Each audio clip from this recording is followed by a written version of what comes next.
I'm gonna stop the record. First workshop for public water and wastewater system.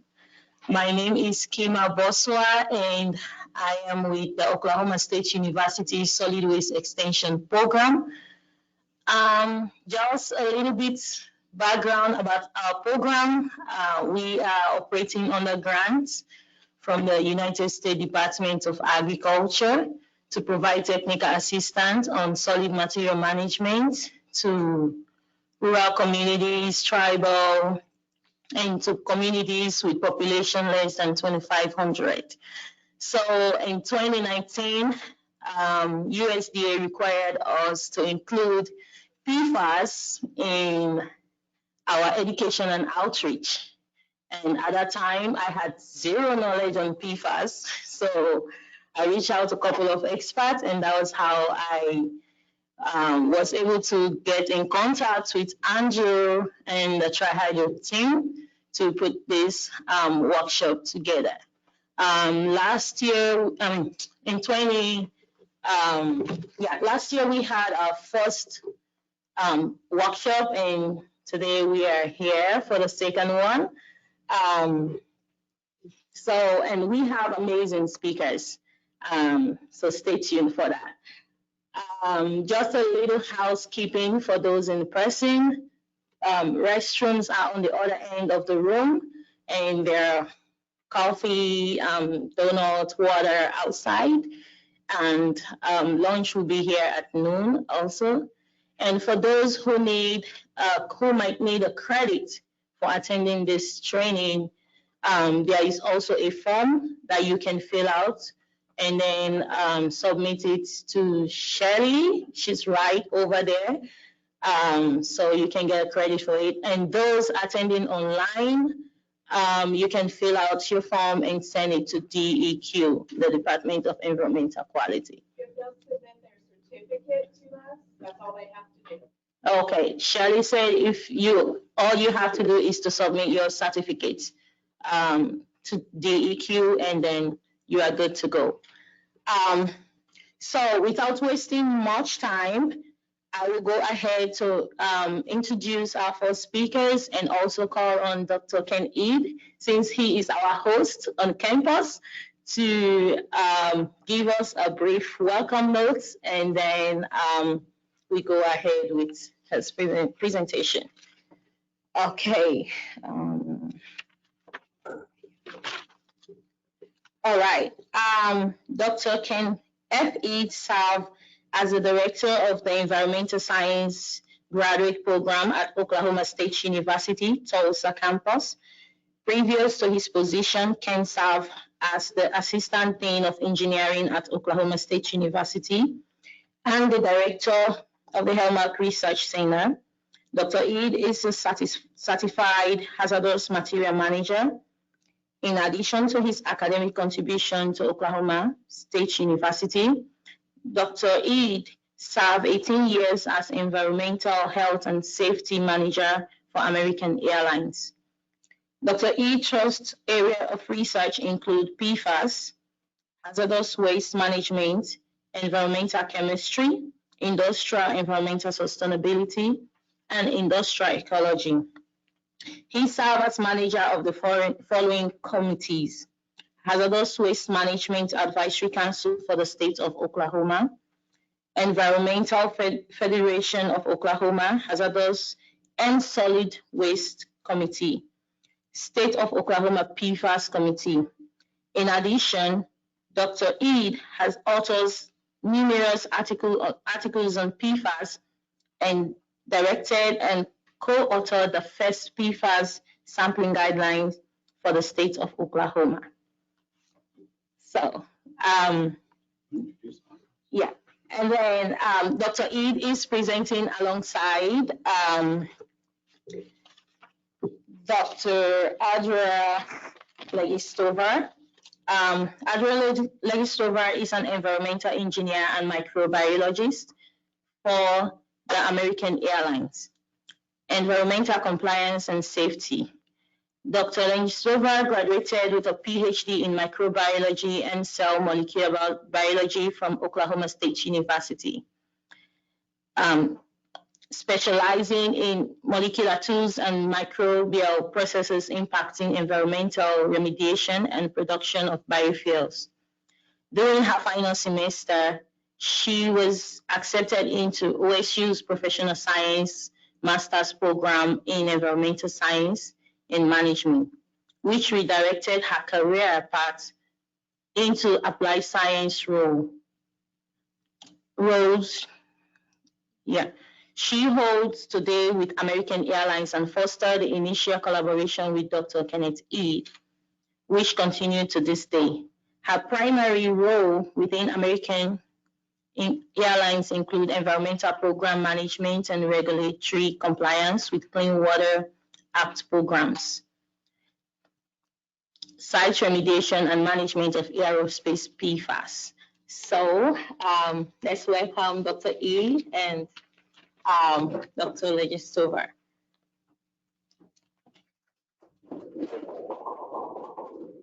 Good morning. Before I start, can everybody hear me okay? Yeah, okay.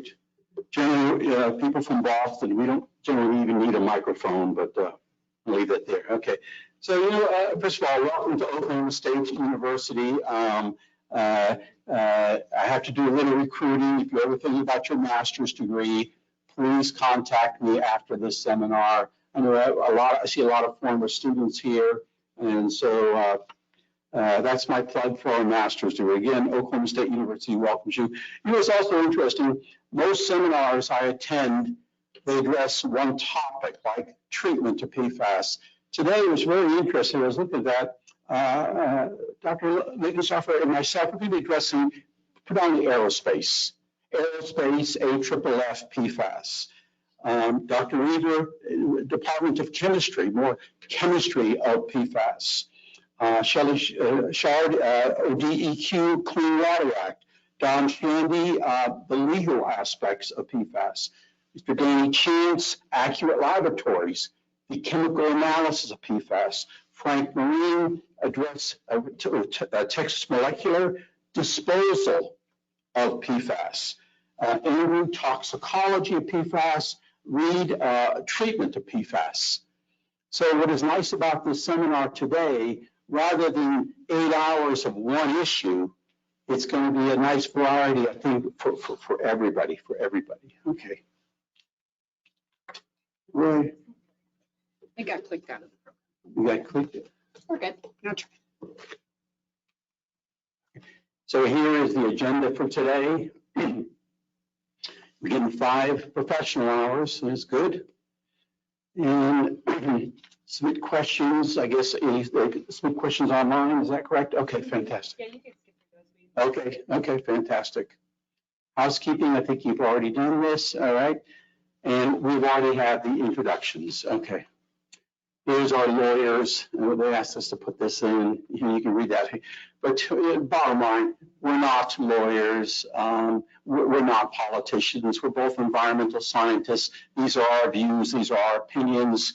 The aerospace examples given today are universal. We talk about like jet fuel. I don't care if it's a domestic aircraft. I don't care if it's a foreign aircraft, military. We all use jet fuel. So when we use examples, we're not saying specifically this is only United Airlines or Delta Airlines or American Airlines. We're talking universal.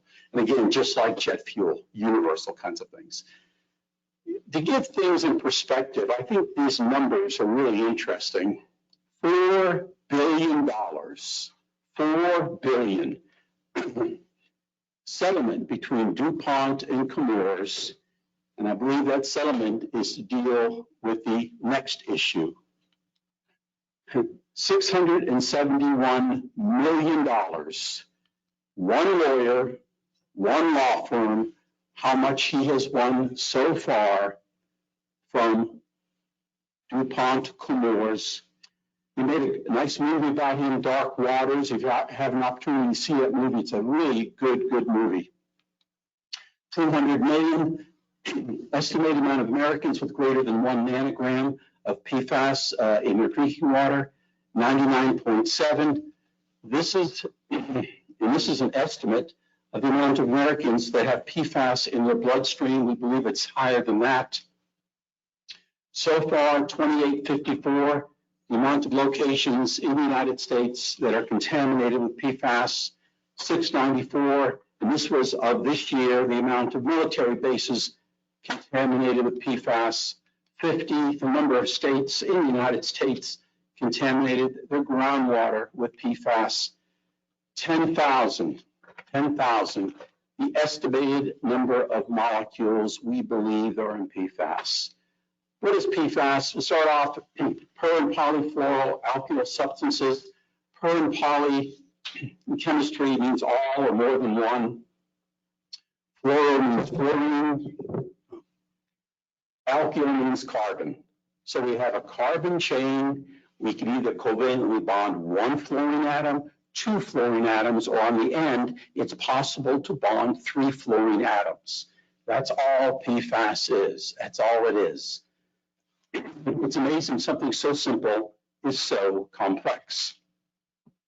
We use this as an umbrella term. Again, we believe there are about 10,000 different chemicals, and most people in industry, we don't actually say the molecular names. We say the common name. We say Teflon, Kynar, Gore-Tex, Scotchgard, AFFF.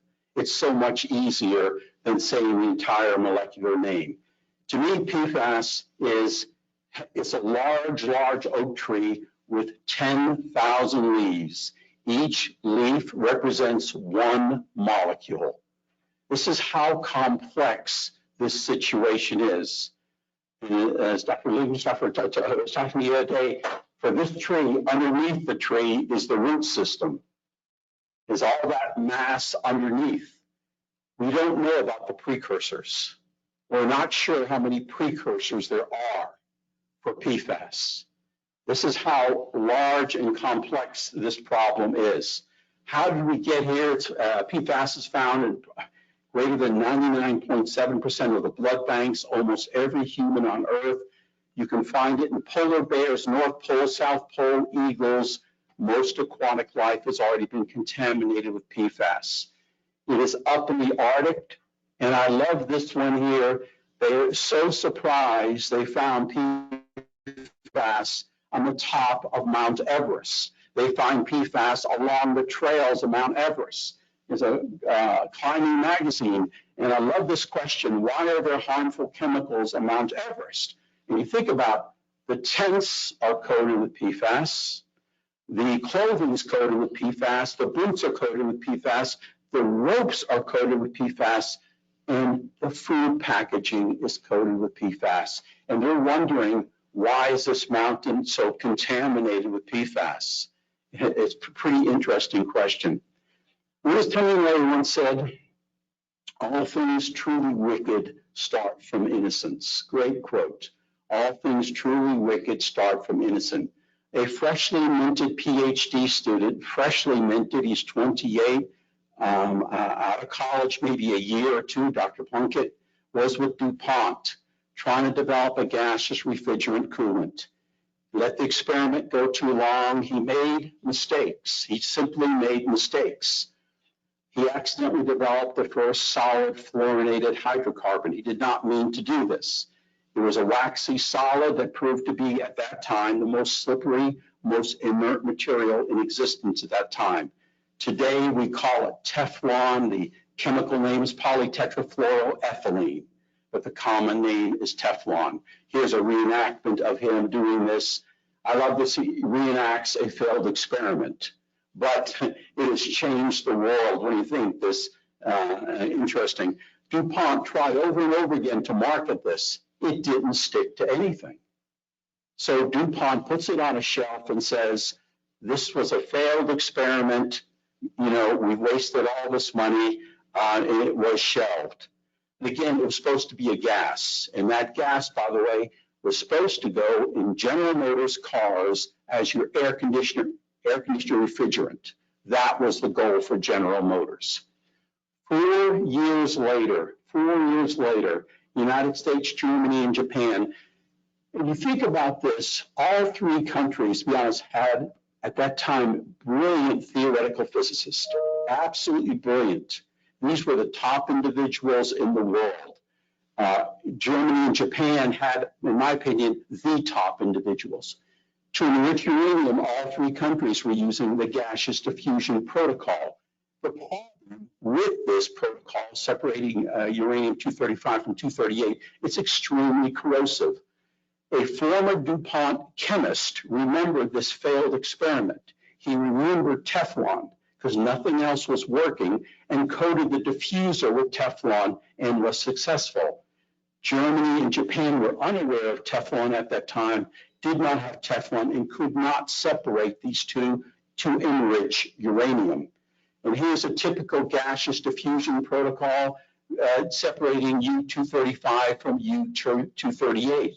The concept which they did was coat everything with Teflon. In addition, make a semi-permeable membrane out of Teflon, and it worked.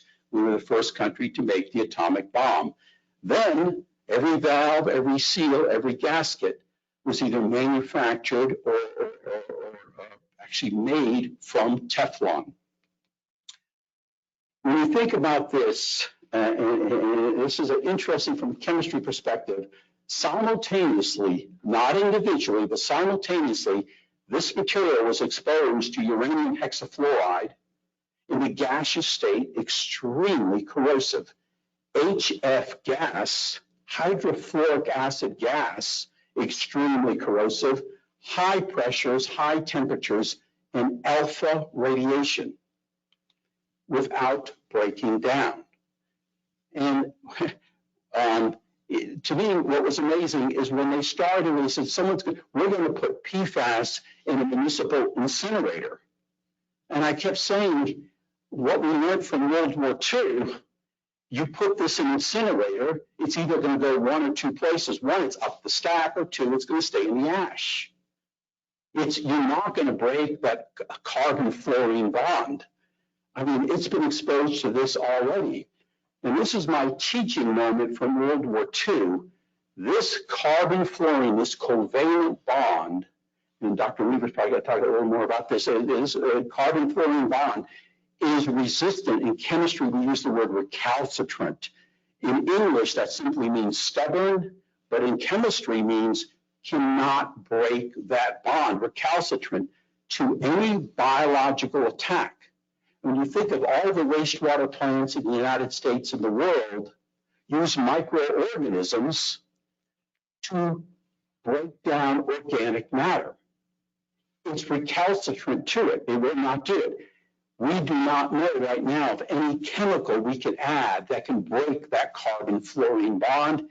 Any thermal attack, again, we're right now experimenting to find out what temperature will it take to break that carbon-fluorine bond.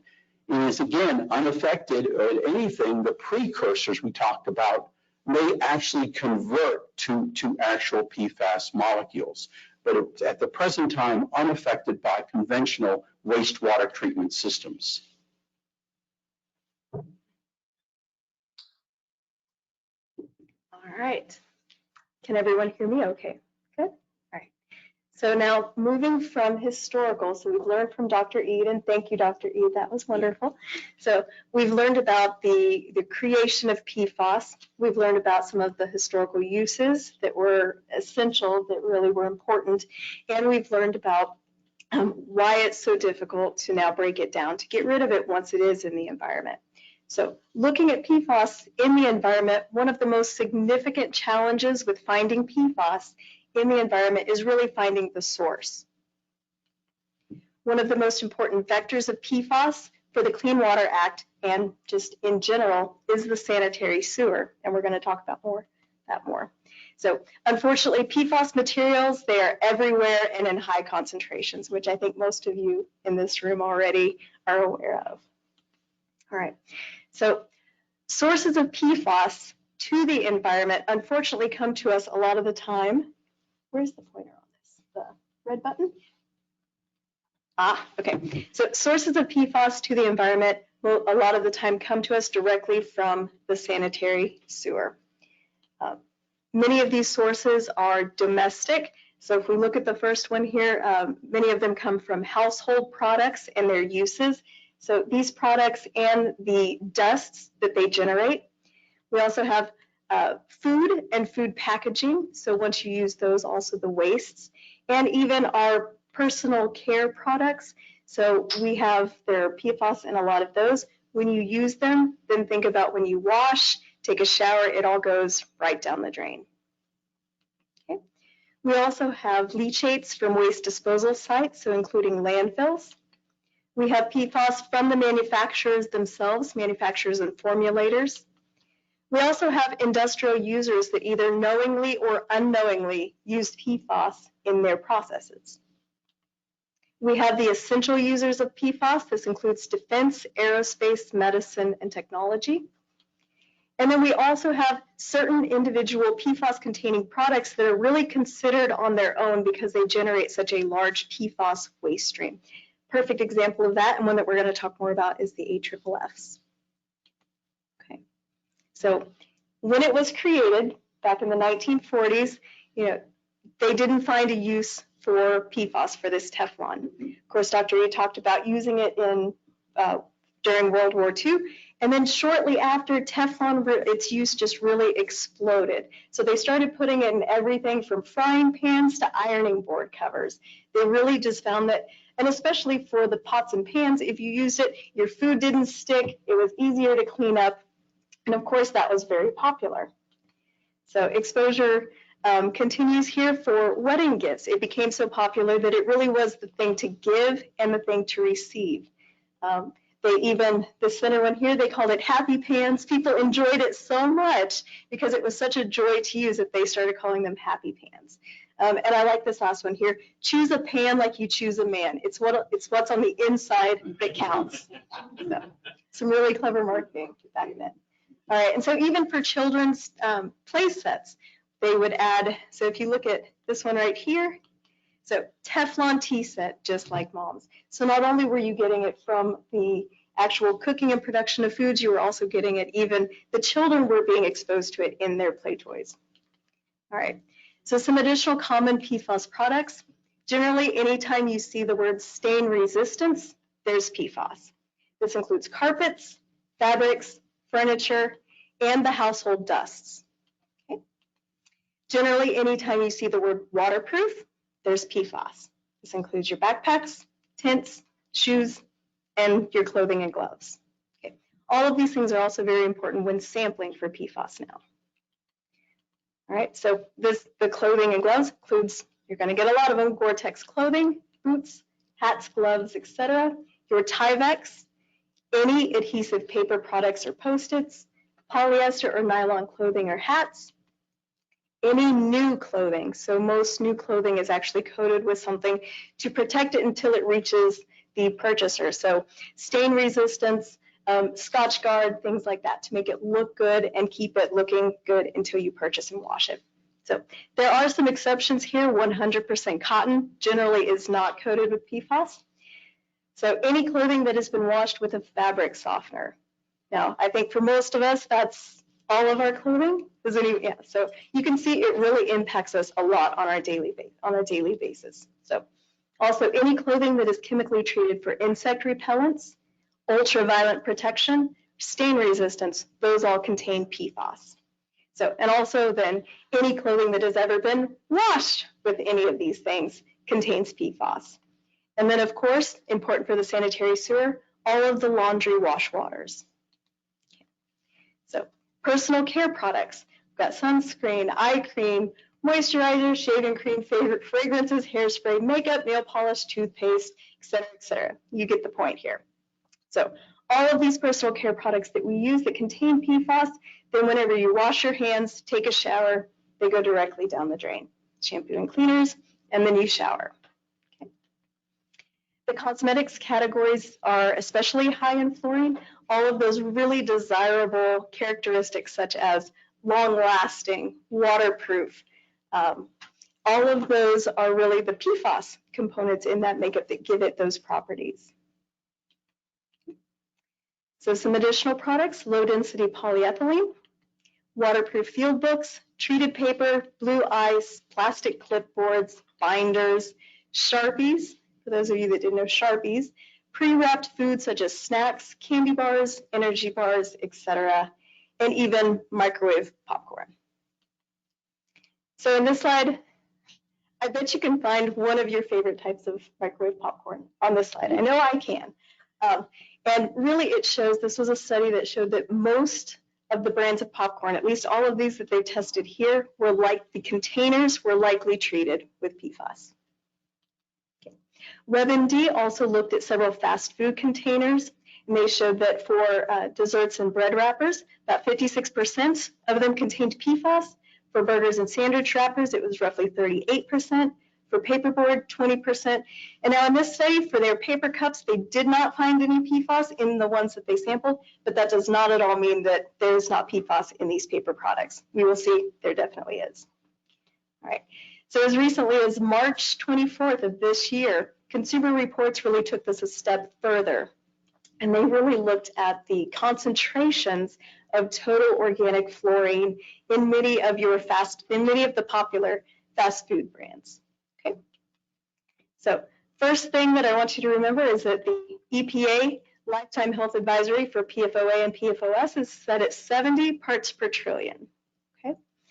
Now what they looked at here was total organic fluorine. So this isn't directly PFOS and PFOA, but if you just look at here for McDonald's, the bag for French fries, 250 million parts per trillion or total organic fluorine.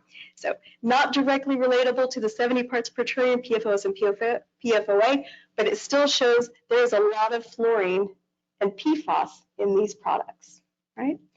I think that's remarkably high. Bag of cookies, similar, 250, chicken nuggets, 219, etc. You see the point. Okay, Burger King, very similar, but for its bag of cookies, up to 345 million. All right. Chick-fil-A was a surprising one for me. For that chicken sandwich, the wrapper, 553 million. Okay, don't know what I hit. How do I go back? This one? Nope. How do I go back to them? Are you okay? Yeah, I'm good. I don't know why that quit on you. Hopefully. There you go. All right. Did I mute it? Can everyone still hear me? Is there any way to know if the online people can hear us? Okay. All right. So moving back to Taco Bell. As good a place as any to resume, I guess. And so Taco Bell, it was high as well. It had high amounts of PFAS in there. They were lower than what we saw at McDonald's, Burger King, and Chick-fil-A and others, but still significant amount of PFAS in the wrappers. All right, so how do we tie that back to PFAS in the environment? Well, collectively, these exposures generate very complex, undefined mixtures of PFAS within domestic wastes and wastewaters. And in fact, in April of 22, so just this year, an article in ES&T looked at a large data set of, from municipal wastewater treatment plants, looked at seasonal patterns and long-term trends and average concentrations. And overall, they found that historically, it was the industrial discharges to sewers that caused the majority of PFAS emissions from wastewater treatment plants. But more recently, it appears that PFAS from domestic sources accounts for most of the load. Okay. The Minnesota Pollution Control Agency has seen a lot of this as well. Almost every closed landfill that it oversees has PFAS groundwater contamination. In fact, the PFAS levels can be up to 1,000 times the state drinking water safety standard. All right. So I know this map is very busy, but it really shows the suspected industrial discharges of PFAS. If you see the orange and red colors distributed throughout there, those are known and suspected users of PFAS. The little blue dots, if you can see those, hopefully everyone can see that. The blue dots, those are airports, and they are on there because of their use of AFFF. The purple and the green are really the areas that I want you to take a look at, though. The purple are waste disposal facilities, and the green are sewage and wastewater treatment plants. And so overall, with this report, they identified about 42,000 suspected industrial and municipal sites that are dischargers of PFAS. Now, last year, EPA published a preliminary report on potential industrial dischargers. It included the PFAS manufacturers and formulators, and also identified several target industrial user categories. They selected 5 as their highest priority categories, and this included the organic chemicals, plastics, and synthetic fibers. So this really included your manufacturers and formulators of PFAS, and of course, anyone that uses fluorinated chemicals in producing their products. The metal finishing category, historically they have used PFAS as fume and mist suppressants.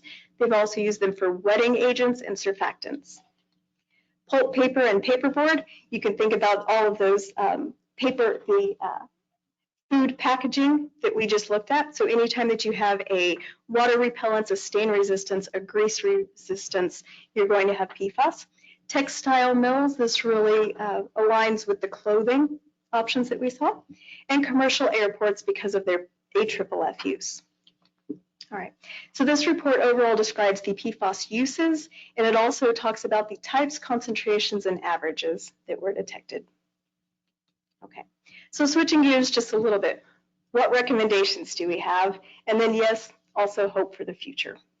All right, so for some industries, alternatives to PFAS are already currently available. And where possible, it is recommended to eliminate or substitute your products. A big problem with this, though, is that industrial users must have knowledge of the PFAS chemical ingredients within manufactured and purchased products in order to make that happen.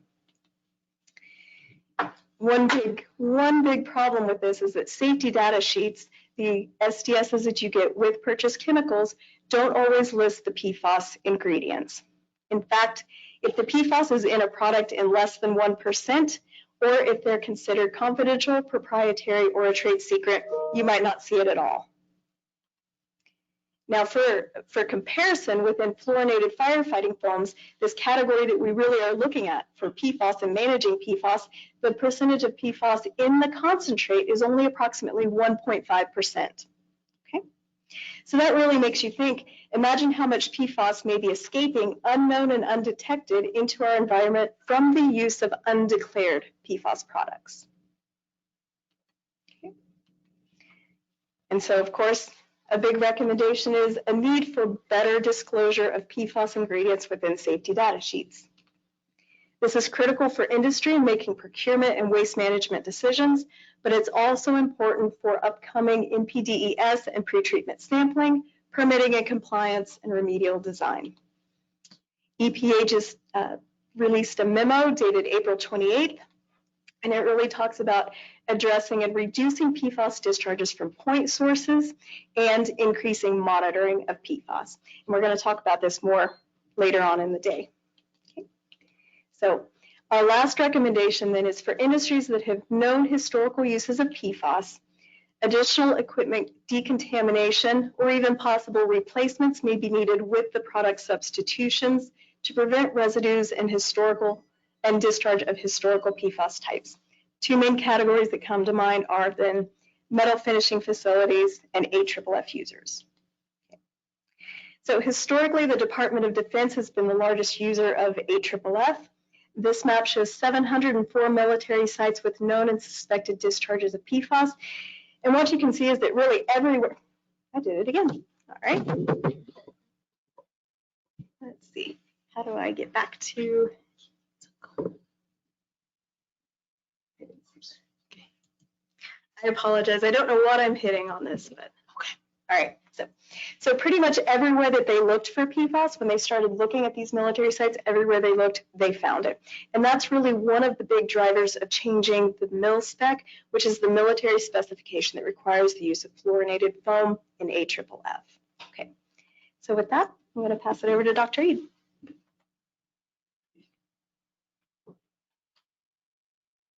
So I'd like to address fire suppressant foams. And again, people think this is sort of the big culprit. Let's talk about this.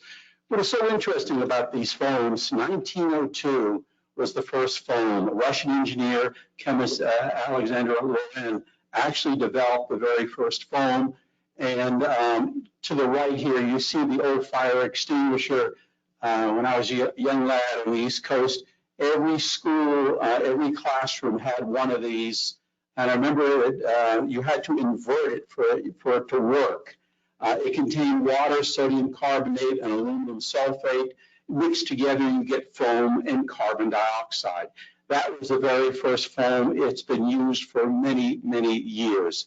The advantage of it, it contains water, sodium carbonate, and aluminum sulfate. It does not contain PFAS. Wonderful for paper fires, for wood fires like that. But unfortunately, people find out real quickly, sometimes you put this on a petroleum distillate, a flammable liquid, and all it does is spread the fire. So Class A foams, these kinds of foams were developed in the mid-1980s for fighting wildfires. A Class A foam, the real advantage, it lowers the surface tension of the water, assists in the wetting, the saturation of the Class A fuels, and again, wood materials, trees, that kind of stuff. The advantage over plain water, though, they found over and over again that it can penetrate the debris and extinguishes embers at depth, which is really nice. Again, for a house like this, these Class A foams work quite well. Paper, wood, but they do not work on flammable liquids. Right before World War II, a brilliant chemist, Dr. Julian, developed a lot of these protein foams. These foams, of all things, were made with horse hoofs, cow hoofs, and chicken feathers, of all things. And these protein-based foams were used to extinguish fires during World War II. It is interesting from a historical perspective how many lives he saved during World War II having these protein-based foams on the ships. The problems, though, during Second World War was, number one, it's good and bad. Number one, they biodegrade. It's good, they do biodegrade. You get some in the ocean and it biodegrades. The bad thing on a ship, they all have, especially during World War II, a relatively short shelf life. Their half-life isn't very long. So it's good and bad. The other problem is they flow slowly. And the other problem they found out during World War II, you miss one little spot, and the fire then resumes. So the key with these protein foams, if a little was good, a lot was great, because you wanted to cover every inch. 1940 to 1970, U.S. Navy used these protein foams we call Class B for flammable combustible liquids. Unfortunately, again, these foams were not as effective as our modern foams. 1967 was sort of the pivotal point. July 29, USS Forrestal ship stationed off in the water off North Vietnam in the Gulf of Tonkin. Terrible fire on the ship, and 134 innocent soldiers killed, 160 more were seriously burnt. This was a terrible, terrible tragedy during 1967. Life magazine, which was a popular magazine back then, big story on this. The Navy already had a patent, 1966. It was the Navy's patent that had AFFF. People don't realize that. Actually, the Navy patented this. What is AFFF? The acronym stands for aqueous film foaming foams. A, aqueous, means water soluble. F, film, a thin layer between two phases. And all you're trying to do, you're trying to get a film between the oxygen in the air, we have about 21% oxygen, and the flammable hydrocarbon, which is generally jet fuel. F, foaming, make. Foam is a mass of small bubbles. Therefore, AFFF is a mass of small bubbles that makes a film between the hydrocarbons and oxygen.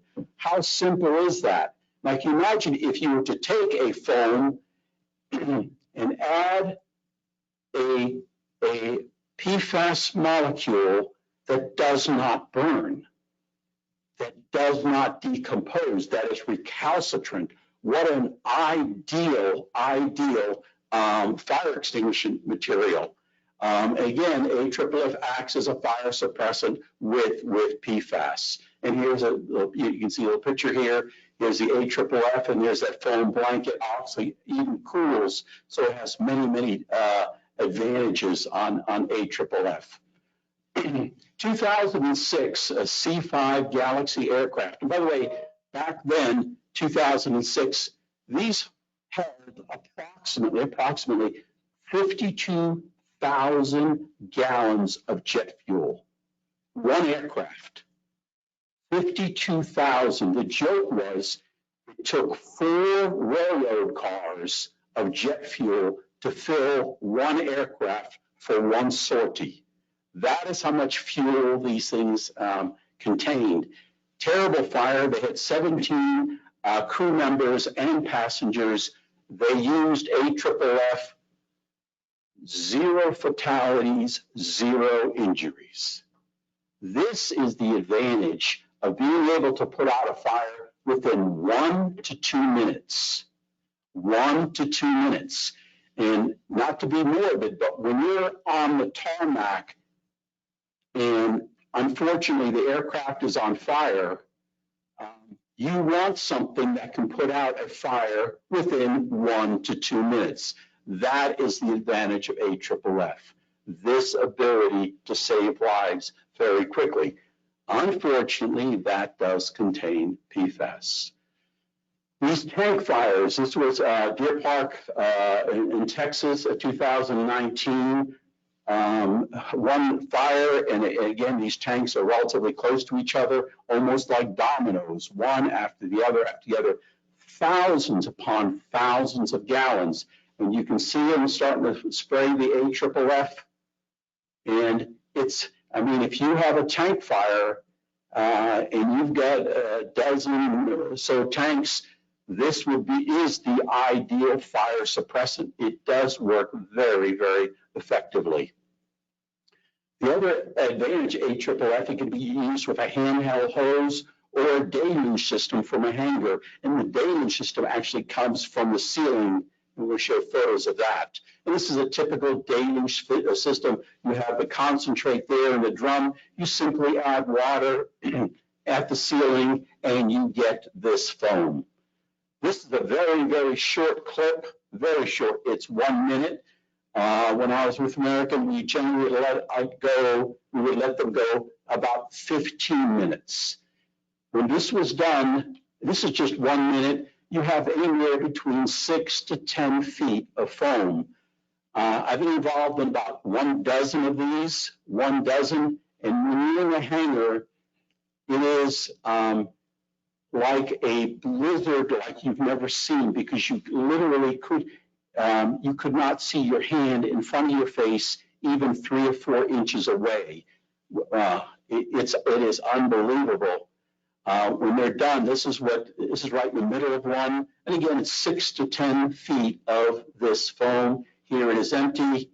And just a couple of minutes later, when they say deluge, it's like nothing you've ever seen. It's here's military helicopters. You can just get a perspective of how many feet of foam. That's a tail. I mean, you can imagine how much foam is on there. Here's some men. Let's assume one of the guy on the right is 6 foot in height. To give you a perspective, this is just a couple of seconds, couple of minutes.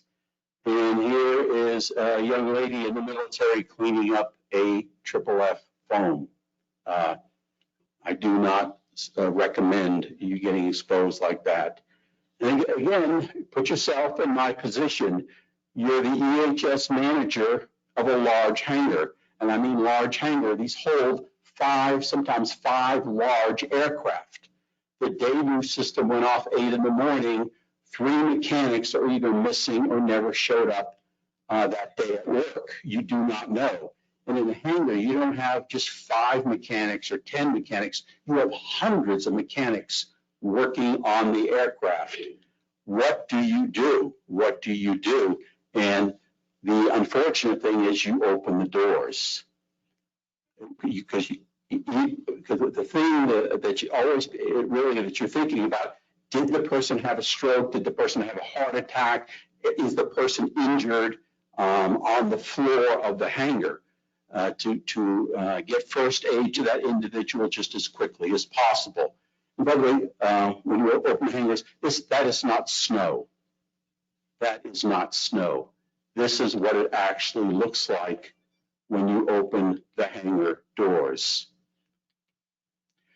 And by the way, please don't use a snowblower. Once it becomes airborne, it's very, very difficult because it does become airborne. And this is what sometimes what it looks like. Again, this is not snow. This is AFFF. On the aircraft carriers, the exact same thing. They do not know how many men are in that foam. They have to account for all the soldiers, and so everything is opened up, and they literally sweep. And you can imagine where this foam is going. You can imagine.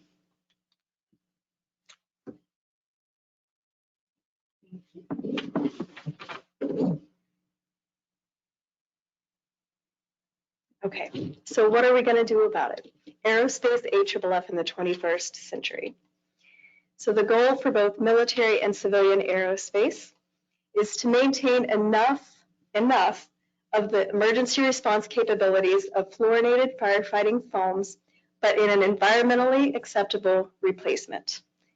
They want it to be protective of human lives and assets, and their goal really is to switch to a non-fluorinated foam. So they want to eliminate non-critical use of PFAS, and where it is critical, use shorter chain replacements. They're also looking at non-foam alternatives and improved fire detection and response. What we're going to see is that a lot of the times when these systems activate, at least within hangars, it's not directly in response to a fire. Okay. They do want, as I said, they do want to convert to a fluorine-free foam. You'll hear it as either FFF or F3. They do desire a drop-in replacement, and it sounds simple, but what we're going to see is it's really not that simple. Okay, so there's several guiding criteria for replacement, several things that we do have to meet besides just finding a foam and putting it into our system. So the Department of Defense, they are the ones that currently have the mil-spec, and you may have heard that term before, but the mil-spec for AFFF. What the mil-spec is really the military specification. It's a performance standard that requires a fluorinated foam. Okay. In fiscal year 2020, the National Defense Authorization Act really set the plan for replacing both the mil-spec and the foam and moving to a non-fluorinated alternative. All right. The Federal Aviation Administration is planning to adopt the guidance given by the Department of Defense, and they really outlined their plan in the FAA Reauthorization Act of 2018. They said that they are wanting to move to a non-fluorinated foam. Last year, in response to that, they did put out 2 CERT alerts, and we'll go over those in a second. We also have to meet the National Fire Protection Association's guidance, NFPA 409 standard on aircraft hangars. And unfortunately, there's many, many others. So quite often for hangars, you also have to meet insurers' requirements. So factory mutual global property loss prevention, National Aerospace Standard, United Facilities Criteria, International Building Code, Underwriters Laboratories, etc. So there's a lot of requirements in replacing a foam. Okay. This is really the outline. We're going to go through each one of these quickly, but these are the objectives of the NDAA, the fiscal year 2020. All right. So the first one is no later than January 31st of next year, so it's coming up quick, is to publish a new mil-spec, is to modify the mil-spec to allow for a fluorine-free foam. Now that involves also having a fluorine-free foam identified to go to, right? Also, by October of next year in 2023, you cannot purchase So fluorinated foams generally have a shelf life of 10 to 15 years, if not longer. You check the performance of them every year. As long as they still meet the performance, you can continue to use them. But the DoD has come out and said, as of next October, October 2023, you can no longer purchase any foams that have greater than 1 part per billion of total PFAS in it. Currently, and over the past 2 or 3 years, the mil spec that we have right now has been changed just little by little. And currently what you can have is you can no longer purchase a fluorinated foam right now that has long chain PFAS, has to be shorter chain PFAS, but also just as an added little thing, it can still have up to 800 parts per billion of PFOS and PFOA, even in the ones today. So as of next October, you cannot purchase anything with greater than 1 part per billion total PFAS. Okay. The following October, October of 2024, the Department of Defense is saying that they will no longer purchase any PFAS or any fluorinated foams, any foams that contain PFAS as of this date. Now, of course, they've put a little caveat in there. They may extend this up to 2 years, but so at the max, what they're saying is by 2026, they will no longer purchase or use fluorinated firefighting foams. Okay. Seems like a long time in the future, but really to get all of these things done, it's a really, really short time scale. All right. So what are some of the things that they're looking at besides fluorine-free foams? Several non-foam alternatives, well, they're actually non-AFFF foam alternatives. So the first one here, this ignitable liquid drainage floor assembly, and I do have a picture right there. So this is really a platform that you can put under aircraft, under fuelers, and it has holes in it and a suction so that when there's a fuel spill, it removes the fuel and puts it into containment. So you don't need chemicals, you don't need water for this. All right.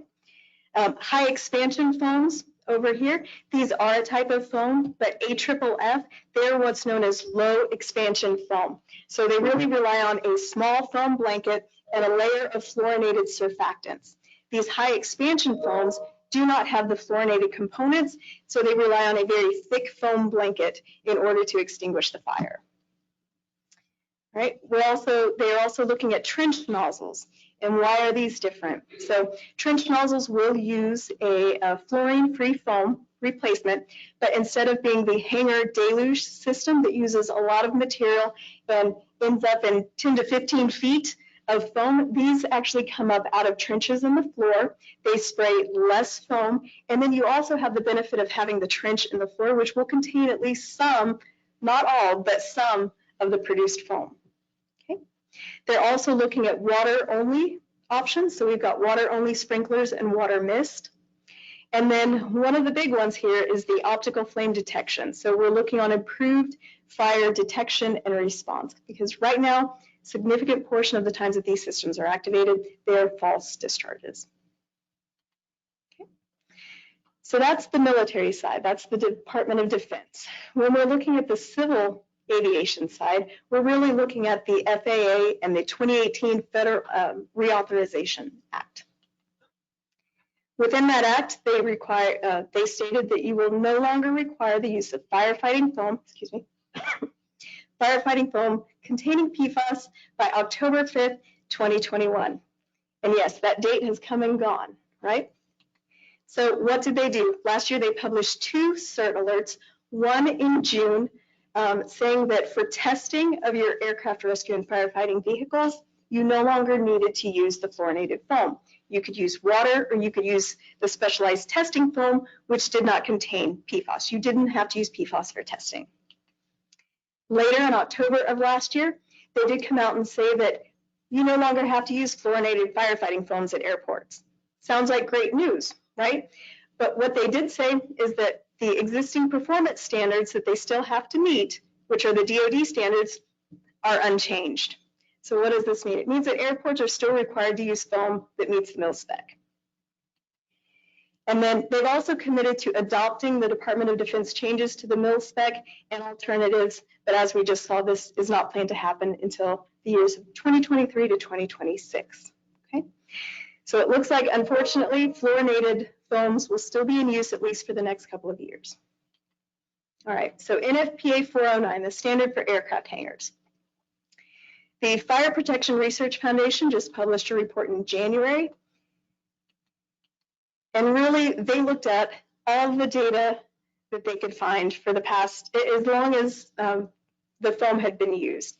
And what they found is really that few foam system activations occur in response to fires involving fuel spills. Most activations are false discharges. When these false discharges occur, they generate large amounts of unnecessary foam which require disposal, are costly to replace, result in appreciable damage to aircraft buildings and the environment. And I think Dr. Eda's mentioned a story where it's very corrosive to aircraft, the skin of the aircraft, but it's also corrosive to, say, if it gets out when that foam deluges, it's hard to contain it in the hangars. If that gets out and would fall on, say, employee cars and vehicles, they would end up having to repaint the vehicles because it's very corrosive to the paint. And then they also, so in this report, they recommend using a risk-based approach to determining firefighting needs. So they also recommend considering alternatives to fluorinated foams. All right, so that's within the US. What are they doing internationally? Well, major international airports, the ones that you see up here, are already using fluorine-free foams. Okay, so many places in the world are getting by without fluorinated foam already. So we know it's coming, it's just not here yet for the US. All right, overall conclusions for this part, there are still several hurdles to overcome in replacing AFFF in the US military and civilian aerospace. Many viable alternatives already exist, but research is ongoing. Department of Defense and FAA facilities, they're still required to meet the mil spec. No single technology is suitable for all. And both military and civilian aerospace will continue to evaluate available technologies to find the best fit for each mission need and level of risk. Okay.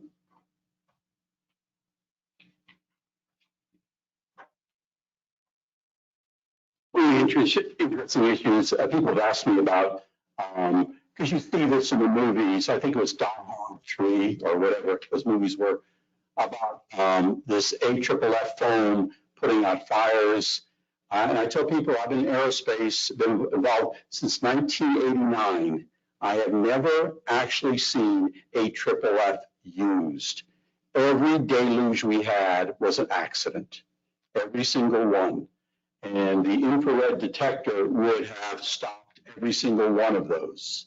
That's how rare they are, especially when we stopped smoking in the hangars and those kinds of things. It just became, again, I've never seen it actually other than a movie. Okay, I get this question all the time. If this material is so bad, just ban it. Just ban PFAS. It's so simple. We could do an executive order banning it. The problem is, when you think about it, if you were in a medical doctor, the exact same properties of PFAS, this chemically inert, this recalcitrant material that makes it so dangerous to our society, forever chemical, are the ideal building blocks. Think about this for surgery. If you were a surgeon, it's chemically inert, it's biologically inert, and it lasts forever. So today, if you look at not all, but even contact lenses, when you put contact lenses in, a lot of them contain PFAS. Vascular grafts, implantable medical devices, these angioplasts to restore blood through the artery. And you think about it, you want something you're going to put in somebody's artery and you're going to blow up, but you don't want to replace it forever. And you want it chemically inert and biologically inert, and it's not going to degrade. These stents have been used for years. Stent grafts, aortic aneurysms, the exact same thing. Heart patches, when a baby is born, in between the ventricles, if there's a hole, think about it, you're not going to be using stainless steel. You're not going to be using aluminum. You want something that is A, flexible, B, chemically inert, C, biologically inert. What are you going to use? You use PFAS. You use PFAS. Hernia meshes. If you had a hernia surgery, most likely you've got that hernia mesh in you. Tracheotomy. You look at the modern tracheotomies, none of them are stainless steel anymore. Everything today, and actually says right down there, Teflon tracheotomy tubes. They're so proud of it.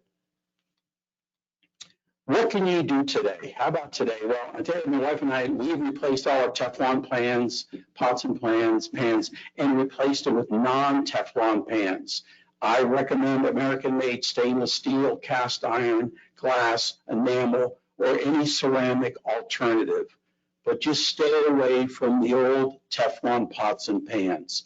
Popcorn, we went old school, air popper. Just be careful. Any kind of microwavable popcorn, a lot of those, they do not want the grease dripping on you. When you think about how hot that grease is, or the butter in that bag, they want something to coat the bag so it doesn't drip on you and hurt you. What have they been using? They've been using PFAS for years. Again, we went to an air popper, or you can go old school, add a little vegetable oil, and actually go old school. Do not boil your water. People say that we think we have PFAS in our water. Please do not boil it. Water boils at 212. We're not even sure how high PFAS boils. We believe it's above 500 degrees. The destruction temperature we're guessing is about 1,000 degrees C.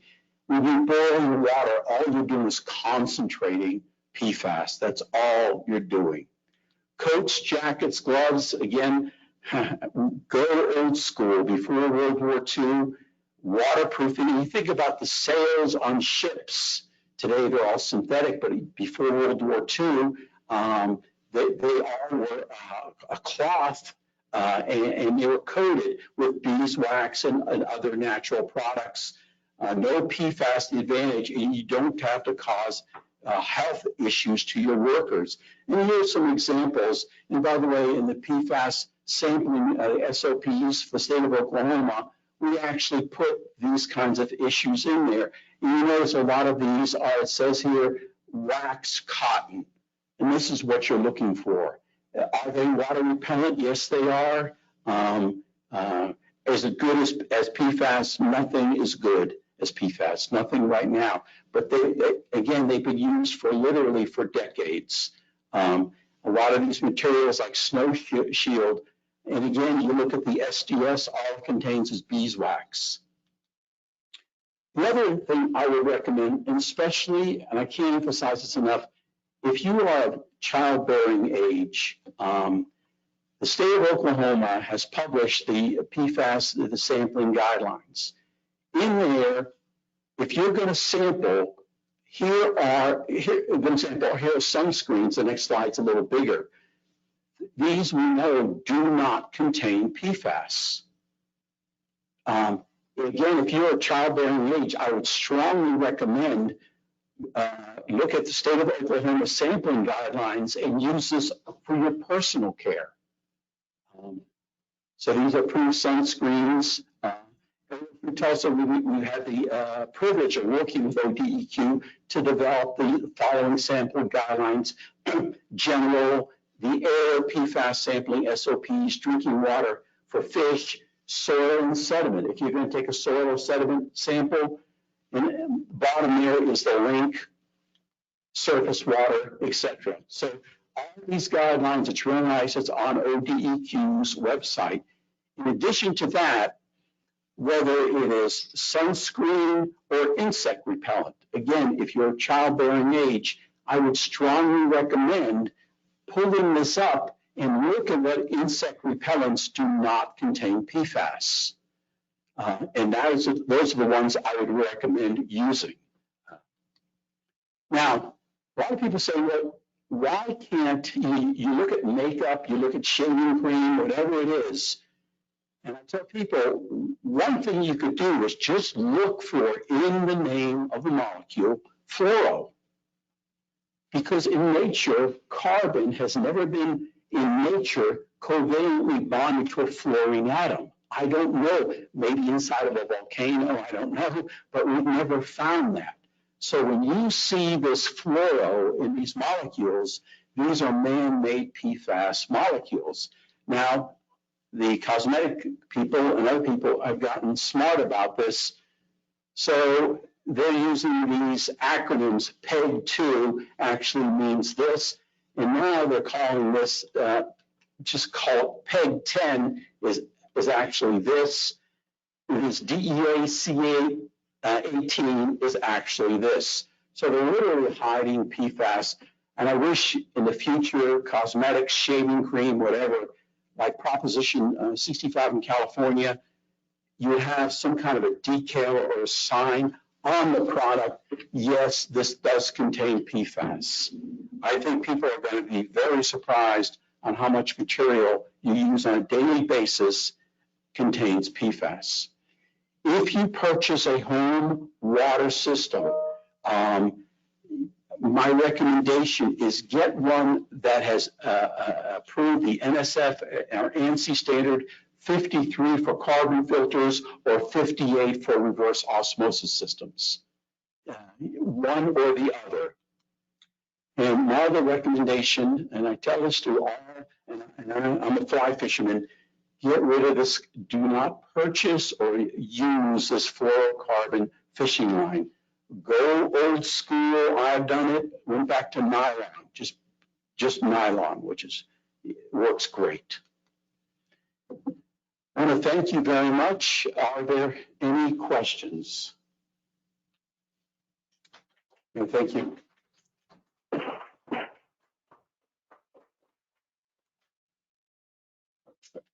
Yeah, yes, sir.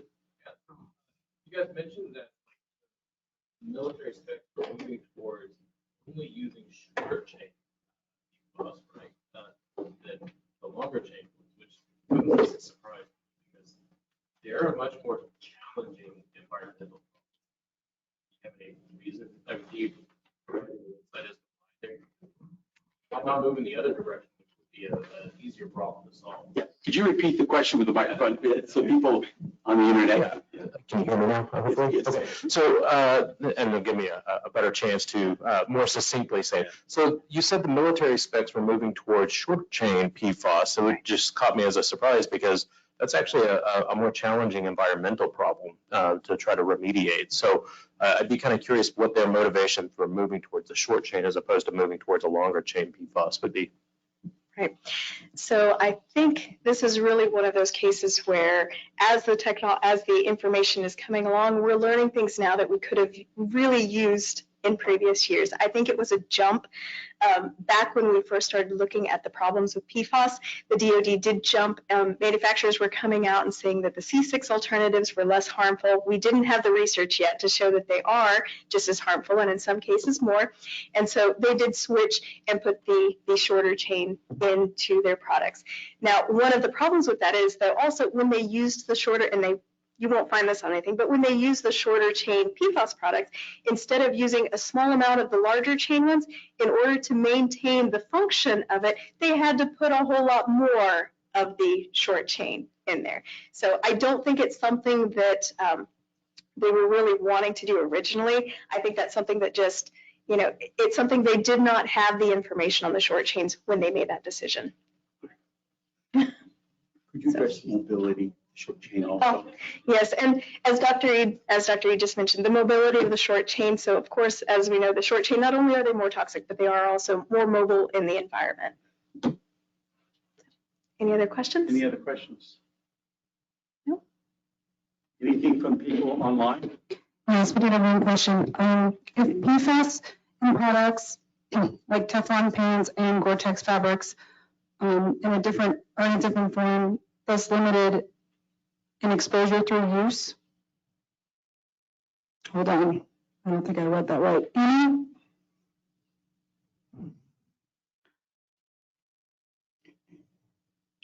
So if it's in a different form and it's polymerized, is it limited in exposure through use if you put it in different? So overall, when they are longer chain, and they're supposed to be bound to these products, but what we've seen overall is that they don't stay bound to these products. They do actually slough off. They do come off. Some of them, if they are polyfluorinated compounds, they do break into smaller perfluorinated compounds, and that those then do end up both being consumed and released into the environment. Do you have anything to add? Chris, Mount Everest.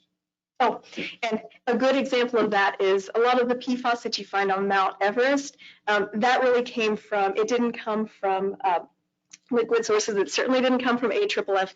It came from the hikers that are going up there and bringing their tents, water-resistant clothing, etc.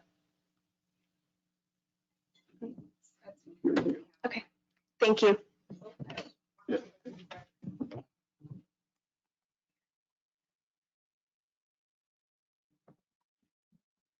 You briefly mentioned on one of the slides that they were doing some air monitoring sampling for PFAS. Is that mostly related to like the dust and things that you said slough off of the fabrics and carpets and whatever, or are we finding that it's in air molecules, like finding? I'd love to hear more about that. A lot of the air monitoring I foresee is going to be from the manufacturers. You're making Gore-Tex, or you're making, and now obviously Gore-Tex is a brand name, but you're making a PFAS to make my jacket waterproof or my shoes waterproof. I believe a lot of the air monitoring will be those kinds for stack emissions.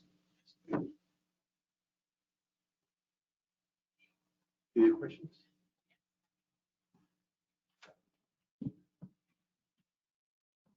Yeah, so you mentioned about not boiling water. And that scares me a little bit because I am someone who loves rice. So, and I love cooking my rice right on the stove, and I allow my water to boil before I ever put it in. So I'm wondering, is there like any recommendation of what I can do? If your drinking water already is not contaminated with PFAS, consuming rice will have no effect whatsoever.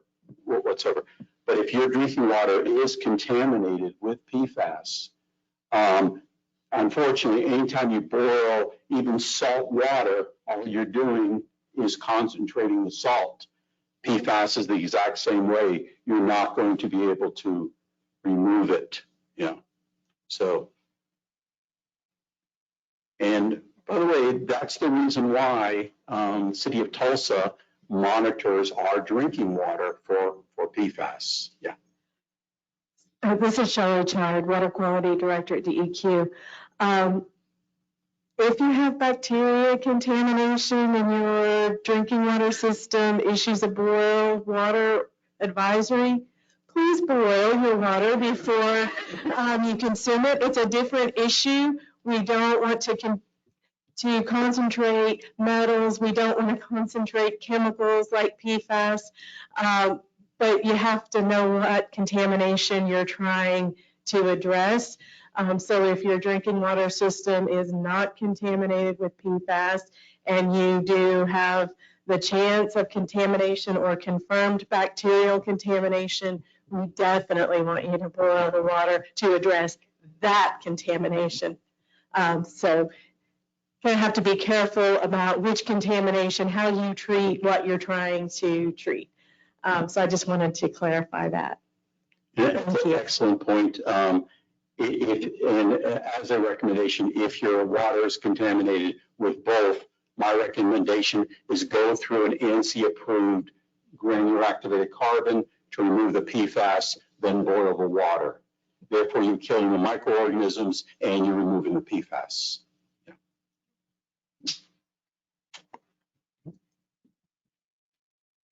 Yeah. Thank you. Oh, yeah.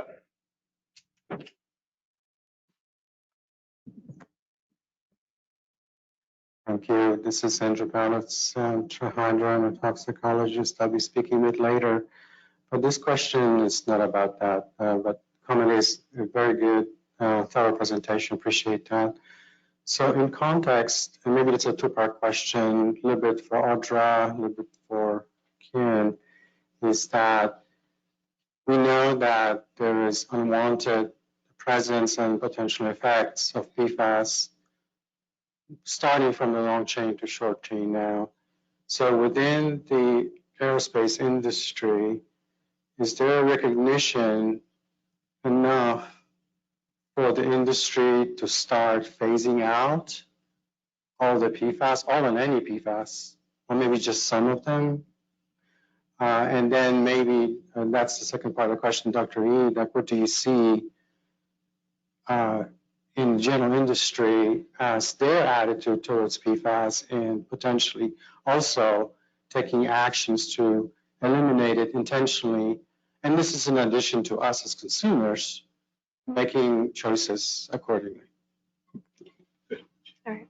Well, to start, to speak for aerospace, whether or not there is recognition about the dangers and the concerns of PFAS in these products, and I would say absolutely yes, there is, especially in the products where we know that PFAS is, where we know that it contains PFAS. Things like the AFFF. I think we went through a lot on the Department of Defense and civilian aerospace and their efforts on removing the fluorinated components from AFFF. Now, for items where we may not know all of the fluorinated components, I think that's still up and coming. So a lot of the products that you use in aerospace, they have to have these remarkable capabilities that unfortunately really can only be done right now by fluorine. So those I think are coming, but they're not here yet. The other portion of the question, in my opinion, is I hope in the future SDSs, let's say above 100 parts per billion or whatever that value is, if there's PFAS, you're notified. And in addition to that, I'm hoping one day, and I don't even know if this material, it says Purell hand sanitizing wipes contains PFAS. But it was so interesting the other day, I was doing yard work. I went and just got some wipes for my eyeglasses that were fogging up from Boston Long. And as a chemist, I look at the ingredients. I did not realize all this anti-fog materials you're putting on your eyeglasses, which are just a centimeter or two away from your face, all contain PFAS. Yeah. But there was no label. So to answer, I wish we had better disclosure. Yeah. And so just to follow up on that a little bit, I think that does make it hard from the consumer and from the industry side, but also for wastewater treatment and for the regulatory side. We really don't know what all is getting downstream to the POTWs. Thank you.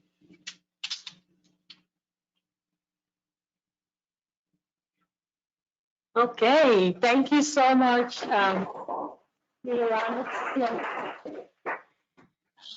That was a great presentation. I really enjoyed it, and I hope you guys did as well. So now we can go for break and come back in at 10:45. Feel free to grab water outside and come back in. We have bagels, donuts, snacks, coffee. Sorry, Kima. It's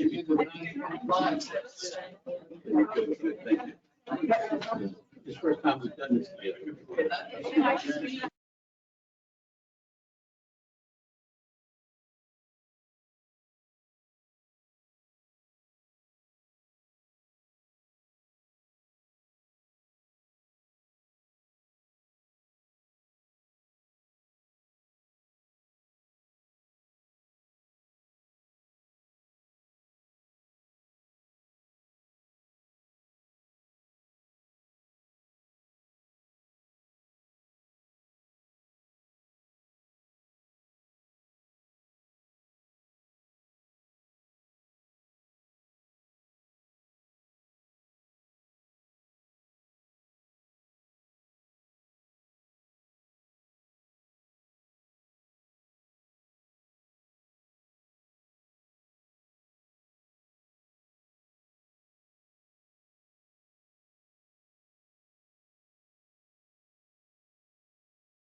Okay, everyone.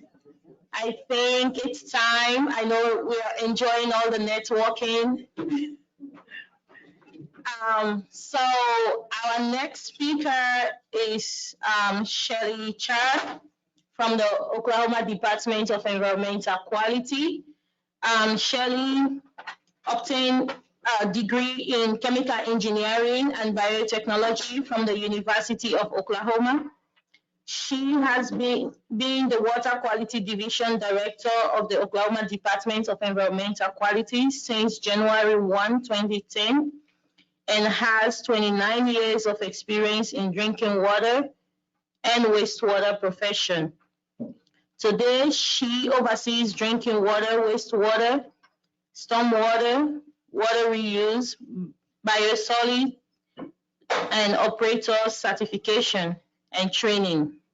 In addition to her activities at DEQ, she is a WIF trustee, member of the National Drinking Water Advisory Council, and holds leadership in positions include as follows.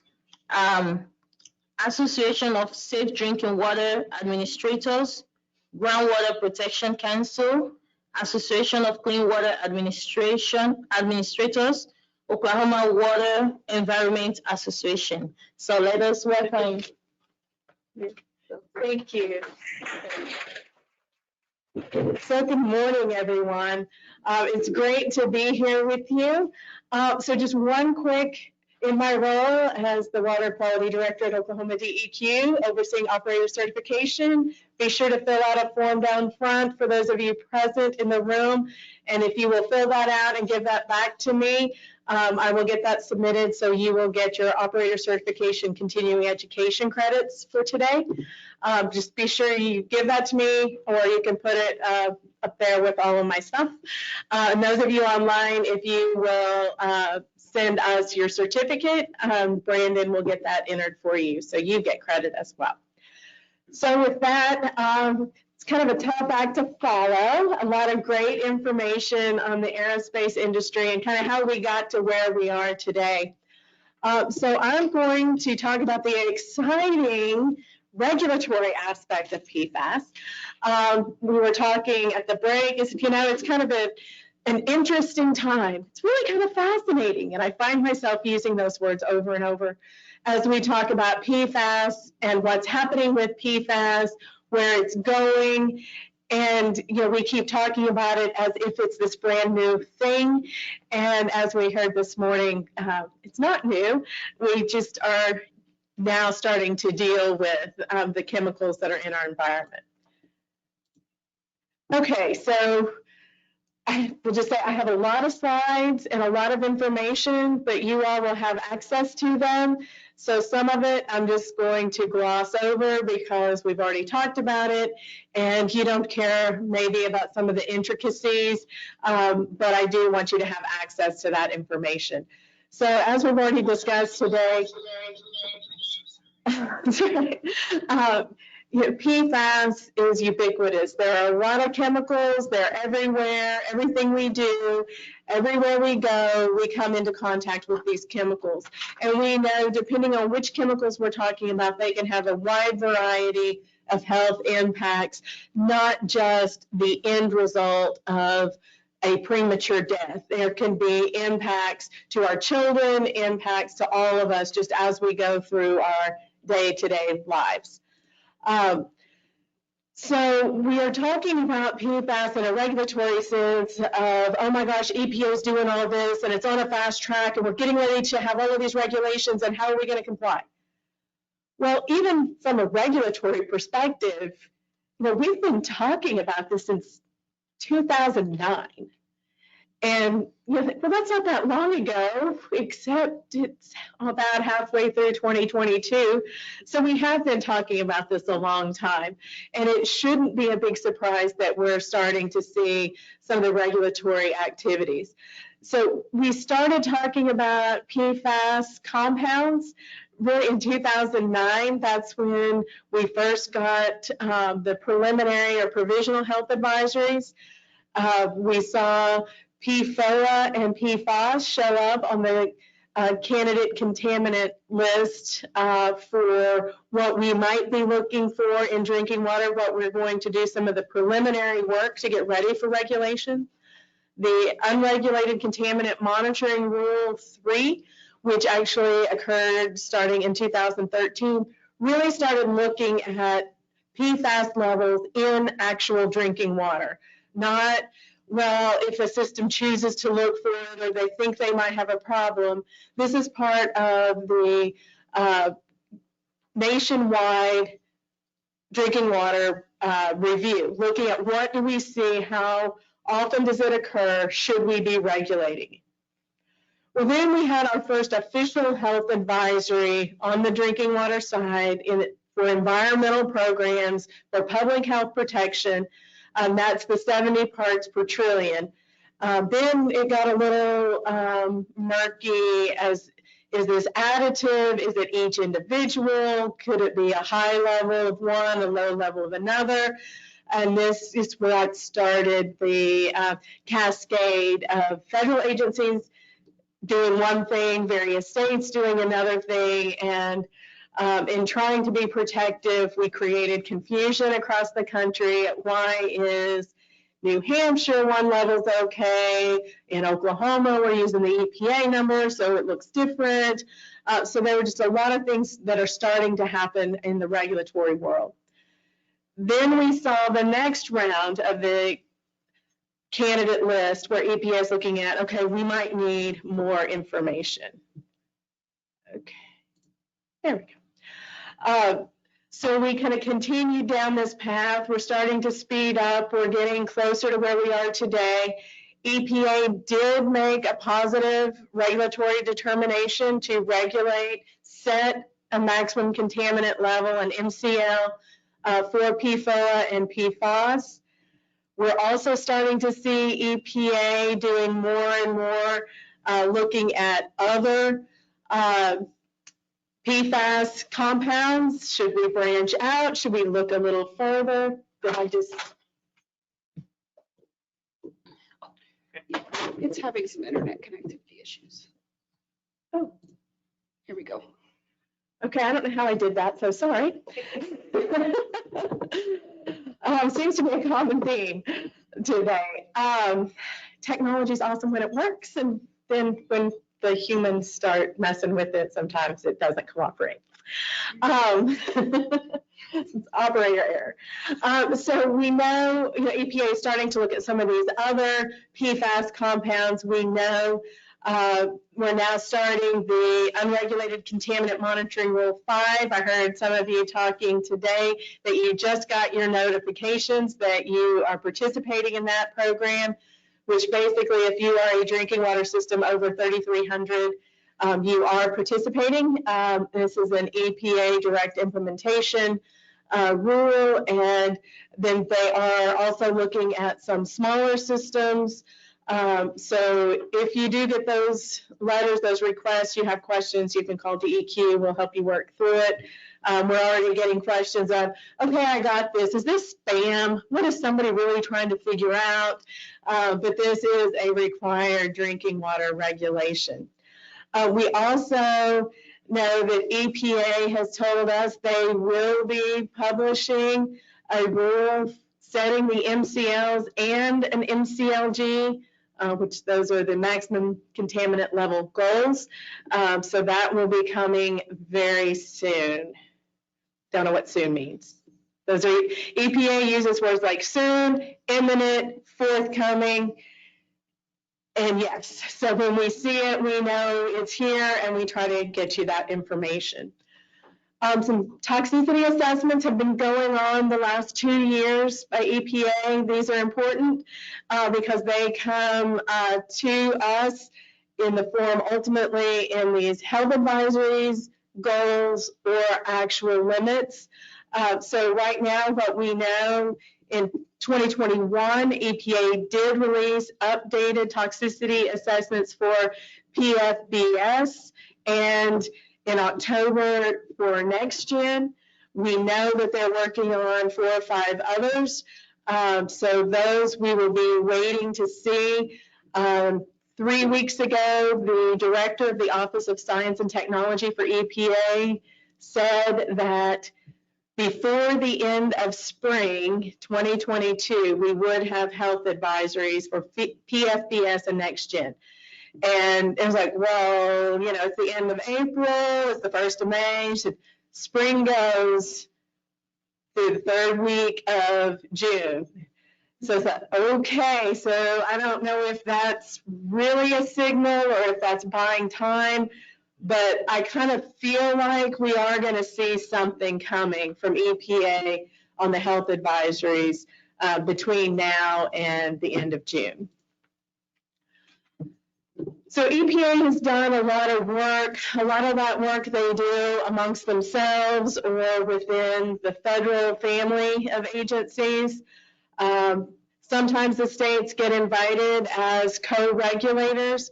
Sometimes we're more on the outside. It just depends on EPA's approach on the particular issue.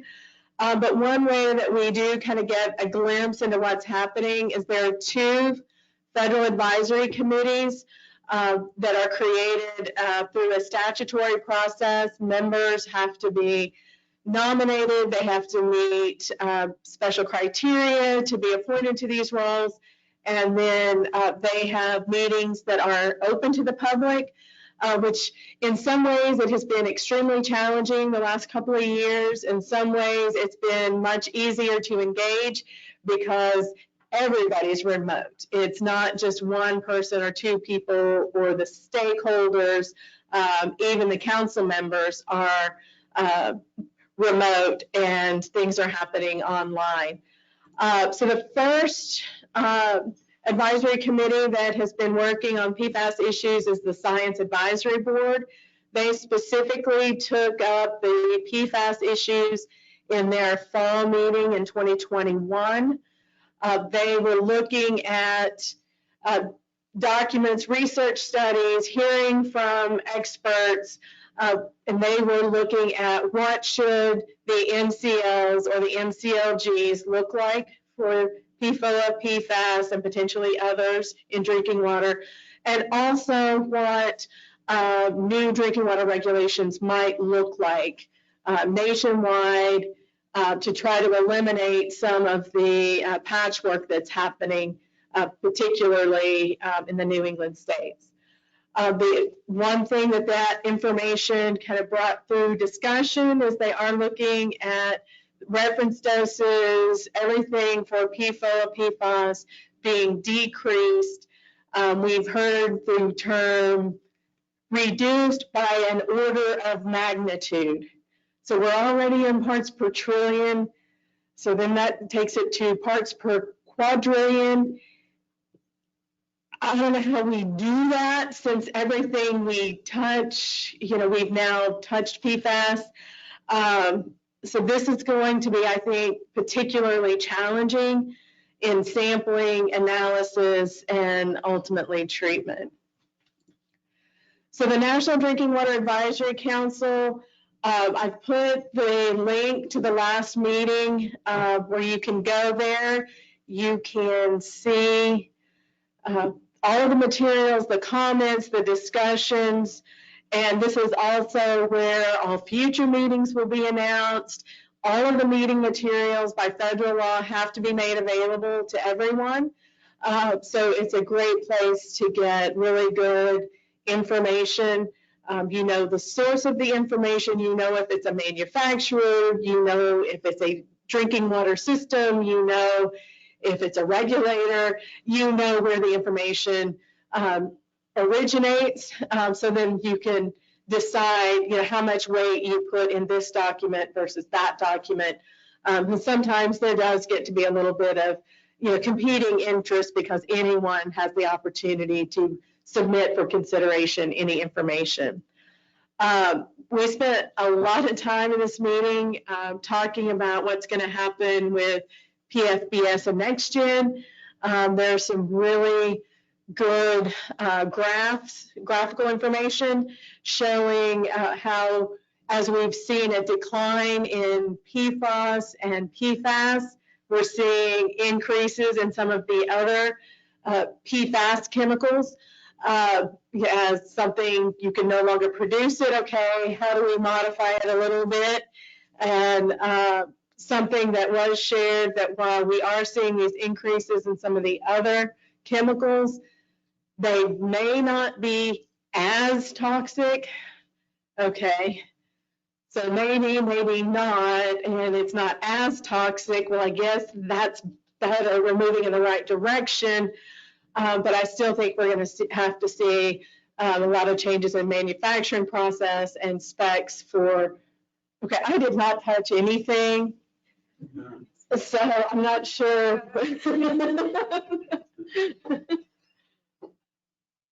It's rebelling. Yeah, I just, out of the corner of my eye, saw that switch. I don't know why it's doing that. I'm sorry about that. Oh, no, no problem. I just wasn't sure how to fix it. Okay. So, you know, we know we're going to see a lot of changes. And as we see our health advisories and our goals change, as we get more of these toxicity assessments in place, we're going to be seeing more and more regulation. We're going to have to see a continuation of the development of new products.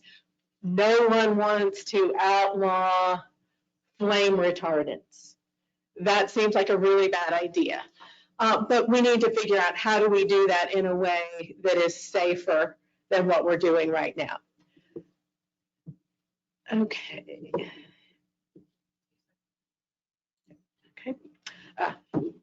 Okay, so drinking water treatment for PFAS. We know traditional treatment technologies are not great. We may have some treatment units installed that do an acceptable job or an okay job. But really, when it comes down to these lower levels of PFAS, traditional treatment is not going to get us where we need to be. We know EPA is looking at these three options for treatment.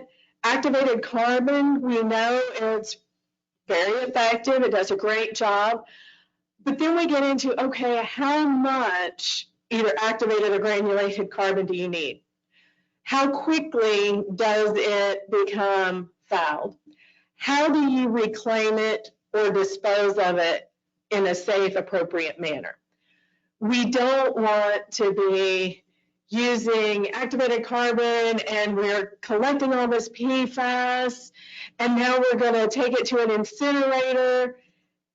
And as you heard Dr. E talk earlier, well, boiling it, not getting there. Even at 500 degrees, we know we're not getting there. How many places can you hit 1,000 degrees or even higher? That's not very likely today. That may change. So we don't want to transfer from the carbon to the air. So now you have the deposition onto the land, your house, the playground, the fish.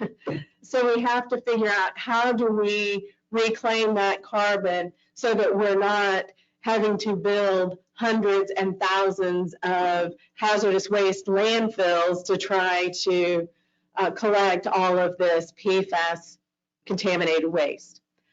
Ion exchange, this one's kind of interesting to me. I had to do a little research on that.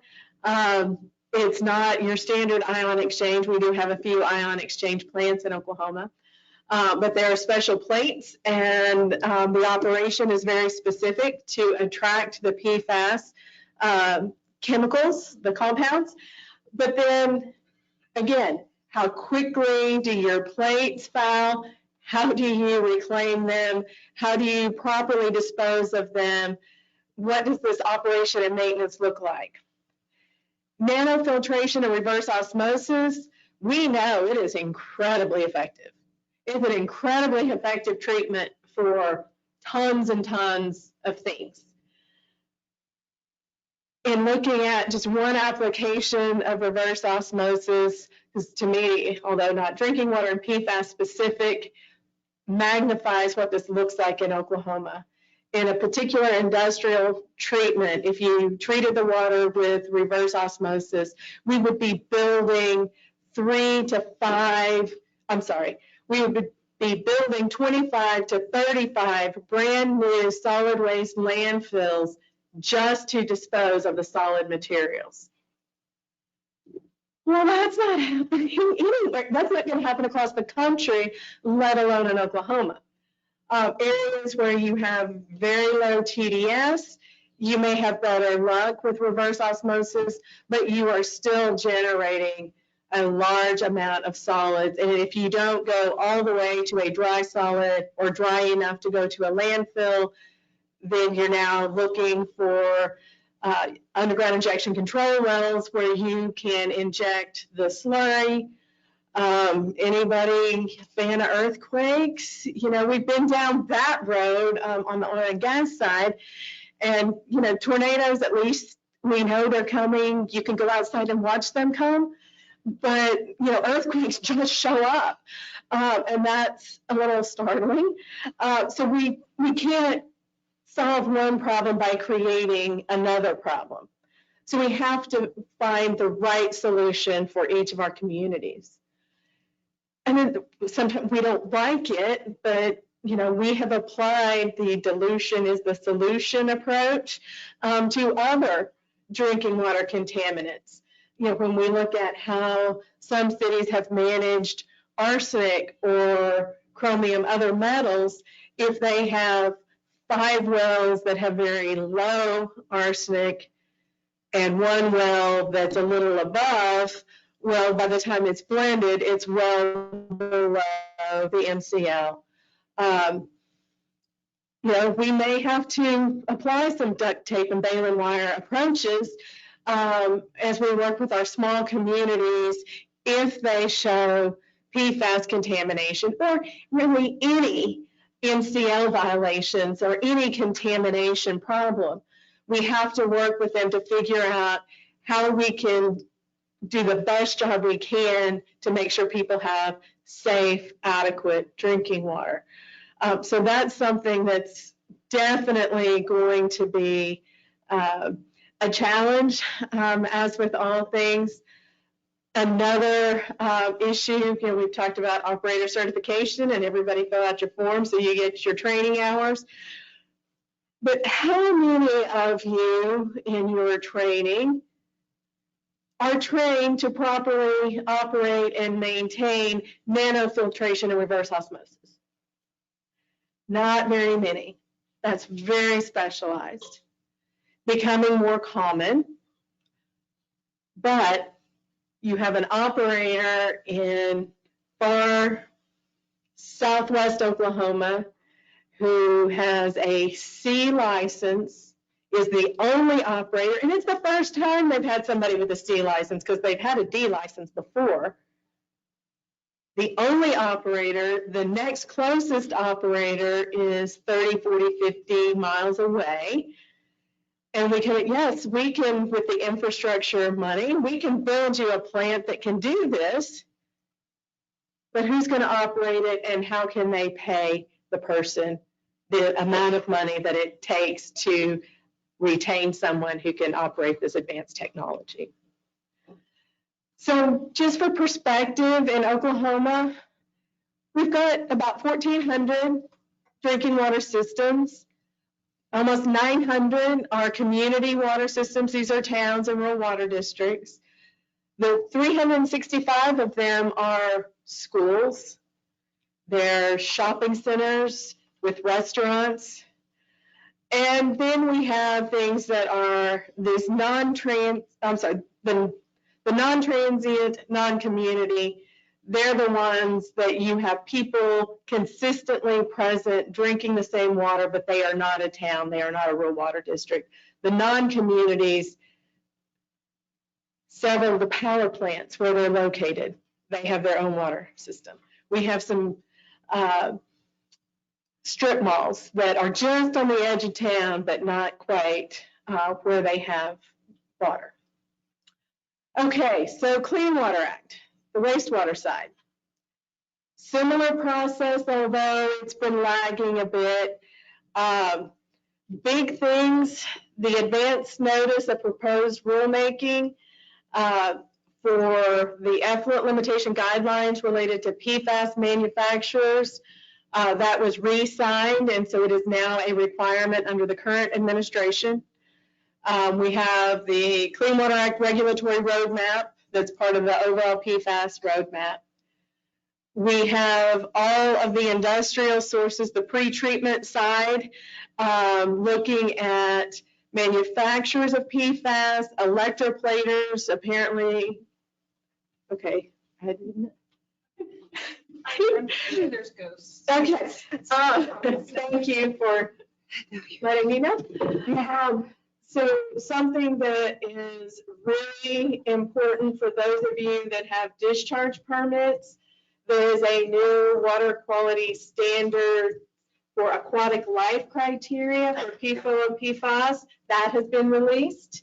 It is a draft, but EPA is working toward finalizing that. If that happens, then Oklahoma will have to figure out what we do with it, and do we adopt it, do we don't.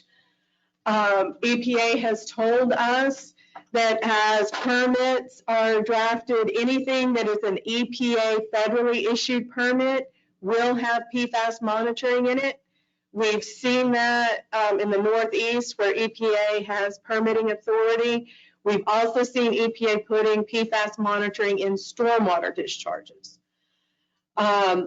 We're waiting on EPA to do their study related to fish tissue monitoring across the country. That will help to inform some of the regulatory decisions and water quality standards. In the winter is when EPA plans to finalize the aquatic life criteria. And we know that EPA is working on PFAS limits and monitoring requirements for biosolids. And we know that they also are working on a model that monitors or models all PFAS compounds. And if you were to hit a certain level in that model, then you would be required to go in and monitor for a whole suite of PFAS chemicals. So again, from a DEQ perspective, who does this affect? For municipal facilities, there are about 740. For industrial facilities, it's about 2,500. A lot of those are related to stormwater. I know we're about out of time, so I just want to touch on a couple of other things, and we can talk later if you have specific questions. Infrastructure bill this is the publicly owned water and wastewater facilities. There's a ton of money out there. It's broken down into all kinds of different subcategories. But this is the funding that is specific to emerging contaminants, which PFAS is considered an emerging contaminant because of where it is in the regulatory process, even though we talked about it's not really emerging, we're just starting to care about it more and more. Looking on the drinking water side, there's a whole other set of funding that's for nothing but addressing lead. So this is the emerging contaminants money. And if you have questions about that, you can get with me and I'll tell you who you need to talk to on how to apply and figure out if your project would be eligible. We've talked about laboratory challenges. PFAS is everywhere. You have to be super careful so you don't contaminate your samples. We know a lot of our laboratory equipment, also those parts in those equipment contain PFAS. So that's something that is going to be challenging. And DEQ, you've heard Dr. Eid talk about our relationship and working on getting a finalized sample guidance for use in Oklahoma. This is important for those of you who are doing sampling. These are the EPA approved methods as of right now. The 1633 method right now is a single lab validation method. EPA is working with Department of Defense to get that fully validated. The absorbable organic fluorine method is something that EPA is starting to use and encourage others in order to kind of screen the likelihood of having PFAS, so that you can do this method as opposed to chasing, whack-a-chemical, whack-a-mole kind of approach. Okay, RCRA and CERCLA, similar timelines. Again, we're expecting final advance notice proposed rulemaking to come out. That is where we will see exactly how EPA is planning to regulate, with the final coming out about a year from now. Some of the impacts, it not only impacts the manufacturers, but it could also impact owners of property, operators. We have to be careful about what we do with drinking water and wastewater facilities. They don't manufacture PFAS, but they get it through household trash, they get it through industrial streams. Oklahoma has tried 2 years in a row to do the Oklahoma PFAS Act. It has not passed. It would specifically regulate what we would consider high concentration PFAS. It's not your Chick-fil-A wrapper, but it would include anything that was generated as a PFAS, not consumed. It would require a plan of how this would be handled. It would require the generator to maintain liability. It specifically left exempted things like household waste. But the biggest thing that it did was what we're starting to see as states, particularly Northeast, outlaw the disposal of PFAS waste in their state. They put it on a truck, they put it on a train, and they ship it to another state to dispose of it. So we were trying to, PFAS keeps the designation that it has wherever it is generated. But these bills did not pass. So there's still a lot of conversation, and it could come back. So DEQ's perspective, the biggest thing is this black circled box. We're trying to protect public health. We're trying to protect the environment, but we're also trying to not create additional issues. We want to seek unintended consequences. We want to see the elimination of the manufacturing of these chemicals. We want to see a reasonable scientific approach, not just a shotgun approach and whatever happens and the EPA whack-a regulation kind of thing. How are we going to figure this out? We would like to see collection efforts for some of the foams that are out there. We would like to see an exemption so that the taxpayers of a small town aren't paying to treat PFAS that was generated through an industrial process or an industrial use. So those are really important things that we want to regulate where it's generated, not the receivers, which oftentimes are the POTWs. They're receiving it, and then they have to figure out how to treat it, and that really impacts those pre-treatment programs. But ultimately, the city of whoever passes on the cost of treatment to their citizens and their visitors and their industry. So we want to try to figure out how we best manage that in Oklahoma. So with that, I know we're right up against time. I don't know if we have time for questions. If we do, that's great. If we don't, I'm going to be here all day. A couple minutes, if that's okay. The next speaker. Yeah.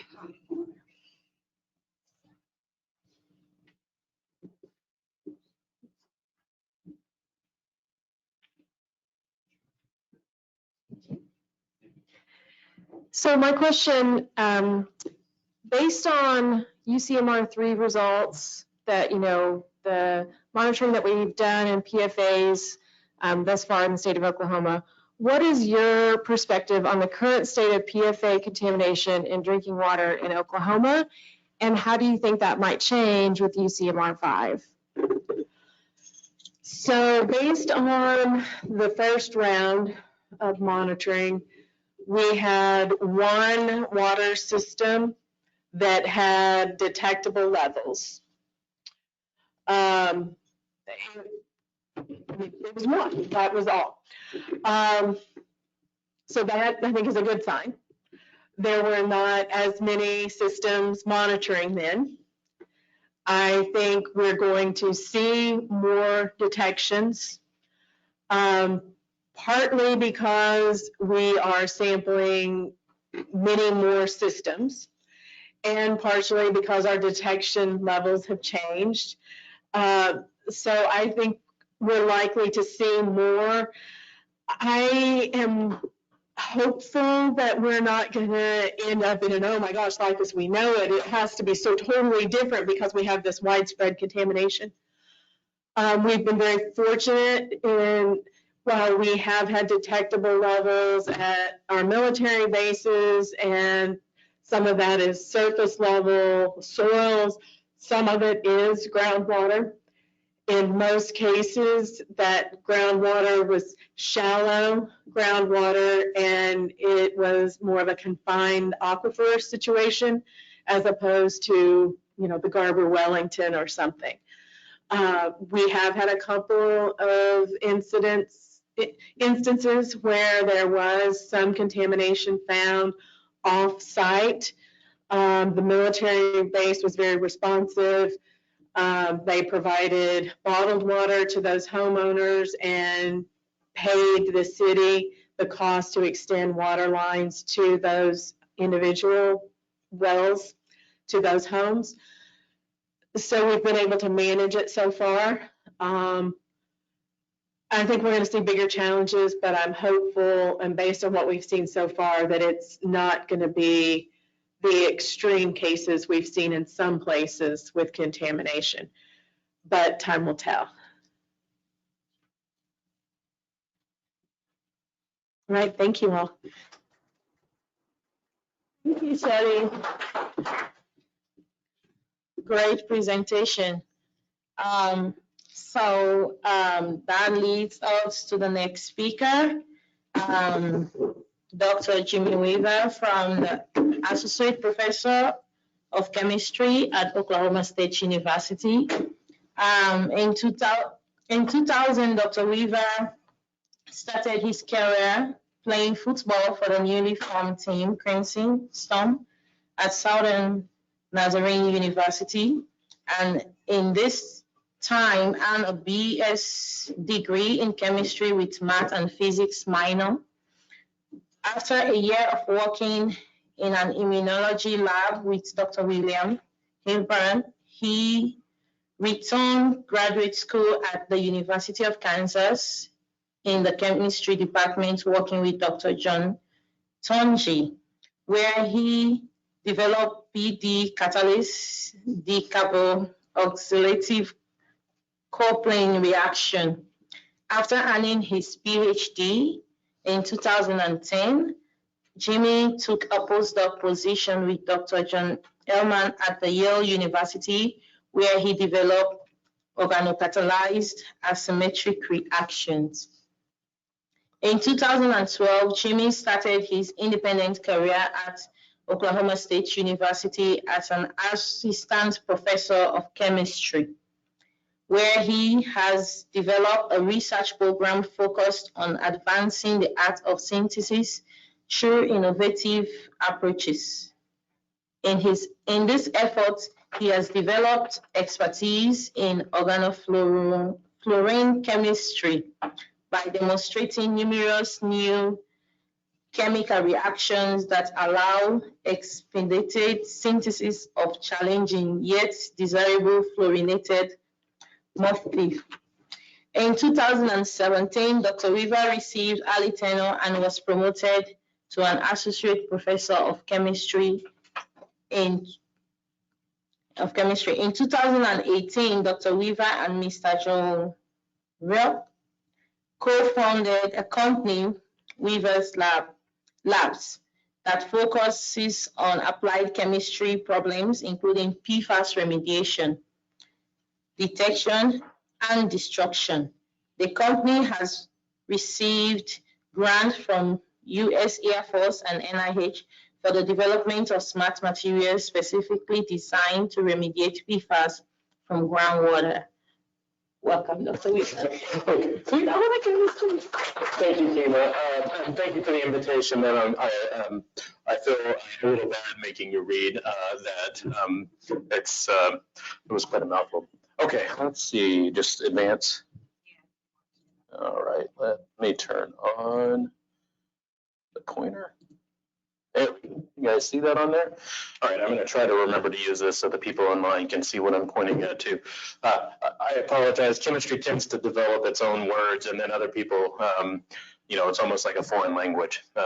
Okay, so I'm going to give kind of the chemical perspective on PFAS, and I'm really excited about this. This is actually work that stems from our company that we formed, and most of the companies here today, and this is really their efforts that I'm going to present and show you guys. So just a little bit of background about me and why.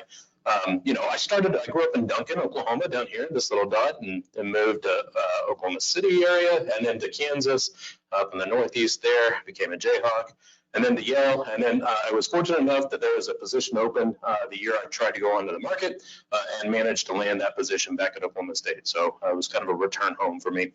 And then in 2018, we started this company as a kind of a way to look at less fundamental and more applied problems. And so PFAS kind of became up as that. So what do I do at OSU?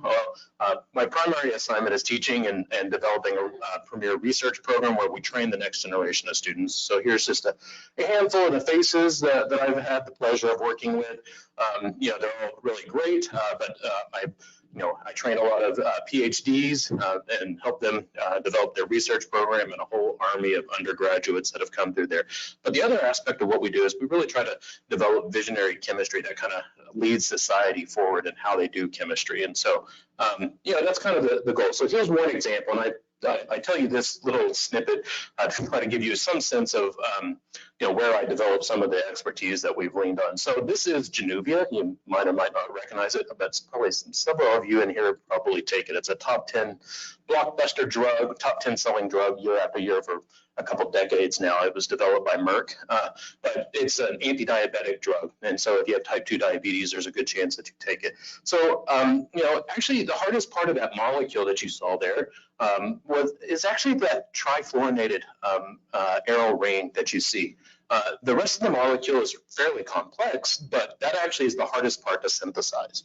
And so we had this crazy idea that maybe we could make it from a relatively simple molecule, hexafluorobenzene, which it's simple, not because it already has the difficult to make carbon-fluorine bonds in place.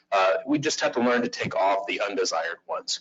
We'll call those functionalizable ones. So this is a bit of an audacious idea because, it has a lot of potential, but really, and that's why there's other people that have also thought about this and have been trying to develop it over the years.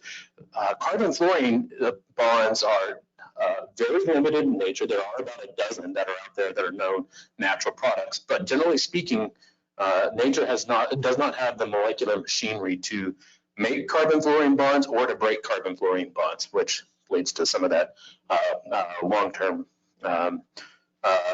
effects of PFAS. Okay, anyway, but even for the synthetic chemist, we really have very few modes of activation. That comes down to the fact that here we're looking at the bond length in red. What we see is, unlike the other halogens, chlorine, bromine, and iodine, this bond is actually of a carbon-fluorine is closer to that of a carbon-hydrogen. So it's a very small bond, and that's somewhat important, but that gives it a kinetic robustness. Why are we not advancing here? Okay. Because you got to click down here. Okay, the other issue about carbon-fluorine bonds are that they're very strong. So this is a measure of their bond strength. This is the homolytic bond dissociation energy. And what we see is that this carbon-fluorine bond is the strongest single bond known to be made with carbon, okay, of any atom in the universe. And so compared to a carbon chlorine or a carbon bromine, these get relatively weak pretty quick. And if you put it with a lot of other fluorines nearby in the molecule, the strength goes up even more so.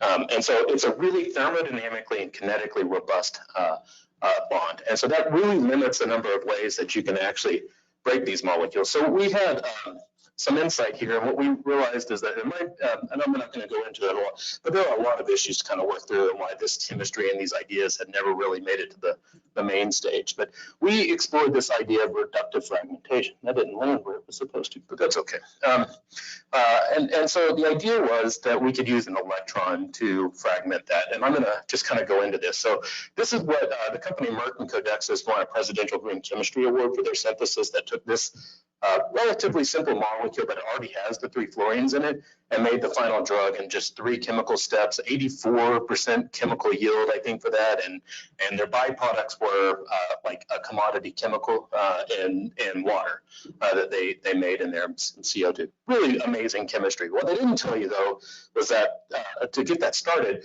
they had to do chemistry that was dirty enough that there's nowhere in the U.S. will do this chemistry, right? So we shipped this over to seas to places that are less discriminating in what they'll do. And so, that's kind of pulling back the curtain there. But anyway, through this innovative aspect, we were able to show that we can, in a couple of steps, take a commercially available but highly fluorinated molecule and actually carve off or sculpt out the organofluorine that we want from this. And so this really has this key critical innovative step that we developed here, which allows us to remove both this chlorine and the fluorine right here in the right locations to give us the right pattern for Janubium. And so anyway, there's no sense in trying to further improve upon this, but that was a condensed synthesis there. And so that's how we kind of innovate. But in doing this, we think a lot about organofluorine. So at this point, we published somewhere around 23 peer-reviewed papers in chemistry journals and filed several patents on the topic.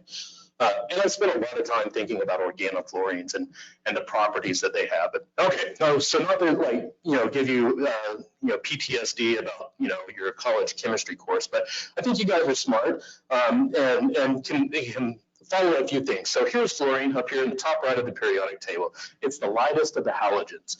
And so it almost has enough electrons. If it had one more, it'd have a complete octet, we like to say, but meaning every space for an electron would be filled. That's what happens with neon right here. Okay, but one of the things that you'll notice is that it has a 1.63 atomic radii. Compared that to hydrogen over here at 1.54 or oxygen at 1.71. So it's actually pretty close in size to a hydrogen. So that means that when you replace a hydrogen on an organic molecule with fluorine, it doesn't actually sterically or in size really change the nature of that molecule. If you were to put a bromine or a chlorine on that, those get quite a bit larger, right? And so that means that they take on different structures than it would be if you put if you were to replace a CH with a carbon chlorine, you'd get a different structure than if you replaced it with a fluorine. So for things like binding on proteins, things like that, fluorines are oftentimes, we're able to incorporate them into, let's say, like a natural product that has some bioefficacy, and it still hits the same targets. Oftentimes, we're able to use this to really enhance the properties of that. Okay, so another physical change here. That's not right.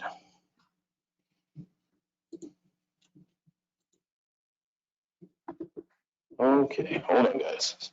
Something's acting up. There it goes. Oh, it released. It wouldn't let me move the pointer. Now the pointer's off. There it goes, and it's back. Okay, we're good. The other big difference is the electronegativity, right? And so here's a periodic table that as you move up and to the right, these become more electronegative. So if we consider what happens when you replace a CH bond with a CF bond, look at the difference in electronegativity. It's a relative electronegativity, so you just need to know which one's more electronegative. So hydrogen is 2.2, carbon 2.55. That means that this will be the positive end on that CH bond will be positive, but when we replace it with fluorine, that's more electronegative. That means what we call it the dipole, effectively which end of that bond will be polarized. There's a flip there that occurs because of that. And so that's another way in which fluorine winds up having really remarkable effects is because of its electronegativity of the molecule.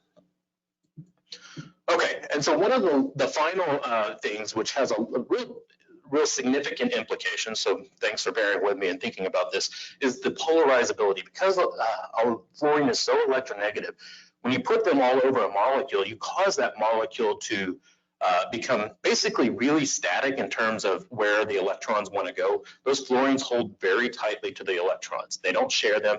Fluorine does not share electrons well, okay? It's a greedy electron hoarder. And so what that means is the overall molecule, when you consider something like PFAS, that molecule is not very polarizable, is what we like to say, meaning that when you put it in an electric field, it doesn't change its shape because of that. And that has a lot of implications because that's not generally true for most organic molecules. Okay, so let's look at how some of the fluorination affects the physical properties of these. So here I have on the top octanoic acid and then the perfluorooctanoic acid, decanoic acid, butanoic acid, which is also out there, and then one of the octosulfonic acid. I got to click down there. Okay, so the first thing that you should notice is that it dramatically acidifies the molecule. So here's octanoic acid. Here's and this column is pKa. So pKa is a measure of the equilibrium of basically the transfer of the proton to a water molecule. So we're talking about this proton out here on the OH. Okay, and so here it's 4.78 for the octanoic acid, and here it's 0.5. Now, just to be clear, this first unit, this is a logarithmic scale, meaning these are orders of magnitude. So it's a 10,000 times more acidic by having these fluorines on here than when they aren't there. And so at this pKa or with this pKa strength and water, PFOA will be completely ionized. More than 99% of it will be in the O- and H3O plus category, like it will separate and ionize. Okay, and then over here in this category, this is the C log P. So this is a calculated log P or partition coefficient. Basically, this is looking at how much that molecule wants to go into the organic layer, octanol, versus water. And so again, this is a logarithmic scale. So these are orders of magnitude out here in this first digit. And so and the smaller this number is, the more it wants to go into the water layer. Didn't you notice with the octanoic acid, you can dissolve basically a 1-to-1 mixture of octanoic and water. Whereas with PFOA, you can only dissolve 13 grams per liter. Okay, digressing. Yes, so every time we add CF2 units there, basically we make this molecule, the PFAS molecule, less and less water soluble. And so notice going between these three, right? So here we already talked about these two, but now if we just add 2 more CF2 units to this molecule, you drop down to only 0.67 grams per liter there. So a pretty significant decrease in the water solubility. Hence my question earlier to you. Why would, it's, well, the less soluble it is in water, the easier it is to basically remove it.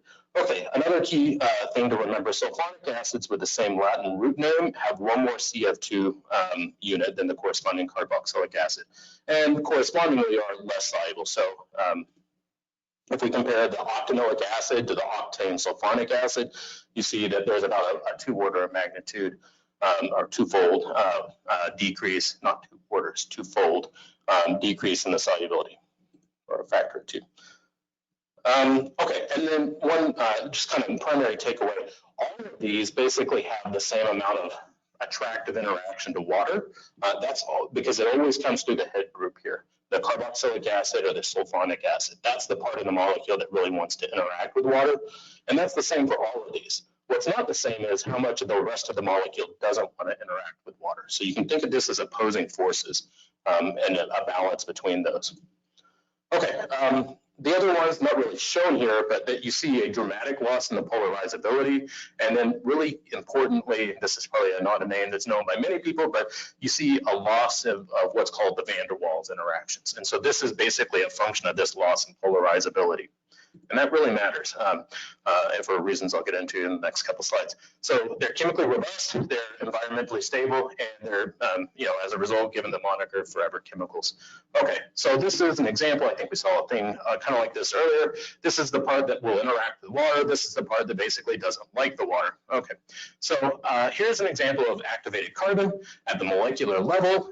The activated carbon units form these non-covalent bonds with contaminants. Okay, and they work because this is a really soft, very polarizable electric field because of all these benzene rings effectively. And as a result, it basically works through polarizability. So if you're a highly polarizable molecule, like most organic molecules, it works great. This is why you can put it in there and it'll take the odor out of food because those volatile organic molecules basically get caught up in this surface. Along the edges, you will see more polar, more oxidized forms of carbon up there, and these can undergo hydrogen bonding with this part of the molecule.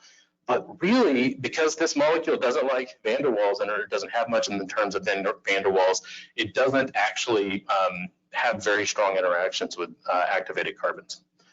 The other big technology that we can consider using to remediate PFAS are ion exchange resins. So they look something like this. So it's a polymerized monomer that contains basically an ammonium ion on it. And as a result, this positively charged ion is stuck in the solid and can't really move because it's covalently bonded, but its anion is not, right? And so if you replace that, or if you wash over the carboxylate or the sulfonate, it will exchange with this anion right here. And what that does then is allows you to basically trap out the negatively charged one.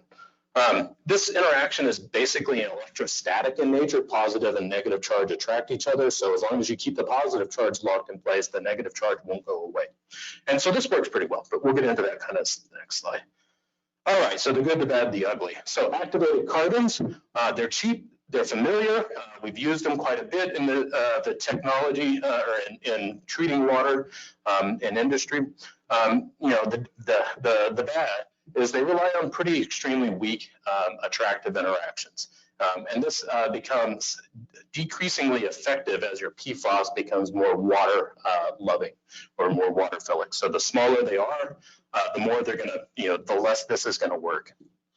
And then the ugly, prone to sudden dislodging by PFAS, of the PFAS that may be bound on it by competitive binding. Almost every other kind of contaminant in your water will bind to activated carbon stronger than PFAS.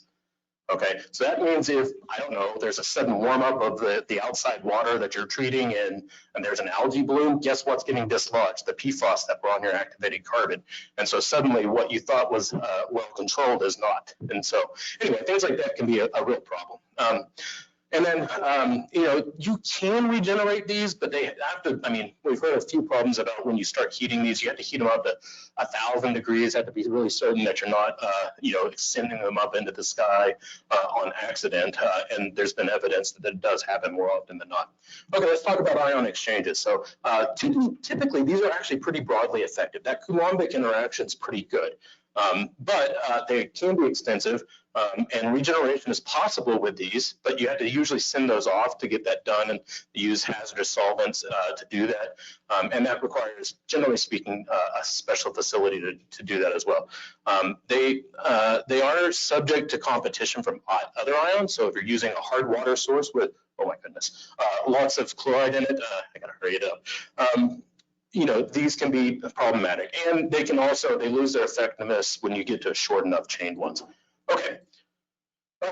So here's the real thing, and I'm going to speed through this. That in organic chemistry, we have this adage, like dissolves like. Just bring all this up. For some time in a number of different applications, organic chemists have used basically binding this fluorous phasing as an attractive interaction. They've used it for a number of different ways to exploit isolation, things like this. But really, this has not been done in water remediation as far as we can tell. There's been a few people exploring it, but we wanted to ask the question, could we exploit this fluorous phasing to effectively and efficiently remediate PFAS? And that's what the team has been working on for a while. So I'm not going to go into the synthesis of it and bore you guys with that, but effectively we built the library of sorbent materials that are well defined on the surface, where we can actually glean information about how the surface chemistry then impacts PFAS removal. And so, they're all based on a silica thing. We teamed up with Altus Air Force Base, who graciously allowed us to go onto their base, sample some water from one of their contaminated sites. Here's a breakdown that was determined by PACE Analytical Lab of what was in that water. And so we have, and here's just graphically and with the structures here, this hexyl sulfonic acid, the octane sulfonic acid were the biggest ones, and then hexyl carboxylic acid, and then PFBA was the fourth most abundant one, and then PFOA, PFBS, so the butane sulfonic acid, and then heptanoic, carboxylic acid, and decanoic acid. Okay. But those are the ones that we were able to detect there. And so we started trying this with our different fluoromont materials. We also compared it against granular activated carbon, ion exchange resin, and then PAC, the finer carbon, powdered activated carbon. And so the orange, like the solid ones, so all orange is PFOA, but solid versus hash is from two different well sites that we sampled there, and they do have different amounts of the different PFAS in them. It's over here. I'm going to hurry though, but largely to say, I'm going to skip over a little bit of this. We did see very, differences in how they performed. A lot of differences between the long chain versus the short chain ones that we were able to see. We were pretty excited. We see that FMV8, FM stands for fluoromop. Anyway, they thought it was kind of cute. We were able to pull the pentafluorobutanoic acid. So this is one that really struggles, even against ion exchange is not great when it gets overloaded. That goes first. GAC was pretty much ineffective against some of the shorter chain ones, and so was the PAC against the PFBA. Okay, so let's get to some of the other exciting things. We then broadened our question and said, well, how is it working against some of the other ones that are in there that we didn't have the method set up to test for? So we sent treated samples where we took 50 mils of our sample, and I didn't actually explain this terribly well. Here, what we're looking at is the difference between a control sample that was not treated and our sample. So just to be clear, we're not pre-treating this in any other way than putting our sorbent material in there. But we take 50 mils of the sorbent plus 30 milligrams. We got a return problem there. And then we allowed those to incubate for 2 hours. Yeah, there we go. And then we basically filter off the material, centrifuge it, and move it over. And then this is what's left as a result of that, what's left in the water. Okay, and so again, some of these did not work well against the short chain ones. So this purple or blue one, right, is the butane sulfonic acid. And so we see it didn't work well, but others, it did actually work pretty well. And so we can glean out of this. I can actually stare at these for quite a while and try to take away all kinds of messages. One of the things I do want to highlight, because our lead material, I'm really excited about it, is this FMV8. It was across the board generally effective against long chain and short chain ones. Some of the other ones, and I'll point to the difference in the structures in just a second, like 12, it really fails with some of the, or it doesn't do nearly as well with, well, that was on the slide before, the butane carboxylic acid, butanoic acid. Okay, GAC really whiffed when it comes to some of them and really didn't perform terribly well. Ion exchange, though, it was fairly effective. It didn't work so well with the PFBA, but it did for the rest of these. And so, if you have enough ion exchange, it will probably handle that reasonably well for most PFAS. Okay, so just a few structures in the lessons here. So these two, you didn't actually even see these. These are some that we made. They're pretty similar to a couple of fluorinated silicas that are actually commercially available already, but they actually didn't work well for us because what we found was that it was really important to be able to, basically there was so much fluorinated component on there, we couldn't wet the silica. And so, some of these were also kind of surprising. You didn't see this one. This one we actually saw stability issues with. An amide bond should be pretty chemically robust, but it looked like it was breaking down under these conditions. And so, we kind of discontinued our effort there. I'll point out 6 and 10. So here's the structures. And the big difference, right, is that 6 has this fluorinated component, whereas 10 does not. And so this is what I'm talking about. We can come back and we can glean we can now look at performance and then relate it back to the structural differences. And so if we look here, though, with 6 versus 10, what we see is that 10 basically was completely unaffected for PFBA. It actually worked reasonably well for the long chain ones, but completely whiffed in both cases on the PFBA. Whereas with 6, it wasn't stellar for the PFBA. Had to lean in here a little bit. Yeah. Well, yeah. But it was not terrible. Actually, I'm confused at the moment what I thought I was going to say there. Anyway, what we found, I'll show you the next one. That one's a lot more clear. 12, so again, 12 is this structure out here, or these results here, and here's the structure for 12 and for 8, where we have this fluorous chain. And so the fluorinated one, or with this fluorous component, actually really performed really well. In this case, where there's less PFBA in there, we got almost all of it. In the case where the PFBA so it's green. That's why I was confused. I was looking at the wrong color. We see that it's we do well, but when we go to 12, this one doesn't actually perform very well at removing the short chain ones. So the fluorous region really improved the selectivity of that. Okay, so just hurry up and wrap up the last kind of couple things. So anytime you make a functionalized material, you're going to drive up the cost of that material. This is definitely going to be more expensive than activated carbon, at least on a mass-to-mass basis. But if it's more effective, and if you could potentially recycle it or regenerate it and reuse it in a safe manner, an effective manner, and reliably, then that could be potentially really useful. And so what we saw was that when we had the fluorinated version, this was rather unanticipated. It actually allowed us to basically load the material, use it to remove PFAS. Then we desorb the PFAS by washing it with some buffers. That process still needs to be optimized to some extent, but we were able to basically strip all the PFAS off of it and then reuse that same material. And we did that through 5 cycles. And what you see is, again, we're looking at what percentage we were able to remove compared to the control. And what we saw was that we had basically very little loss in activity over time within the difference of statistical variation. Now, when 12 was there and we didn't have the fluorinated component there, we saw a dramatic loss in activity after just a few cycles. And so this was something I was really stoked about when we saw these results. But the fluorinated component actually seems to help increase the selectivity towards PFOA/PFAS, and probably takes other organic stuff from this water. Remember, this is not treated. This just came straight up out of the ground. And that stuff may be contaminating our resin or our material or sorbent. And so in the case of the perfluorinated one, that's probably not sticking to it nearly as well. Okay, final thoughts here are thermal stability. So this imidazolium ring right here, this heterocycle, actually serves as a really great ion for helping to electrostatically attach.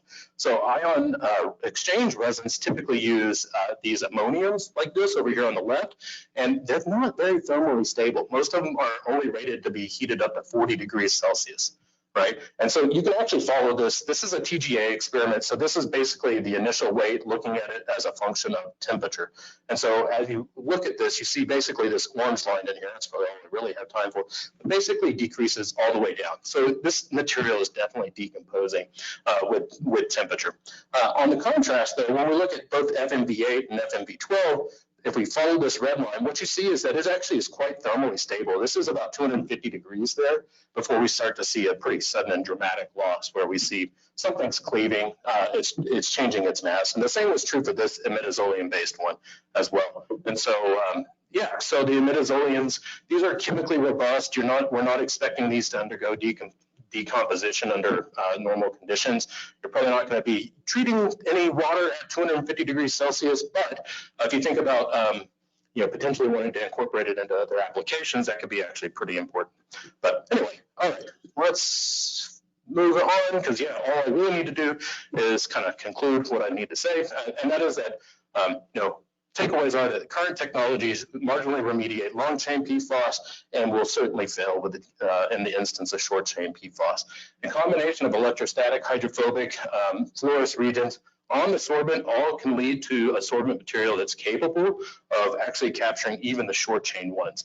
And can do that very effectively and selectively. The use of an imidazolium enhances that binding and the thermal stability, and the incorporation of a fluorous tail improves the binding, selectivity, and the regeneration of our fluoromod materials. So next phase, you might be wondering, what do you do next? Well, we're looking at kinetic studies, deep material characterization, looking at some stability studies to make sure that we're not going to cause unintended problems.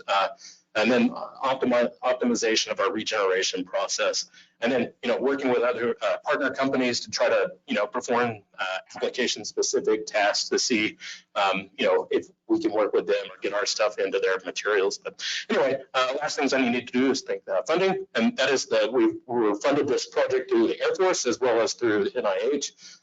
And the follow-on projects. And so I also need to disclose, I definitely have a conflict of interest. I'm a co-owner of the company.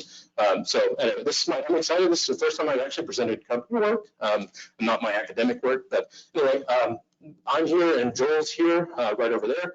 If you have any questions, we're happy to answer, and we're happy to meet you guys. And if there are any questions, we're looking for people that might be interested in this problem. So this is a good place to be. Anyway, thanks. I'll take any questions you have. Yeah.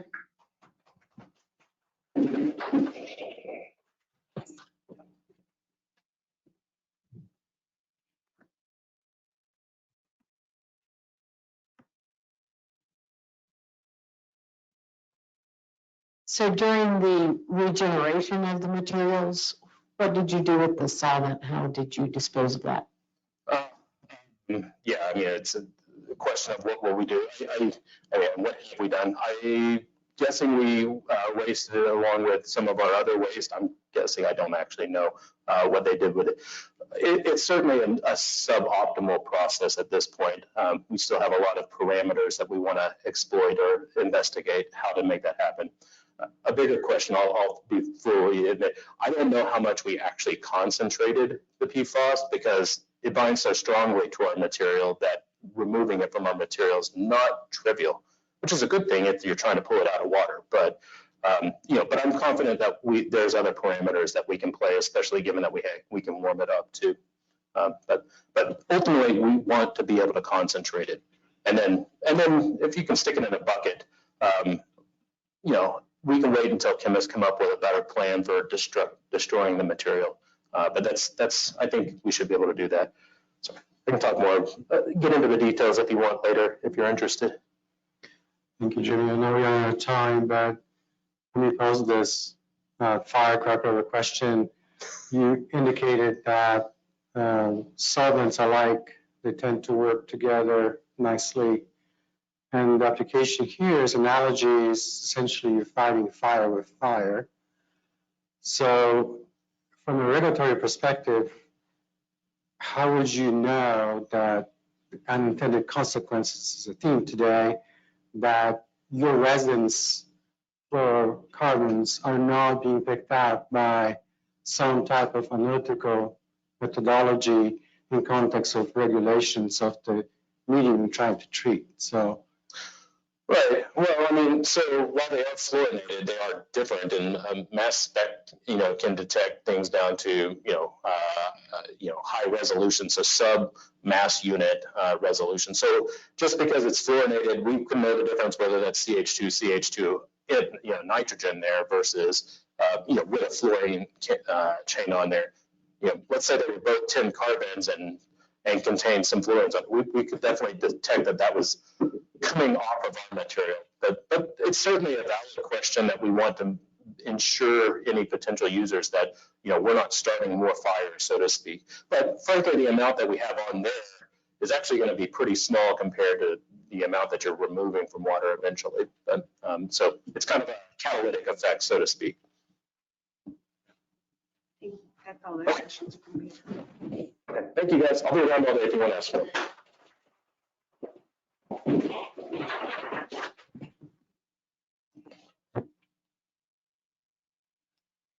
Thank you, Dr. Weaver.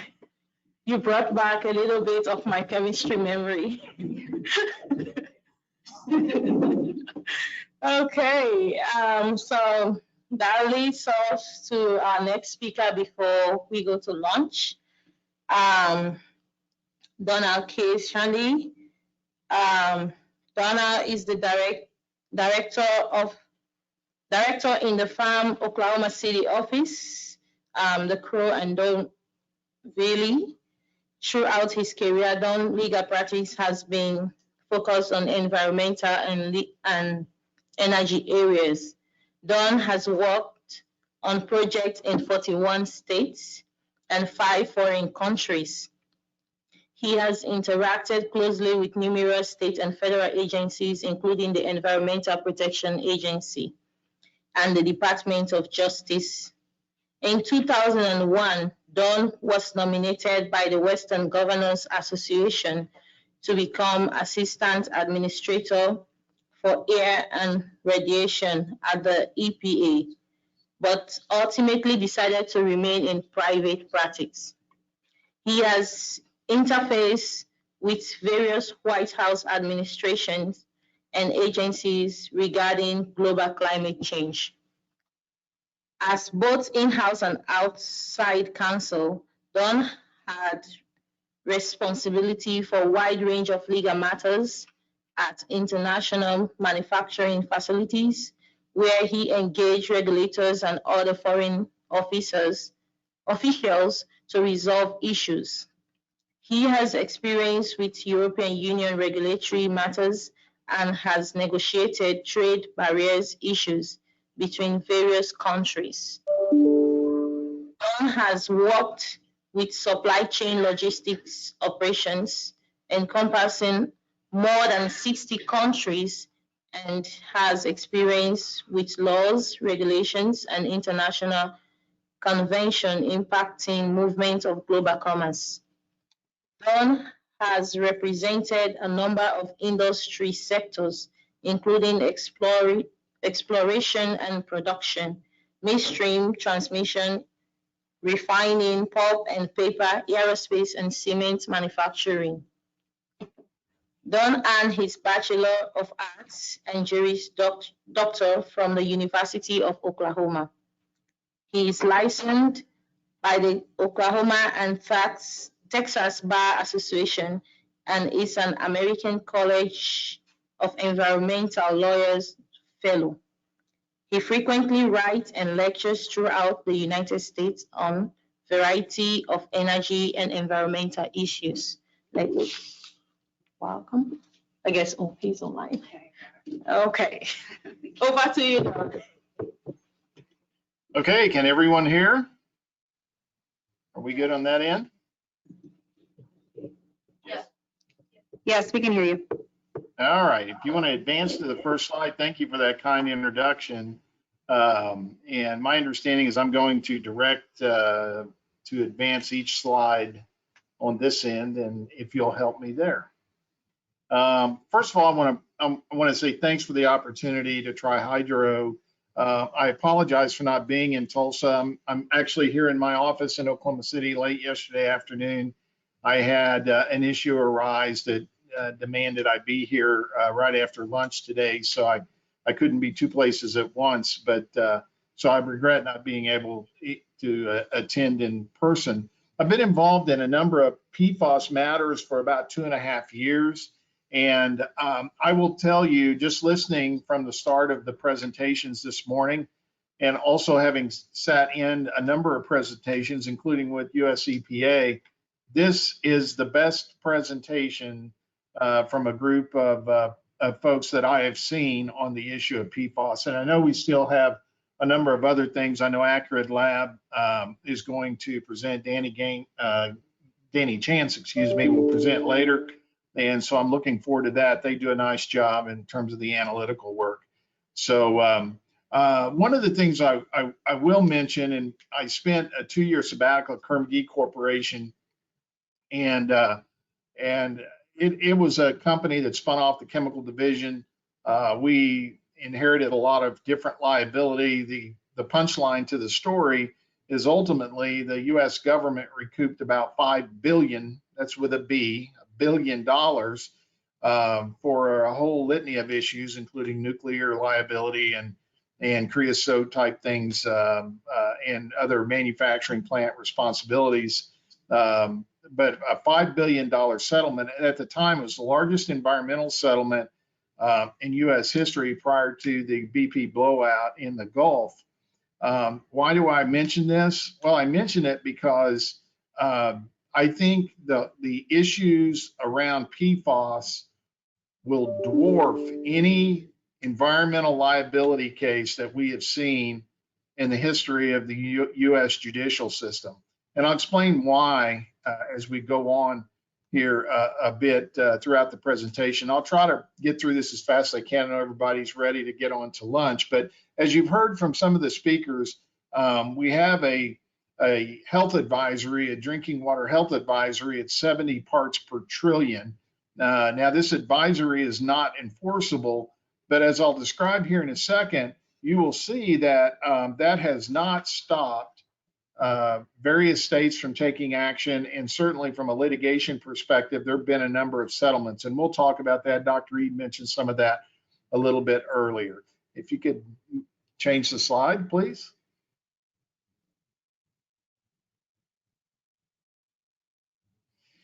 So let's go back quickly and just recap some things. PFAS is a priority for the current administrator, Michael Regan.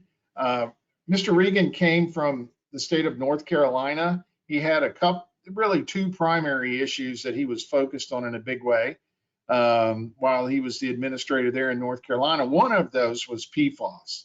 And he and his agency, under his leadership, had a significant settlement, excuse me, with Chemours, which was the spinoff of DuPont, on the Cape Fear River. And so he has taken that concern onto the federal level to Washington. There were 3 actions announced, and you've heard some of this already this morning. 3 actions announced by EPA last month: the Clean Water Act aquatic life criteria. You also had EPA issuing a memo to use the Clean Water Act permitting authority that it has, particularly NPDES type authority, to comprehensively require monitoring on potential sources of PFAS. And of course, that's particularly for folks in the audience or online. I notice there's a number of municipalities present. One of the places, 2 of the places that they're going to be looking at very, very aggressively, and I think Shelley hit on some of this, is wastewater plants are a big concern, and also water treatment plants for potable water in communities are a concern. So the EPA has also published a new draft method to measure adsorbable organic fluorine and water samples, and you've got a lot of technical people there that have spoke on these issues that are a lot more knowledgeable than I am. Next slide, please. So what is going on in Oklahoma? You got to remember, from the standpoint of what happens, the PFAS issue generally was being generated on a national level, which is consistent with all other regulatory activities. EPA typically takes on an issue. Eventually, it gets pushed to the states, who are actually the authority that implements and adopts additional regulations at times. But the states typically get really involved on where the rubber hits the road in terms of regulatory adoption and enforcement. Oklahoma is no different. The Solid Waste Management Advisory Council met in July of 21. They discussed a draft of PFAS rules. The initial focus in Oklahoma was on landfills. And one of the major reasons that people are focused on this is because there is a concern that that, for example, Oklahoma not just take care of its own issue internally, but Oklahoma doesn't want to become a dumping ground for PFAS material. And so all the states are sort of jockeying with each other and making sure that they don't become that state or a group, small group of states that actually becomes a little too liberal in terms of taking on this waste material, because it will become, there's a reason PFAS and all of its constituents, but which, by the way, you've heard from other people, at this point, we believe it encompasses more than 10,000 compounds. The initial focus is just on a few by the federal government. But from a standpoint of disposal, they're called the forever chemical for a reason. They're extraordinarily difficult to thermo destruct. Incinerators probably don't have the capability to do that. And in fact, what we probably have already seen is the likelihood that inadvertently, through no fault of anyone, incinerators have probably had this material in their waste stream, particularly in municipal waste, and it's gone right out the stack and has been distributed as a result of the air emissions. So anyway, back to the landfills. What Oklahoma is wanting to do is focus on landfills initially. The language is broad enough to encompass industrial facilities, which I work with primarily in my practice. And so, you know, the one thing, and I'll give you an example. As I said, I've been working extensively on this issue and on several locations throughout the U.S. I had a client call me from a state, I'll just say well north of Oklahoma last week, and they looked at their fire suppression system. They really don't have concerns about PFAS in their manufacturing process, but through an investigation, they found it in their fire suppression system. So they are now in the process of trying to make well thought out decisions about eliminating PFAS from the suppression system, but they have to do it in a way that's protective of their facilities, of course. And then the question is, where does it go? Where do you dispose of it? So these questions are coming up routinely now, whereas before they seem to be sort of slow in developing. Also in Oklahoma, there's a definition of PFAS waste. And I'll talk just briefly in a second about the PFAS Waste Act, but it removes the requirement to propose regulation that the waste contain high concentrations of PFAS for all categories, and except the final any other waste section. What all that means is there's some jockeying going on about how this is going to be defined. That's the bottom line. Next slide, please. So let's talk about briefly the National Defense Authorization Act, and that's been mentioned in some of the other presentations. I won't belabor this. In fiscal year 2020, certain PFAS substances were added to the toxic release inventory requirements. I would suggest to any folks in industry out there or even cities, but particularly industry, you need to look and make sure that you don't have some reporting requirement in the TRI. DOD has been mentioned several times. They're in this phase out. Why is DOD so prevalent? Well, it's really pretty simple. The DOD is the easy target. First of all, it is known through things like fire pits where they practice control of aircraft fire, for example, whatever they may have done on site at a location at an air base, military base, for example.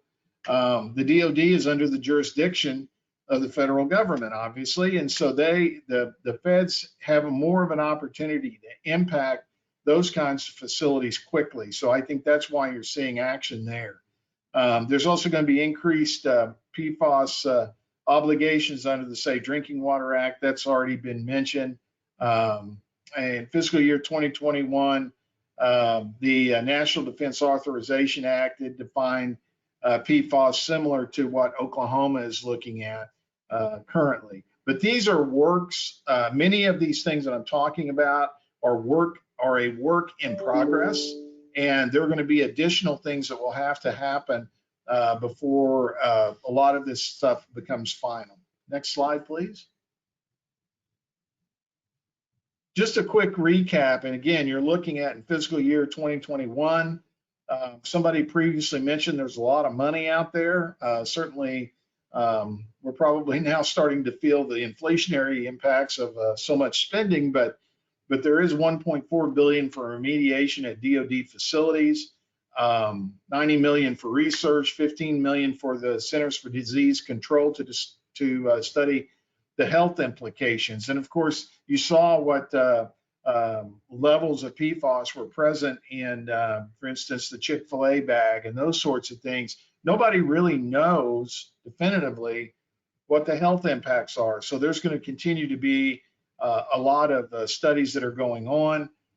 Ultimately, the federal statute prohibits DoD from procuring items containing PFAS, and you've heard about cookware, carpet, and those sorts of things. So DoD is taking the brunt of the statutory impact again at this point. Next slide, please. So in fiscal year 2022, DoD has to establish a task force this year to address PFAS. I think this is a interesting thing. The third bullet, there's a temporary moratorium on DoD incineration. Of course, particularly with President Biden, and he had a son that died of cancer, and I know the president has made several statements about he believes that his illness could have been caused by exposure to burn pits in the Middle East during the time he served and his son served in the military. I think as part of that mentality that exists in Washington, they've placed this moratorium on incineration for concern about disbursement of these chemicals throughout the environment. There's also public disclosure requirements and other activities that the federal government will have to immediately engage in. Next slide, please. So let's talk about the state for a sec. The states, what are they doing? Now, we know all this action is going on the federal level, and I should back up and say one thing. There are efforts inside Congress to make PFAS a CERCLA hazardous substance or a Superfund hazardous substance. What does that mean? Well, in the world I've lived in as a lawyer for 37 years, particularly working for a time at a very large multinational corporation who had a lot of Superfund sites throughout the United States, if a substance gets listed under CERCLA as a hazardous substance, first of all, it becomes joint and several liability. So if a site costs $100 million to clean up, even if you, company ABC contributed, $200,000 worth of substances, if everybody else is bankrupt, literally at least in theory, you could be responsible for the entire $100 million cleanup. So these are the kind of issues that are being grappled with.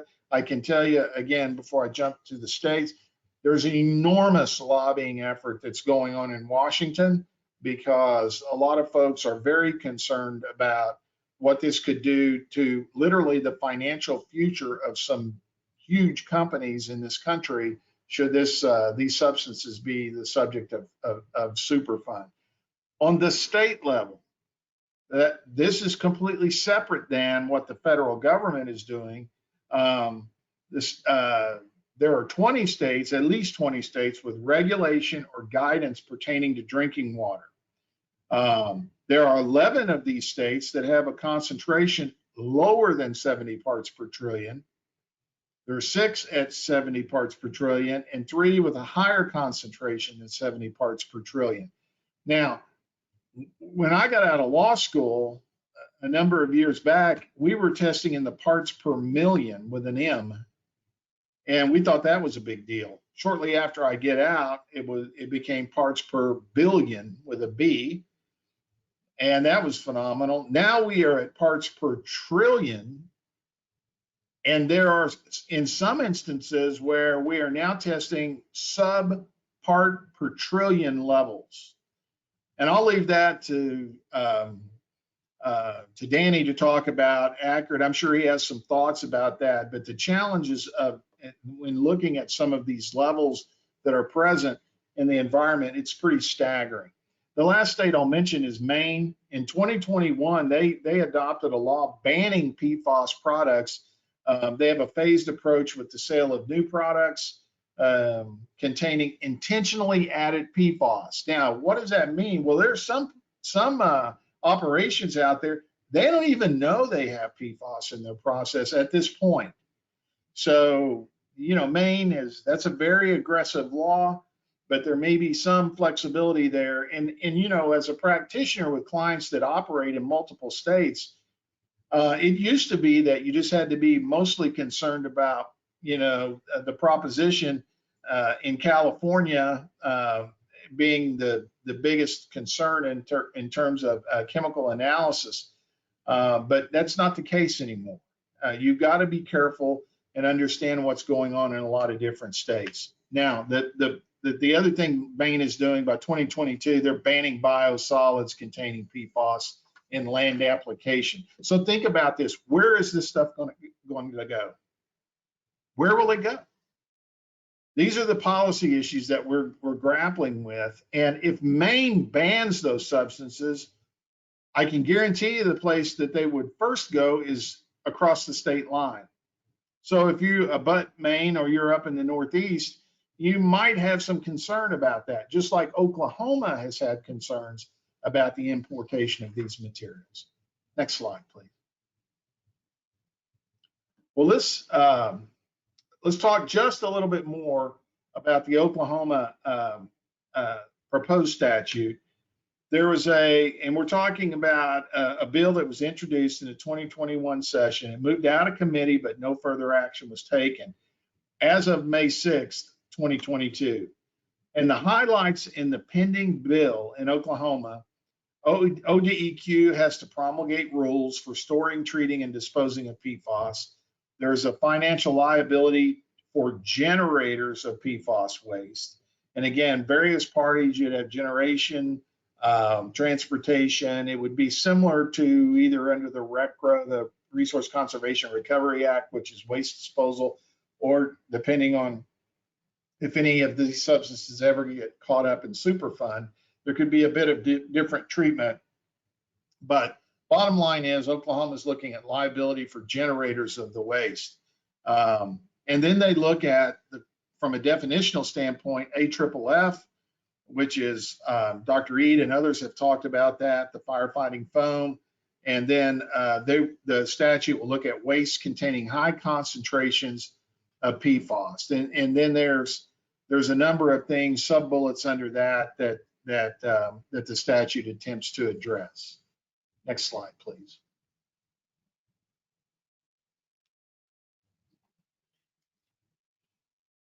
Okay, so we hit a little bit on the regulatory front. We've talked a bit about the efforts that are going on statutorily in Congress. The states are addressing these issues. Everybody's grappling with it. And on top of that, now think about this for a second. There's a 70 part per trillion, at least federal, 70 part per trillion health advisory standard. Yet what we're going to talk about very briefly here is a number of cases that have already settled. And you're kind of going, your mind might think, how could this happen under these circumstances? You know, this is only a health advisory, yet we have parties that are filing lawsuits and collecting very large settlements. For example, Vermont, several residents settled with St. Gobain for $34 million. Minnesota, the Attorney General settled with 3M, $850 million. Delaware, 3,550 lawsuits were settled with DuPont for $670 million. In Michigan, a number of residents settled with 3M and GP, Georgia Pacific, for nearly $12 million. And in Ohio, there's multi-district litigation that's been settled with DuPont and related companies for $83 million. Well, what's going on here? What's going on is that just because something hasn't had a regulatory limit established for it, doesn't mean you can't be sued for it. Particularly if it's an issue related to groundwater, drinking water, surface water, excuse me, those sorts of things. Because, and even in Oklahoma, I would suggest that you cannot cause a condition of pollution in Oklahoma. And whether that be to the groundwater or to the surface water, if that sort of scenario develops, then you likely will get some regulatory attention, even if they don't have specific requirements, particularly if there's a health concern. But from a litigation standpoint, the place you get exposure is under what are called the common law theories of nuisance, trespass. You don't have the right to create a nuisance. If I have a company and it spreads PFAS into the environment and it crosses the property line onto your property, there are all kinds of legal theories that allow these civil lawsuits to proceed. So the thing you have to be careful of is you're thinking, well, you know, the government hasn't really settled in on a lot of this. I shouldn't be subject to a lot of liability at this point, and that is clearly an incorrect interpretation if you thought that. Next slide, please. There's also there's more than this, but a couple of pending litigation cases that I think are pretty fascinating. The first one is the Thomas Vera case that's in New Jersey. It's a class action lawsuit. And of course, the theory is, you know, you have a class of people all that have similar exposures. And in this case, the plaintiffs are suing a water utility company for PFAS contamination of the county's drinking water supply. Now, if you're a city, you need to be concerned about this one, or a water utility, which typically in my representation of cities, you have the city entity, and then underneath it, you usually have the utility authority, which is a subset of the city, but a separate entity. And then, of course, in this case, the water utility brought a separate lawsuit against 3M, brought them into the lawsuit as a defendant into this particular class action suit. And the reason they did that, they said, hey, it wasn't our problem. 3M created this problem, so they brought them in. The other case, which is interesting, which kind of plays into the explanation earlier of some of the packaging materials that consumers are exposed to, is the McDowell versus McDonald's court case that was filed in the Northern District of Illinois. That case was recently filed in March, and that too is a class action against McDonald's for the packaging that they use, which contains PFAS and allegedly exposed consumers. Next slide, please.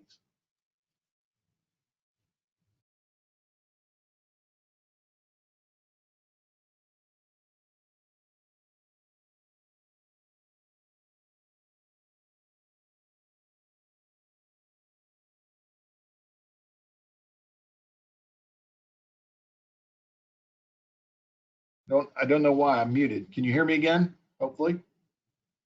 So where do we go from here? The last slide. As I mentioned, states are in the lead to start adopting legislation and regulations. EPA is on the heels of the states, both from a congressional standpoint as well as a regulatory standpoint. Let me make a comment about this. It's not a political statement in any form or fashion, but yet it is. This issue will not go away.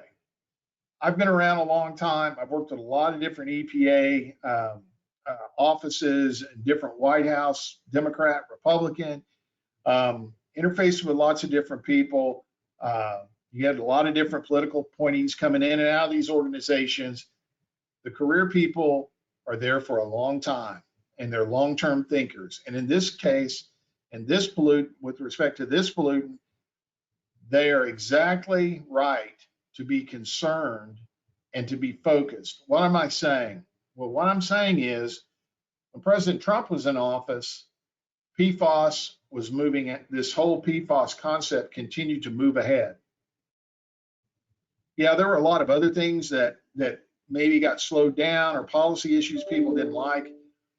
The Trump EPA understood that there's a problem, and they even continued to move this ahead.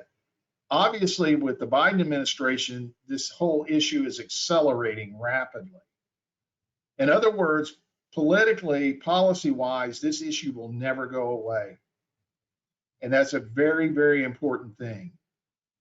The second thing is a liability track already exists, even with the murkiness of the regulatory statutory scheme. As you sit there and look at this picture in front of you, it's sort of like being at the optometrist, where they start moving those little lenses in front of your eyes. Which one's better? And at first it's very, very blurry. It's starting to clear up a little bit for us, but even so, there is still a liability track. And a lot of people, again, are losing sight of this fact. PFAS is the environmental issue of our time. It is going to be here probably for the next 10 or more years in a major, major way. We're all going to be struggling with it. So what should I do? My advice to clients routinely is identify where PFAS material is present, whether you're a wastewater plant or a water facility. Now think about this. If you're a municipality, you've allowed, historically, there have been, materials that have been land applied. It's likely that those materials could have contained PFAS. So the question then is, am I liable for that as a municipality? Or if I land applied that and I used to pick up this material and land applied it, am I liable? The question is, maybe you are, but you don't know. You can't even get to that step unless you identify where the PFAS exists in your system. Then secondly, analyze your options and be very thoughtful about this. As you can see, this is a very technical area and involves a lot of thought or needed thought and consideration. And then the third thing I would say, there was a wise PhD chemist told me one time and advised a client, the best time to fix your roof is when the sun is shining. Well, the sun is shining today in that we're not overly or heavily regulated, at least yet, but it is coming, and it's coming fairly rapidly. So you might be able to take certain actions today that 2 years from now, you may not be able to take, and may cost you a lot more money in terms of remedial costs and those sorts of things. So those are just a few thoughts. I know we're past our lunchtime. I'll be happy to try to take any questions.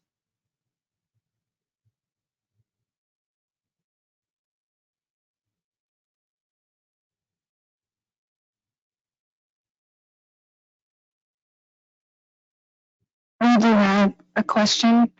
One moment. Can you hear me, Don?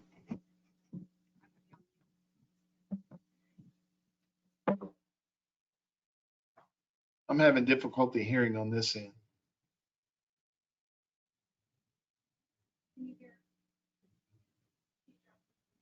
Can you hear me? Barely.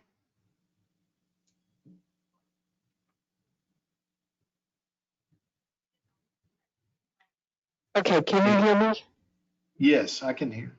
Okay, I have two questions. I'll put them both out there and then you can answer. With Maine's prohibition of the land application of biosolids, what's your thought on the possibility of that setting a federal precedence? And second question, is there any discussion of what the definition of high concentration will be in the permitting? I'll take your first one, your second part first. Dr. Eid or others or Shelley may have some late breaking information, but I don't have a good feel for what, quote, high concentrations mean. The last conversation I had with the DEQ was, it's sort of like when I was in law school, And one of the justices, they were grappling with a case that dealt with pornography. And the justice said, well, I can't define it, but I know it when I see it. That's your classic non-answer of, I'm not sure there's been a definition of what high concentration mean. There may be others that are sitting there that have a better feel for that. Then as to your first question, I do think that there's a possibility that the biosolid issue in Maine could spill over. Now, look, I've worked in nearly every state in the country with the regulators in those states, and there are some states that are just much more difficult regulatorily than others. Maine generally maybe is one of those states. I could name others that I think are more aggressive and quite honestly likely more influential with EPA, but I don't know. I think a lot of this is up for debate, but I do think biosolids, keep your eye on that ball, because I think it does have the possibility of having legs and running outside of Maine in terms of its influence in other places.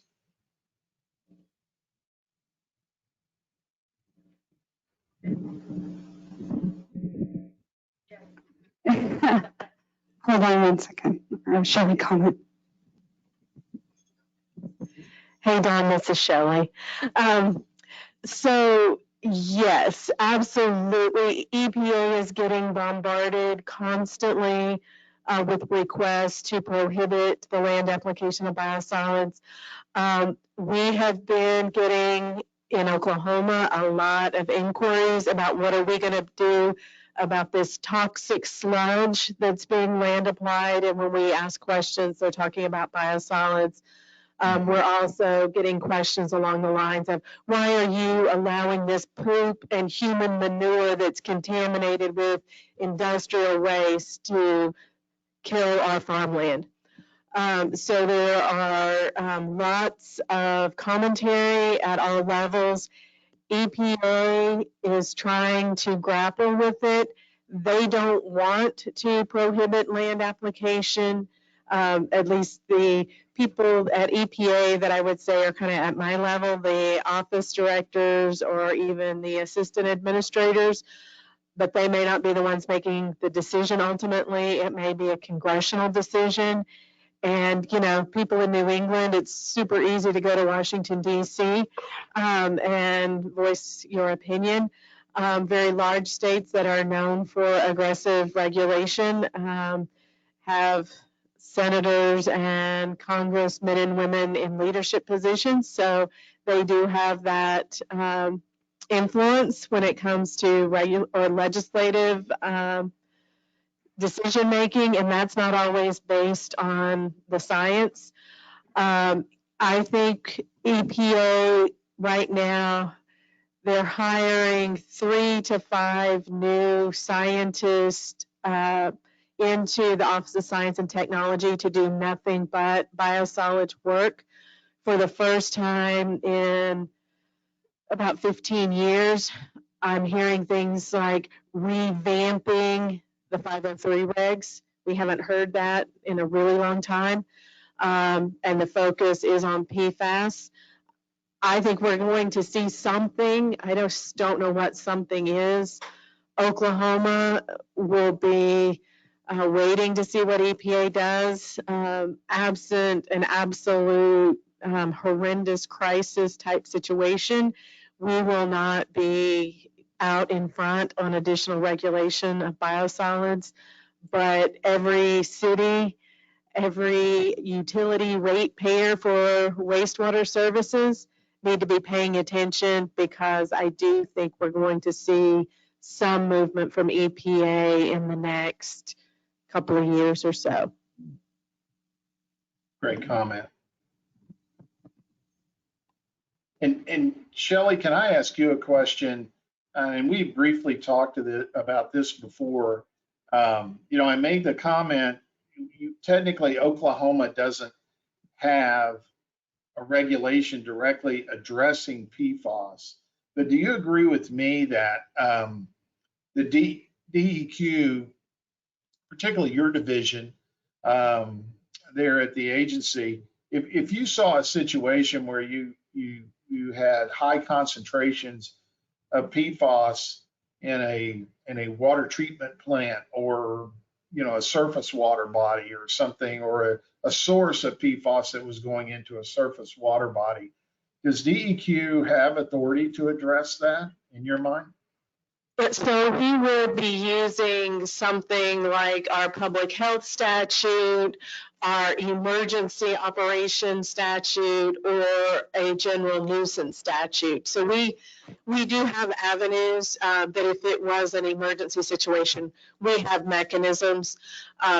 When at that point we could issue orders, we can do voluntary orders as opposed to unilateral orders, but we definitely have the ability, if we were faced with what we considered a crisis situation or an extreme situation that we needed to address. We don't have to have the regulations in place. It's just very much cleaner, easier, more straightforward when we're dealing with a chemical or an actual limit that is established either by EPA or DEQ. Exactly, and I agree. And to follow up on that question, and I'm picking on Oklahoma because you're here, but do you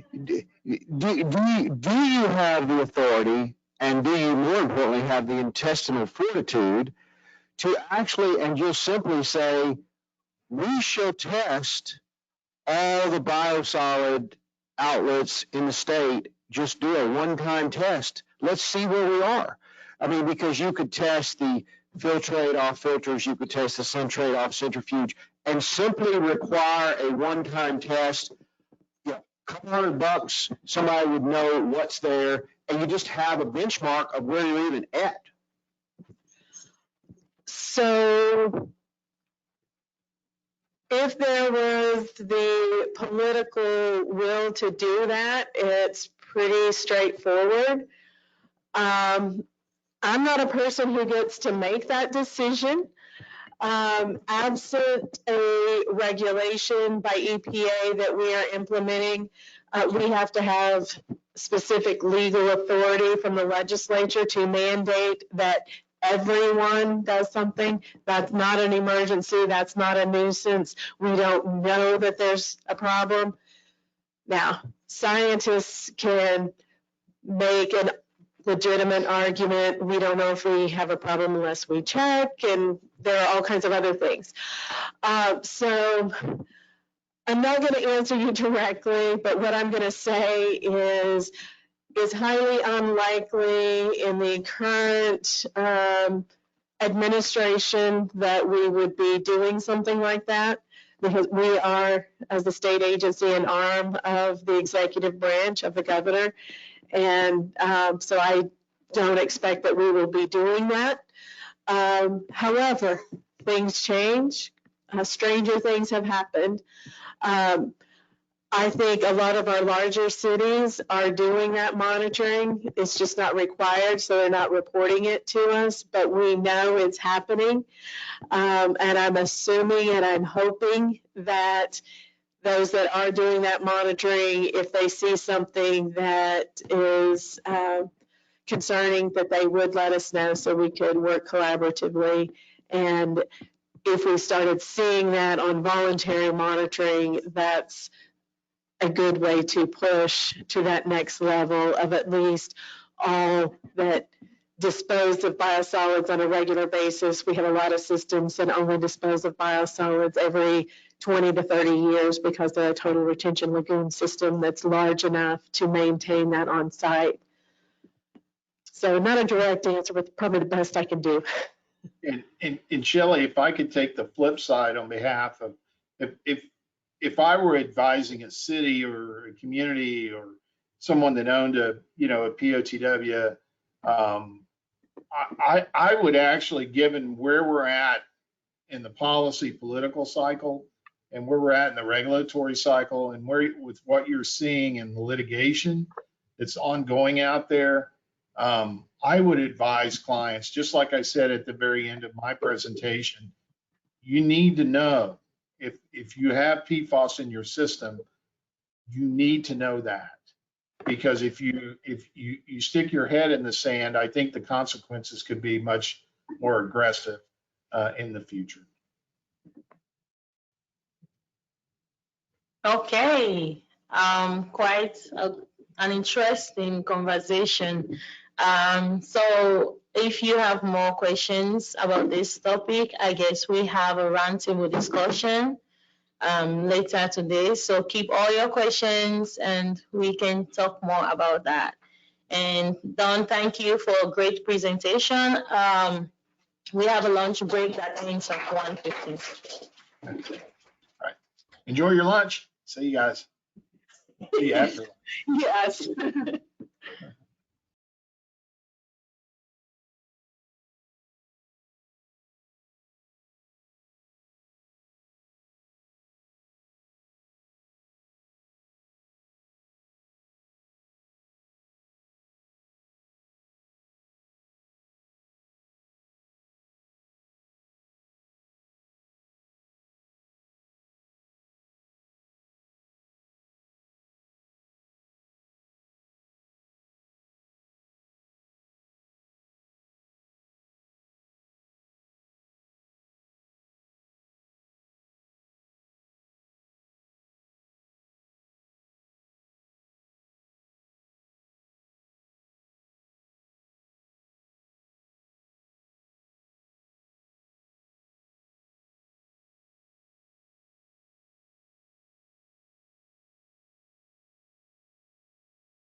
Okay.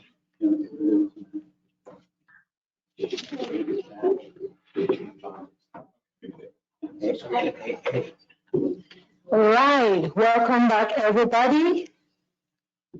I hope we enjoyed our lunch break. So without wasting much time, I will go ahead to introduce our next speaker. Our next speaker is Andrew Perez. He is the senior toxicologist at Trihydro. As a board certified toxicologist with over 20 years of experience in industry, consulting, and government, Andrew is uniquely qualified to support projects involving damage to the environment by chemical agents, including contaminants of emerging concerns. Risk-based remediation and site closure, consumer product safety assessments, chemical exposure, regulatory compliance, product stewardship, health risks to workers, residential occupants' well-being, livestock and wildlife success, and community and regulatory concerns. He is a published professional whose key area of expertise include applied toxicology, human health, and ecological risk assessment, litigation and regulatory support, fate and transport, bioaccumulation assessment, risk-based remediation, design, and risk communication. He is an active member of numerous national and international organizations dedicated to environmental issues, and he is a frequent contributor to conversations occurring in his field. Also, in addition to that, Andrew has been amazing to run this tax under our USDA grant. It's been a great help to us and a great resource for PFAS. With his help, we were able to kickstart trainings on PFAS. So let's welcome Andrew.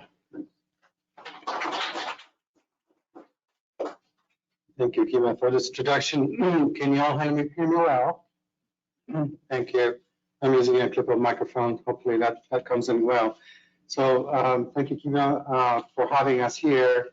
Thank you, OSU, Dr. Reed, Dr. Jim, for allowing us to use the facilities and have the in-person workshop this year, as well as the online option. Kima referred to the last event we had last year, which was pretty much online only with a few folks in the room. So it's so nice for us to be able to meet in person. So with this, let's take a little bit of a detour from the PFAS world in terms of remediation, assessment, sampling, and even some of the heavy-duty regulations, and maybe spend some time specifically on the health effects of PFAS. I will try to tie in various aspects that the speakers already presented, and maybe even those speakers who will be presenting on the topics ahead of us, because I did preview all the slides. So I think that if you think PFAS, you should remember these 4 bullets. And one is that I think there is no doubt that increasingly PFAS are being looked at as chemicals to be regulated. And there's consequences to that. And the reason why they're being looked at is because they are omnipresent, they are persistent, some of them can be bioaccumulative, and because of that exposure, there's always potential for adverse effects of human health and environment. And also remember that we're still learning about the toxicology of PFAS compounds as a group. Although we have quite a few studies of the 2 species of that tree and a root system, Dr. Audrey and Dr. Eid presented, that's PFOS and PFOA. All the other leaves and the roots still are underway in terms of truly understanding their impacts on humans and environment. So these are some of the points I talked about, but I do want to underscore what Shelley also presented, because that's the message worth repeating over and over again. Do realize that we should be concerned primarily with human health effects on human beings. Yes, there's laboratory animals, there is in vitro, in vivo studies, even biogenetic models who can predict potentially PFAS effects. But there's no better way to put your fingers on cause and effect than the response in the human population. And these are the 5 associations that the medical science and regulators were able to correlate.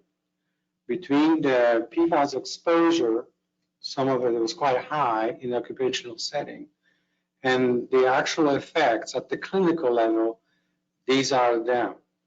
So regulation of cholesterol, then responses of the liver in terms of their enzymatic signature. There's also some type of immune response to PFAS, impacting how we respond to vaccinations, including COVID, by the way. There's also thyroid hormone effects, and there's also indication of some type of birth fertility impacts. So this is pretty well it, and this is consistent with what EPA would list as clear indications of impacts of PFAS. Everything else does not have a clear basis linking specifically to human responses. Keep that in mind. And there's also impacts on the wildlife. And as Shelley and Don indicated, the aquatic life criteria developed by EPA speaks to those points. Although we know that wildlife systems do not seem to be very responsive or sensitive to PFAS at this time. So we are still learning about PFAS effects. So this is the insert actually from the PFAS Science Advisory Board meeting documentation that speaks to what we know or what we have been learning along the timeline about the two most studied PFAS species, PFOA and PFOS. And Shelley indicated, well, we've been talking about PFAS since 2000s. We have, but we also been learning about PFAS since. And we're not there yet. I think we may be comfortable enough with these two to start regulating those compounds. But what about the other 10,000 compounds Dr. Reed mentioned? We're just not there yet, even though there's attempts to study it.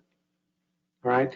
And another aspect as a toxicologist I would like you to pay attention to is the progression of the steps that need to occur. So it's like a Swiss cheese alignment process between the PFAS exposure and then the actual clinical disease effects. And this concept is well recognized in the world of toxicology risk assessment.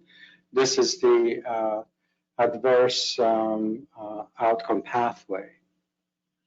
So a series of initiating and sequential events have to take place. Cancer is a great example.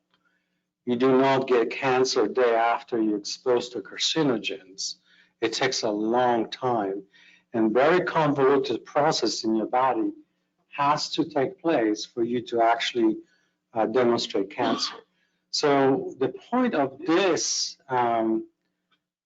pathway is that there are a lot of normal physical process between the exposure of PFAS and effects that your body can deal with. Right? So we have defense mechanisms, we have detoxification pathways, or simply folks are not sensitive. I'm sure you know people who smoked all their life and they never get cancer. And they never will because they don't have specific alignment of those three components. They just never will. Yet, a secondhand smoker who never smoked actually may get cancer and say, I never smoked. How come I have lung cancer? Well, because of your body's responses. So the same thing with PFAS, okay? So keep that in mind. And this is important because, in my opinion, the current regulations are not taking place at the endpoint of this pathway.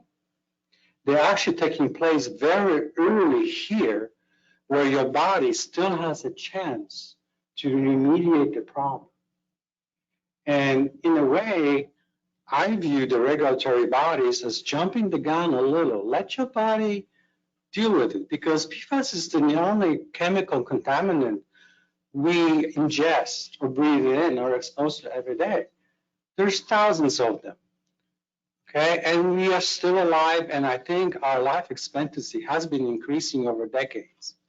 So that's something to keep in mind context. So here it is. This is a summary of EPA's examination of the toxicity and effects in support of the MCLG, the maximum contaminant level guideline development. So this is essentially the sausage making, the science that goes into it.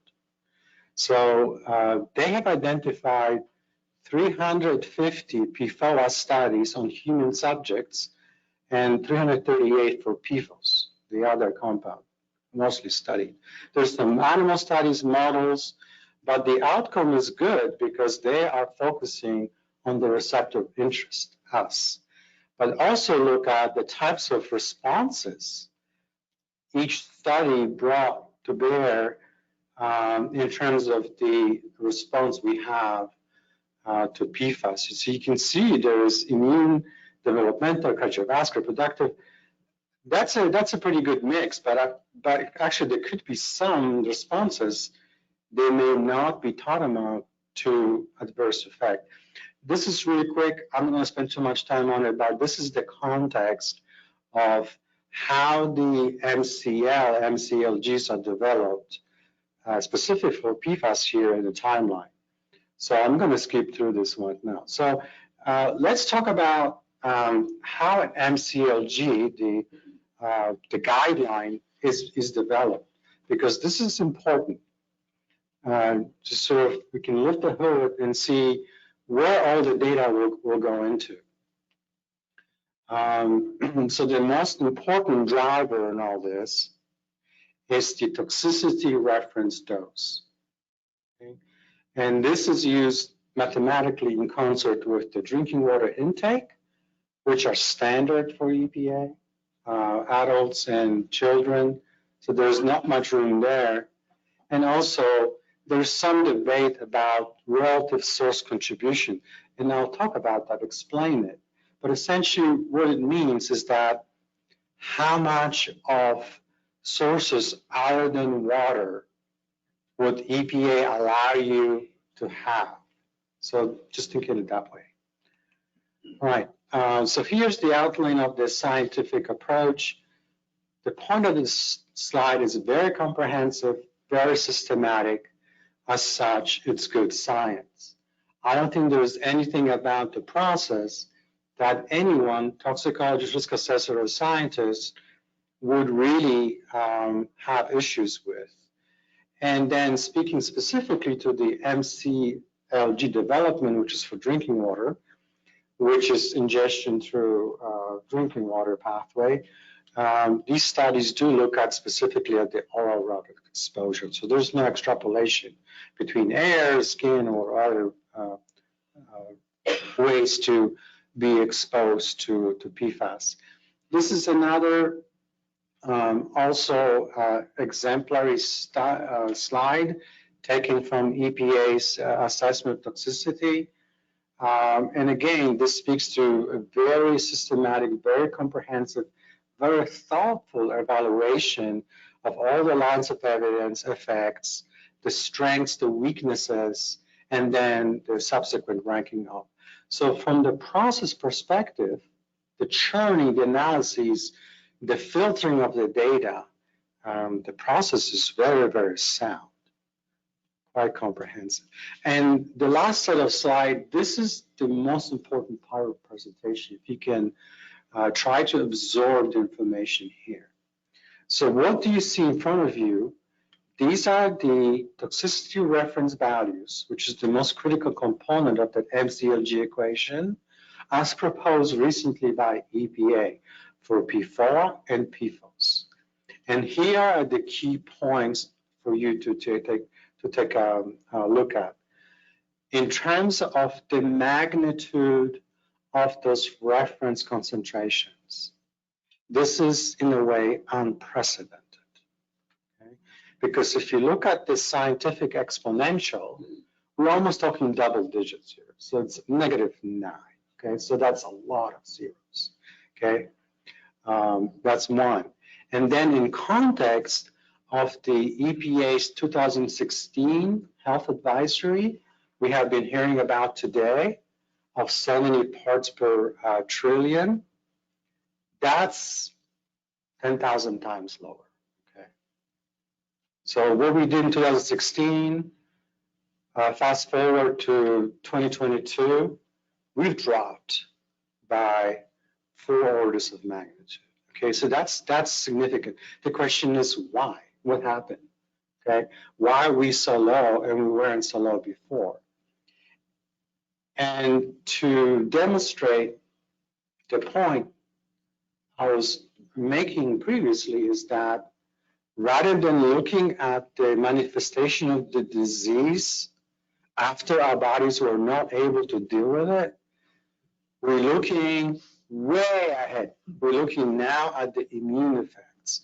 So the endpoints that EPA has chosen is how our bodies, or specifically our antibodies, respond if someone were to be immunized with tetanus and diphtheria vaccines. So in a way, what is the importance of that? What if my body's still vaccinated against these two diseases, irrespective of PFAS or not? And they're not looking at that. They don't look at the sequelae or the corresponding steps to actually cause health impact. So this is why we are looking at potentially health advisories that are orders of magnitude lower.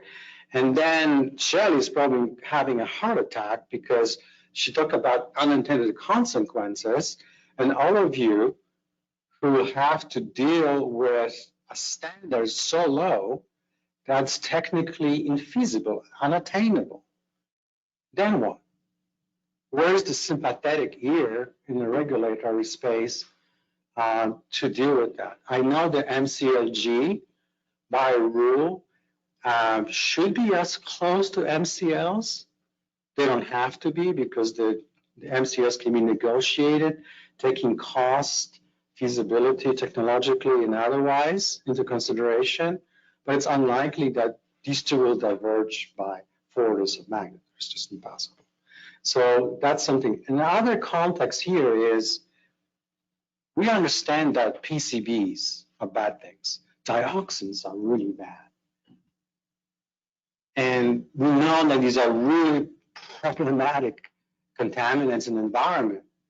Yet, looking at the magnitude of these toxicity reference values, what EPA scientists are telling us that PFAS effectively are as bad and as toxic as PCBs and dioxins. That's the reality check someone at EPA has to take, because it's not working out right now for those who deal with these contaminants day in and out. We are in the business of cleaning up PCBs and dioxins. We are. And we don't see the same issues with PFAS as with these guys. So there's just a disconnect there. So this is another example of how EPA is processing information, but this is for the cancer effects. There's information out there that PFAS are carcinogens, yet at least for PFAS, EPA's evaluation of toxicity does not seem for there to be strong evidence. So it's only for PFAS, and the problem with that study is that the associative relationship between PFAS exposure and cancer was based on adults, mostly males, age 55 to 78. And there's sufficient medical literature indicating that renal cell carcinoma are part of getting old. That's normal. So that's another disconnect that scientists have issues with, is that it's not representative right? You should be looking at entire population from children to adults, not just focusing on adults, adult males who's going to get that cancer anyway, regardless of PFAS. So that's another disconnect I want to share with you. And then relative source contribution, real quick. The point here to make is that even though we're really going after regulation of tap water is a very small proportion of the overall intake. We talked about, Dr. Obja talked about the wrappers, the food, the other sources. So diet indeed is recognized as the highest contributor. So looking at tap water is very partial of an approach that EPA is taking. So moving forward, I want to make sure we have enough time for the next speaker, Reed Merriweather with Trahadra. But I'm called this little fun with arithmetic. EPA hasn't done this publicly, but I have. Using their equations, their methodology, boom, I can calculate very simplistically what the predicted MCLG will be. And I come up with 51 parts per quadrillion, okay, per liter. I don't think we can measure that. I don't know, Danny, can you measure that? Tomorrow, maybe? We're working on it, right? All right. So yeah, so this is I think that's the number that the regular community, water suppliers, and anybody else can actually practically implement. So that's a no-go. And then also from the practical perspective, you can do the same thing. There's a great value calculator by EPA. It's the regional screening level. Same thing as plug and play. You can plug in those reference, those values, keep everything as default, and actually you can derive all those screening levels for tap water, ambient water, soil, sediment, ground, everything. So you can run those through and you can see that the scientific exponentials can also be quite low. And again, because of that reference dose value. So with this, I'm coming to the end of my part of the presentation. And this is some take-home messages. I think there's no doubt that you'll be hearing more, not less about PFAS. There will be more, not less regulations. The only thing I hope is that the scientists at EPA will take heed of the public comments, and public comments were made in line with what I presented to you, and then they will revisit their approach and come up with regulatory limits that are a little more workable and recognize the fact that these have to be applied, have to be practical. And then with this, thank you for your attention. Thanks for coming out. Thank you for being online. And that's it. If there's any questions, is it time for questions? Or later? Okay. All right. So Kima is telling me no, and she's pointing to the next speaker. So with this, thank you. And there will be an open forum at the end, so we can maybe discuss that. Thank you. Thank you, Andrew. I will just introduce Reed, and then after his presentation, questions. Okay, our next speaker is also from Trihydro, Reed Merriweather. Reed has over 30 years of experience in water, wastewater, reclaimed water, stormwater, and biosolids projects throughout the nation. He possesses a wealth of technical knowledge and expertise, demonstrating innovative and cost-effective solutions, and maintains strong client relationships. He is hands-on engineer who balances administrative and technical projects aspects with an emphasis on communications, maintaining schedule and budgets, and accomplishing project objectives. Reed has experience with planning and design of complex water and wastewater treatment, storage, pumping, and conveyance facilities. Reed has received many clients' accolades for innovative solutions. value-added mindset, and objective decision-making to achieve clients' goals, budget adherence, and regulatory compliance. Complementary to his experience with water and wastewater treatment, Reed takes a holistic approach focused on new technologies to address emerging contaminants such as par and polyfluoroalkyl substance PFAS and 1,4-dioxane and mitigating future impacts.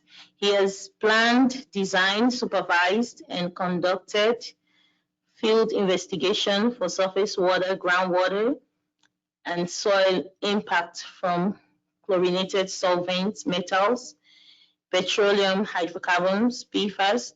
Where am I? Okay, petroleum hydrocarbon PFAS, okay.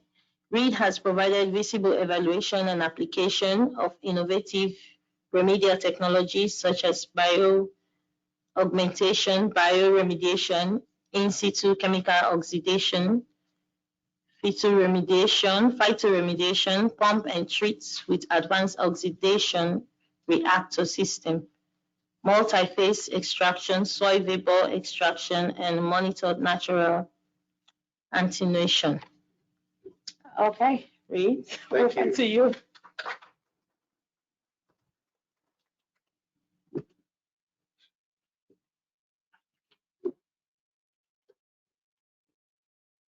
Am I on? I think I am. Who had that turkey sandwich and is falling asleep right now? I see you out there. Wake up, wake up. Okay. So thanks for being here. Very happy. They don't let me out much. So we'll see how it goes. So this is a site, one of the most beautiful places I've been. This is Jackson Hole, Wyoming. And they have an airport and they've played with firefighting foam out there. Those firefighters, they love to practice, and they practiced a little much because they've got a PFAS problem. And also, they've got soil that's relatively thin on top of an alluvial layer of a lot of gravel and other things, and a very high water level. So you have things like PFAS and other chemicals quickly getting into the local streams and rivers. So what we're doing out there is monitoring, in this case, the plume, trying to measure what the limits of the plume are, and then there'll be recommendations somewhere down the line of how we contain it, how we treat it. Today, we're going to talk about treatment. So we've had the doom and gloom of PFAS. Oh my God, it's everywhere. We're all going to grow an extra head or an extra arm. What do we do about it, though? And so, you know, we talked about it, that the chain is this forever chemical. It's a very complicated chemistry. There's a lot of variants. There's a lot of precursors out there. But mainly, it's that persistent, it's a bioaccumulative chemical. So everyone, even though it's in the environment, depending on your level of exposure, it's very individualized. You know, if you eat fish from someplace that's downstream of where they make 3M Post-it notes, you're probably going to have more chance of getting PFAS in you than somebody else. So a lot of factors are going to be very individualized of where you are and what you do and how much drinking water you take out of those plastic water bottles that are supposed to be so good for you. So, you know, we look at here and we say, well, oh, there's a click. Let's see. Come on. Come on. It wants to do it. I know it's there. It's not doing it. Sometimes it just clicks off. Let me see if I can- Okay. Ah, there we go. Let's see if it does now. There we go. Oh, look at those suckers. They're coming in from everywhere. We have them all over the place. They're just going to get us. What are we going to do about it? It's the end of the world. The one that really gets me, who hasn't taken the really buttery Orville Rittenbacher when you cook it in the microwave and you get that crusty butter on the side of the package and you actually scrape a kernel on the side to get that really crusty stuff? You're doomed. You're doomed, you know? And it's on your pizza boxes too, you know? We do need help. And it, you know, I'm happy to be part of the engineering community because what we do is provide solutions. We're here to solve problems. You know, Houston, we have a problem. They got 1,000 engineers to go figure it out, you know, and get them back. So that's what we want to do. But what do we do now? Don't do anything hasty. Okay? Just like Andrew said, we don't know what the end game's going to be. We don't know where the regulations are going to end up. We just don't know. So when you find a solution, it needs to be the right solution, because you're going to spend several $million if you're a facility trying to treat PFAS if you have any significance. I'm talking millions of dollars per facility. But are you going to spend that $1 million in the right way, doing the right thing? What if you get 5 of the PFAS family, but you don't get the other 4,885, whatever, you know? You're still going to get sued. So make sure you get the right ones. But really, it's about assessment. Get out there. If you've got PFAS in your groundwater, you've got to go out and test where are the limits, how much groundwater I have. What is the nature of my facility? Am I a facility that I have enough acreage that the contamination that might be in the groundwater, is it contained within the limits of my property? What is the likelihood that it's migrated outside my property? If it migrates outside my property, was it just going into a prairie, or is it going under a school, you know, a nursery school or something like that? There are factors that have to be considered about where you are, what has to be done. You have to look at the big picture. So you have to assess the problem. You have to define what kind of PFAS parameters do I have? What precursors do I have? You know, typically we're looking at somewhere around 12 of them that are like the worst ones that when I send my samples to the lab, you know, there could be around 24 that are probably. The other of that 10,000, it's just too many to count, you know. So we have to be practical with what we're doing. And probably the new fluorine testing will be important, because it's going to be a very generalized test. It's going to say, you know, test the top 12, then test this to see kind of how the mass balance is, to see, all right, we have 98% of our PFAS is in these top 12, and there's 2% that's in the other. So if I come up with a remediation method, which ones does it take? Does it take out all of them? Does it take out any of them? So again, assess, review, plan, budget, and then take action. So I'm going to talk about some treatment options, some things that we're using today, some things we're seeing out there. The good thing is there's some money out there available from the government. The EPA, as we talked about, has been taking this very seriously. The Department of Defense, you know, the guys that spend $1 million on a hammer, they are spending money on PFAS because they're afraid. They realize that they have federal reservations all over the country, all over the world, and they have been a huge contributor to contamination in those facilities.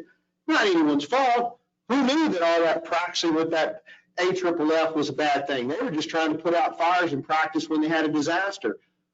But now we have another disaster. So they're a big contributor to some of these funding mechanisms that we're looking at.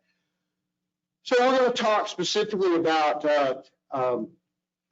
absorptives, granular activated carbon, supercritical oxidation. We're going to talk about foam fractionation, and maybe anything else we have time for.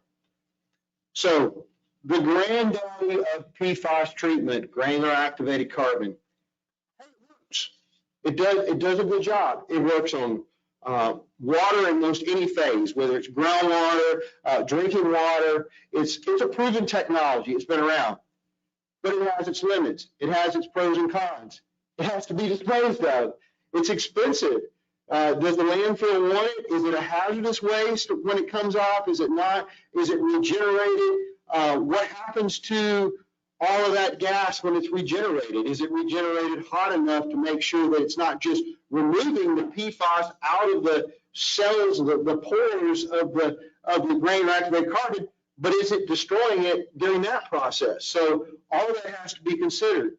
We have to look at what type of granular activated carbon you use. most of my applications, we always looked at, hey, coconut shells are the best. If you're going to use granular activated carbon, use coconut shells. They're the most absorbent. But not with PFAS chemicals. They like the bituminous coal. Hey, that could be good for our coal miners, because but now we're going to shut down coal mines to power plants, but now look at all that coal we have to go fight the PFAS problem. So it could be a good thing. We have to look at the kind of PFAS you have, but when you look at the use of granular activated carbon in these vessels, you have to look at the time, the empty, what they call the empty bed contact time. And that is truly the exposure of the water to the granular activated carbon as it flows through it, because the longer it has to set in there, the more likely it's absorbed. A lot of times we're looking at 10 to 15 minutes. Honestly, when we size units like this, we size them bigger than that. We convince our clients that you need a factor of safety more than that. That's not enough time. Generally, we're going at least 20 minutes, if not longer, because again, it's cheaper in the front end to build a little bit bigger vessel, to have a little bit more time between when I have to dump it out, suck it out with a vacuum truck and send it to landfill. So we want to make sure that laborious task maybe is more annualized. Hopefully you do it once a year, once every 2 years. So we try to size things for a more longer term. But again, it's site specific, it's species specific. Shorter chains don't accumulate as well in the granular activated carbon than the longer chains. So all of that has to be considered when you look at that.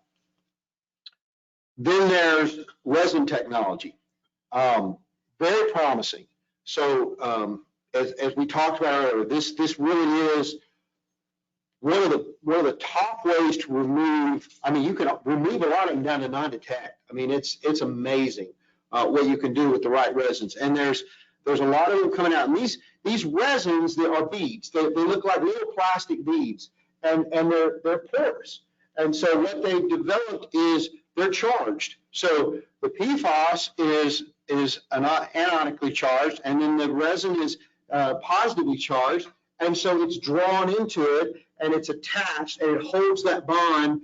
And although there are single-use resins, so if you have a small batch of maybe a spill or something, sometimes you'll use a single-use dose. So they come out there and they'll do like groundwater extraction or wherever the cleanup is, run it through there, and then hopefully you're done. But for the most part, people are not done with one application. It's a forever chemical. It's a forever problem. You're not going to get it cleaned up out of your groundwater. You're not going to get it cleaned up out of the leachate out of your landfill.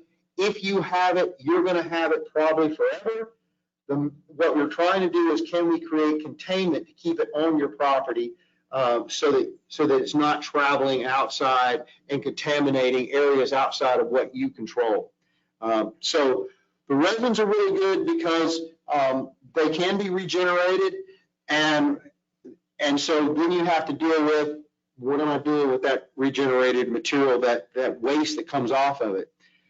This is one company that has a pretty good mousetrap. I've been looking at theirs for quite a while, have some potential applications for them or a couple others like this. But in this case, this is ECT squared. Their sorbents unit has the resin in the first vessel, and then what you have is, when it's regenerated, they're regenerating it with a solvent. So the solvent actually goes in, extracts the PFAS out of their resin, goes into a distillation process where it's then separated and concentrated. So now you've done two things. You've captured the PFAS, you've now concentrated the PFAS, all right, but you haven't destroyed it. You still have it, all right?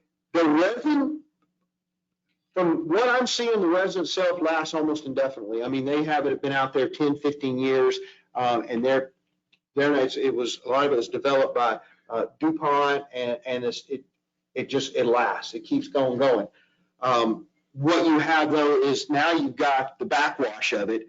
Now you have concentrated it, and so now you have to go through what they call their superloader. Well, in this case, their superloader is what? Granular activated carbon. So again, there's a life cycle of that. However, because it's highly concentrated and because they can control what they're sending back to that at a very controlled rate, they dose it at an extremely slow amount. So they get absorption rates in their granular activated carbon that are a much lower volume of carbon needed, but they generally can last anywhere from 1 to 2 years before they have to dispose of it. So very different from the vessels that are treating a more dilute stream. The more concentrated stream is uptake better into the carbon so that it actually has a very long life. But again, you're not destroying it, you're kind of punting it down for somebody else's problem, some other landfill. Here's an example. They've done lots of comparisons. And again, I'm going to give you an example, but this is one location, one place, one application with very specific parameters. So again, this is not necessarily going to be true in your location or, you know, wherever you might be. But in this case, they did pretty much a parallel comparison between granular activated carbon and using the ion exchange. Try to do a very similar setup. So one of the things we look at is bed volume. So if I have a 1,000-pound granular activated carbon vessel, it's got so many gallons in it. You know, let's say it's got 3,000 gallons in it, or bed volume. You know, are we looking cubic feet, or however you do it? But it's every time you go through and fill that, that's a bed volume. So when you compare and you look at how many times until I get breakthrough, that's when I'm detecting whatever my detection limit is coming out of that vessel and saying it's saturated, okay? So you're getting 13,000 bed volumes to 171 bed volumes, 171,000 bed volumes with the resin.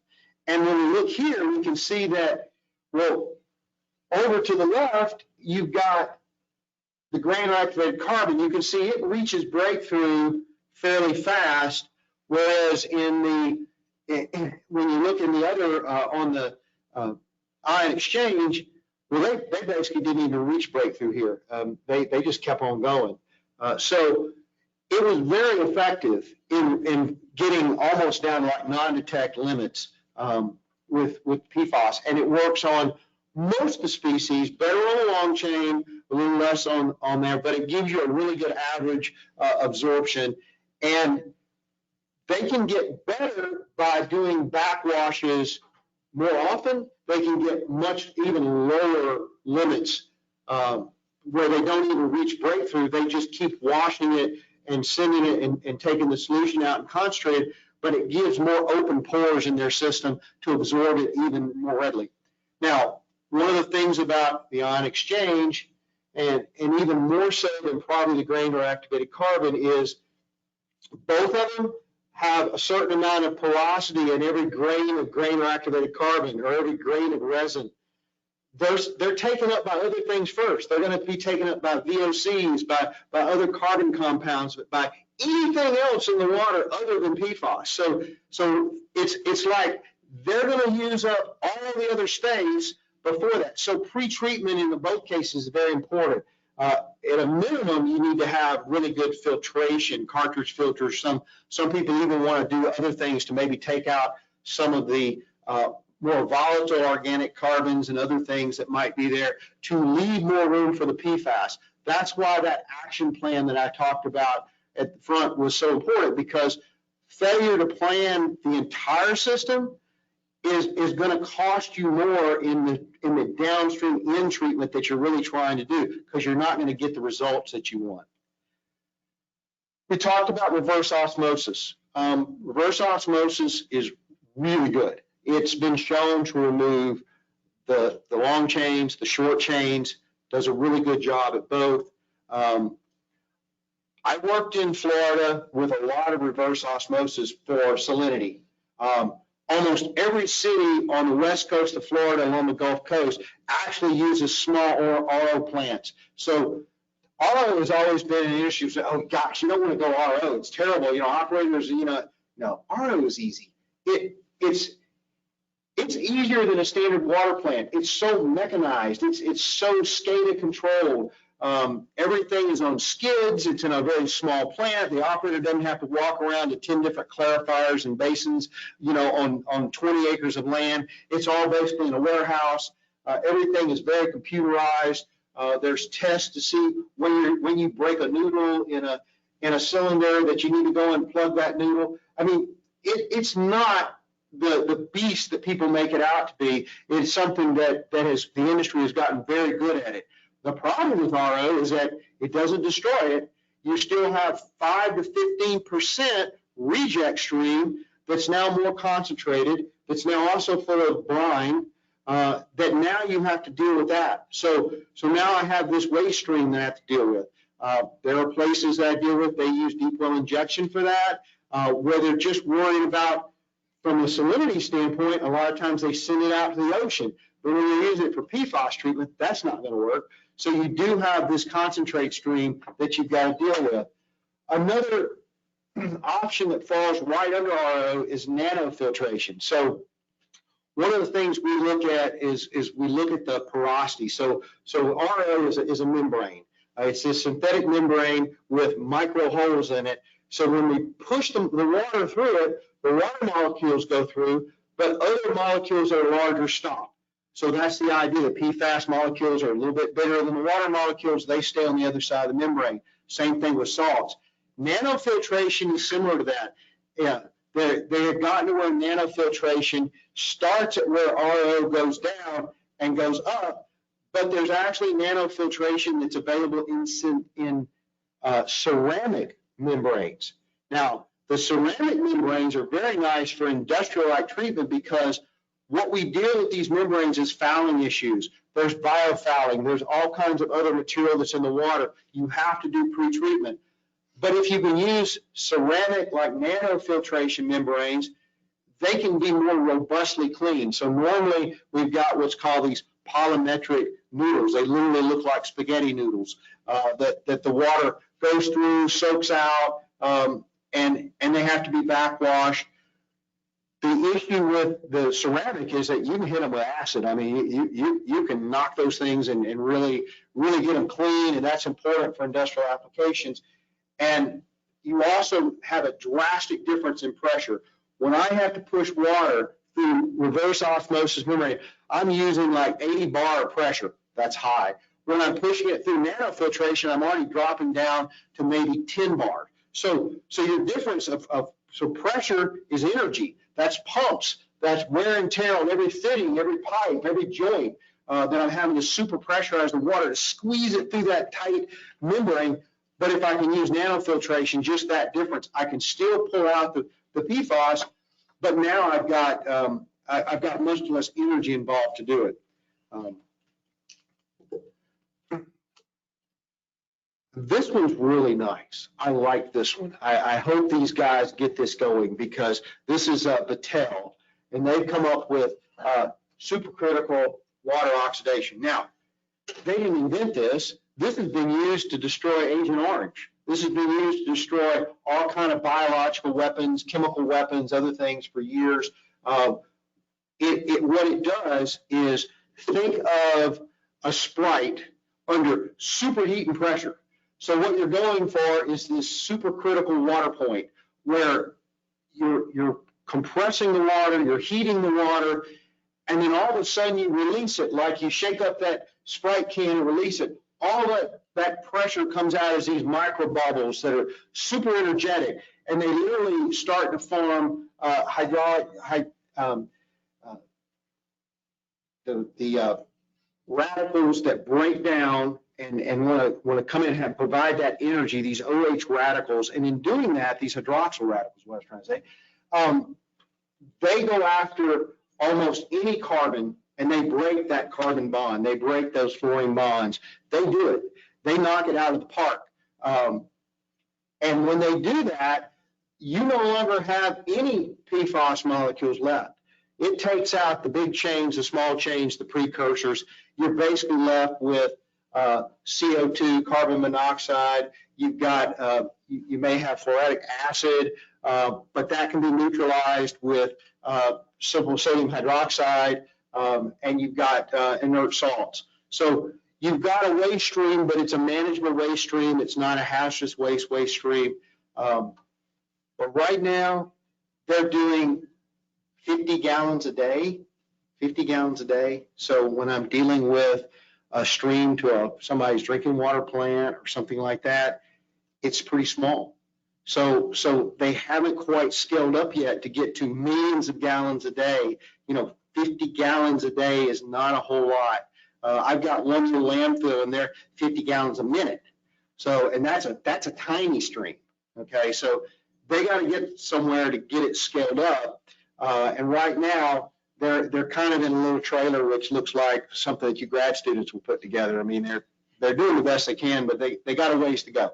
But very promising. They are doing this commercially. They have done commercial applications that are, I would say, beyond what I'd call a pilot test. They have been effectively removing PFAS at some sites, and they are definitely ready to send this out, and they're at the final stages of really getting this approved by the EPA.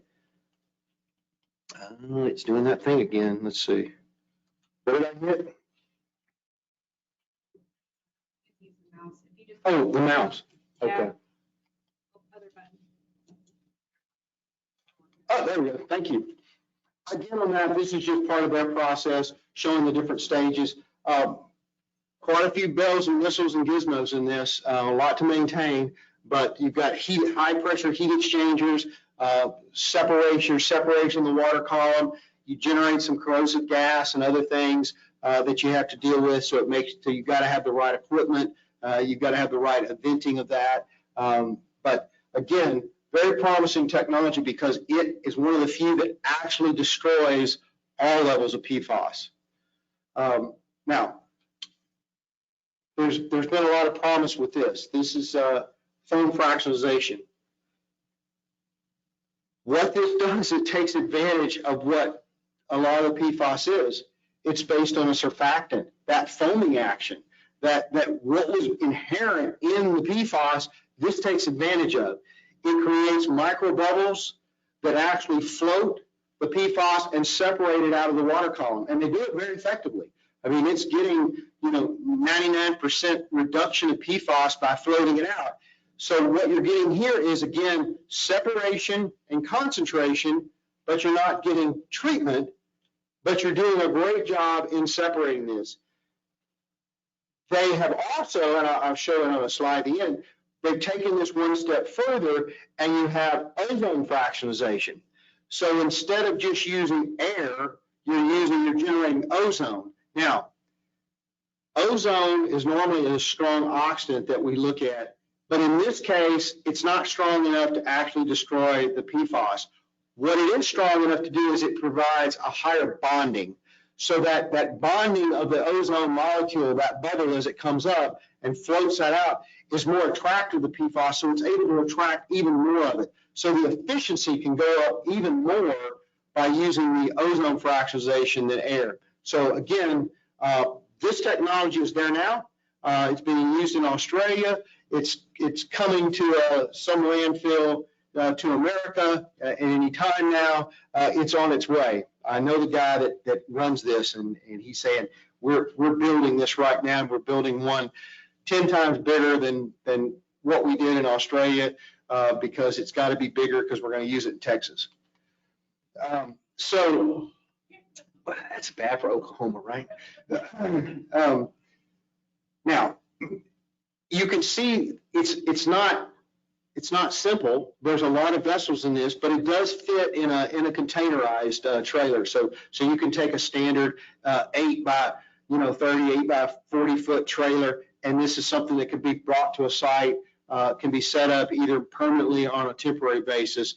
And so you've got the different vessels that are generating the fractionalization, and you've got the collectors the vessels that do the collection after that. But anyway, again, not treatment, collection, and concentration.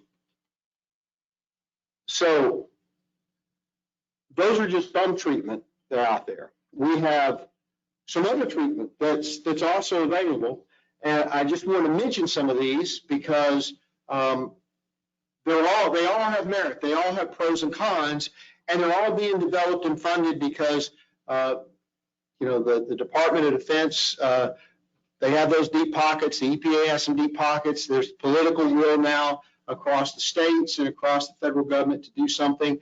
And so they're really developing a lot of these processes. What I've used some is advanced oxidation. Now, that one also uses either ozone or UV, combines it with hydrogen peroxide. So what they do is they take the hydrogen peroxide, like a 30% mix, put it in with the water, run it in through, and I don't like the UV as much because there's a high energy cost to generate the UV. A lot of times we do the ozone generator, it uses a little less energy, but both of them, what they do is they excite the hydrogen peroxide molecules and actually split the hydrogen peroxide. So you would think, I'm adding hydrogen peroxide, a very good oxidant. I'm adding ozone, a really good oxidant. Together in the water, they don't do anything. But when you combine them together, then what you do is you split the hydrogen peroxide into that hydroxyl OH radical. And for that nanosecond that hydrogen peroxide radical is in there, it destroys anything. It's going to take out the VOCs. It's going to take out everything else first before it takes out the PFAS. But if you put enough of it in there, it'll eventually get to the PFAS and take that out too. But it does an excellent job of destroying those elements. However, the equipment itself is somewhat finicky. A lot of pre-treatment is still needed and important, so you have to consider the application. But they do have pilot units that are available. So again, as part of that assessment, you should really consider having somebody come out and pilot test certain technologies on your actual facility and do a performance specification that says, I need you to go from here to be considered, and make sure that they're giving you that kind of result. The ultrasound, the sonochemical, is actually somewhat similar to the supercritical water, except in this case, I'm actually using sound waves to generate high energy cavitation bubbles within the fluid. And those high energy cavitation bubbles, at that point, that tiny pinpoint, generate extreme pressure and extreme heat. And in doing that, they generate free radicals by breaking down water molecules themselves. And those radicals then will oxidize and take out PFAS. So they've had some good success with that. The plasma technology is somewhat similar. You're actually creating a high energy wave over the water. That energy wave goes into the water and breaks down the PFAS molecules. The electrochemical oxidation, several may have, AECOM is promoting that as their panacea.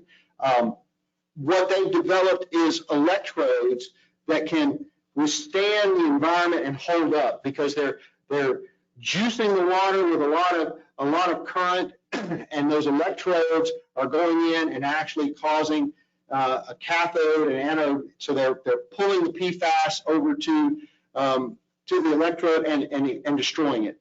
So again, it is a destruction technology. However, there are some short chains that may get through that don't break down. It breaks the long chains, but by tweaking the currents and the voltages and what they're doing, they're working on minimizing those, I'll call them like byproducts. So they've been working on this, and they're also one of these funded by the EPA technologies, and they're getting there. They're pretty close now where they're applying it, and they're not getting the byproducts. So they're actually doing a really good job of reducing it. I go back to deep well injection. You're in the oil industry out here. Same thing in a lot of places where a lot of dry holes that go down to 10,000 feet are well below the water table. And if installed right and done right, deep well injection is an option, but it's regulated. It's very expensive if you're going to drill a deep well for just this purpose. A lot of times you're going to a site, a waste management or somebody else that has that kind of permitted site. But to the extent that it's available, it's a place to put the PFAS as long as it's managed and done safely. Incineration, Well, we've talked about that. The EPA has put a moratorium, I'm sorry, the Department of Defense has put a moratorium saying you can't go to you at your military bases, you can't just send this to an incinerator because we weren't really sure if it's completely volatilized or not, because we're looking at, needing to get to 1,000 degrees Celsius to break it down. Are they truly getting 1,000 degrees Celsius to do that? Because if they're not, they're just releasing it to the air. But it does work if done right. So it's a matter of, is the technology being managed right? We know people never make mistakes. Operators are really great. They never screw up out there, so there's no problem. We know that works, but it is something that truly does a good job. But there's some hesitation with it on a regulatory basis right now. So with that, I just wanted to go over some of the technology that's out there to actually treat it. Remember, treating PFAS like anything is subject to your site, your particular characteristics, what's going on. Not every one of these technologies can be used for drinking water because, we've got to have an end product that's still safe, and we don't want to create other byproducts that are in the drinking water too. So, you have to consider what kind of water am I treating and what's the end goal. And also keep up to date. Attend courses like this, seminars, so that you get the latest information on what's available, and hire an engineer like Andrew, because he'll tell you what's out there and what's safe. Right, Andrew? But with that, thank you very much.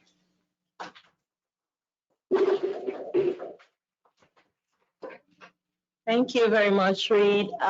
So we will save questions for Reed and Andrew to the roundtable and get a quick break. I guess we're all feeling sleepy a little bit. Get the energy up. All right.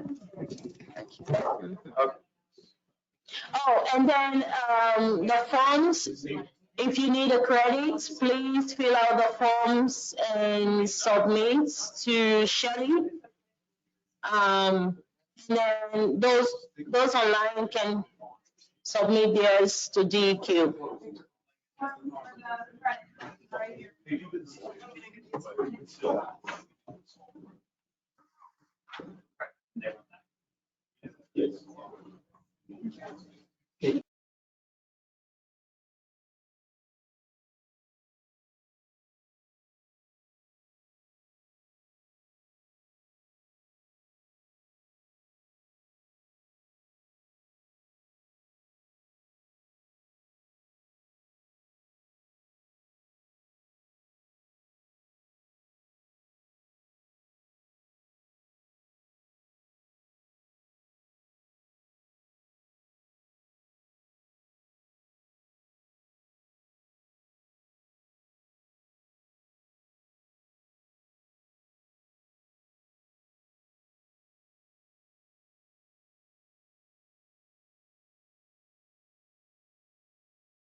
Okay, welcome back, everybody. So our next speaker is from Accurate Environment, Danny Chance. He is the Technical Director for Accurate Environment, the largest environmental laboratory in the state of Oklahoma. He has a BS degree in cellular biology from Northeastern State University. Danny has over 20 years of experience in the water and wastewater industry. He is also a licensed instructor for Oklahoma Department of Environmental Quality, Drinking Water, and Wastewater certification classes. Danny has been with Accurate since 2001 and has taught certification classes since 2006. He was the organics program manager before being selected as technical director and general manager of Accurate Environment, which includes all 3 locations in Oklahoma. Danny is the primary instructor for on-site training and Accurate QA/QC development program that gives training to public water systems and industries for laboratory QA compliance with Department of Environmental Quality. He also played a crucial role in Accurate Labs' first UCMR certification for PFAS in 2012, as well as the principal investigator for EPA SBIR Phase 1 award in 2018 for PFAS sampling. So Danny, over to you. Okay. Thank you. Okay, thank you for the introduction. Everybody can hear me okay? Okay, perfect. Thank you to OSU and Dr. Eid and Andrew and Tar Hydro and Don Shandy for the nice comments earlier. I appreciate it. Again, I'm the technical director for Accurate Environmental. Today, I'm going to talk about PFAS sample collection, a little bit about methodologies, and I was talking with Andrew before, and what would you like for me to talk about? And it was, something practical. So I figure what's the most practical thing for most of you are going to be dealing with this at your water wastewater plant. You'll need to know how to collect samples. So we'll talk about just a little brief introduction to the methodology, some of the testing methods, and then we'll talk about sampling. All right. So typical PFAS methodology, generally you do LCMS, MSMS, we call it tandem mass spec detection. Sometimes you call it triple quad. It's capable of reporting very low levels down to parts per trillion, well below 10 parts per trillion.